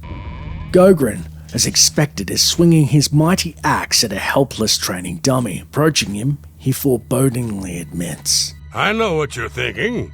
Gogron, he's too big to be sneaky. Well, you're right. Me, I like to just go in and hack my targets to pieces. Ha!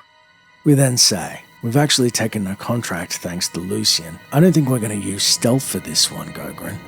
You're right. Sometimes you need to stand and fight. Lechance gave me a special assignment once. Had to go all the way to Somerset Isle for that one. Killed me about 30 elves. Ah, good times. Happy hunting, my brother. Slicing at the surprised orc's midsection in a horizontal sweep. His orcish armor protects his oblique, enraging the orc.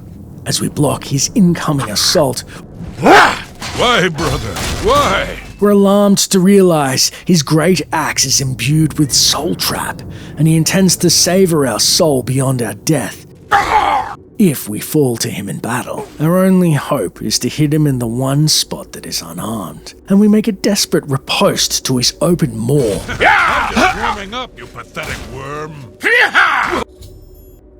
Exhausted, we collect his heavy gear, including the insidious battle axe of deception, which we will use later, to ensnare our enemies' souls, as well as his near full plate mail of orcish armor, bar helm, which would have saved him this day, and his prized chest key. Inside Gogren's chest is a dagger of dispel, an even lighter elven battle axe, in case the first two on his person were somehow not enough, and a backup pair of orcish gloves. With the eliminations done, we're then left to bask in the love of Sithis, and our journal updates reading. The Purification is now complete.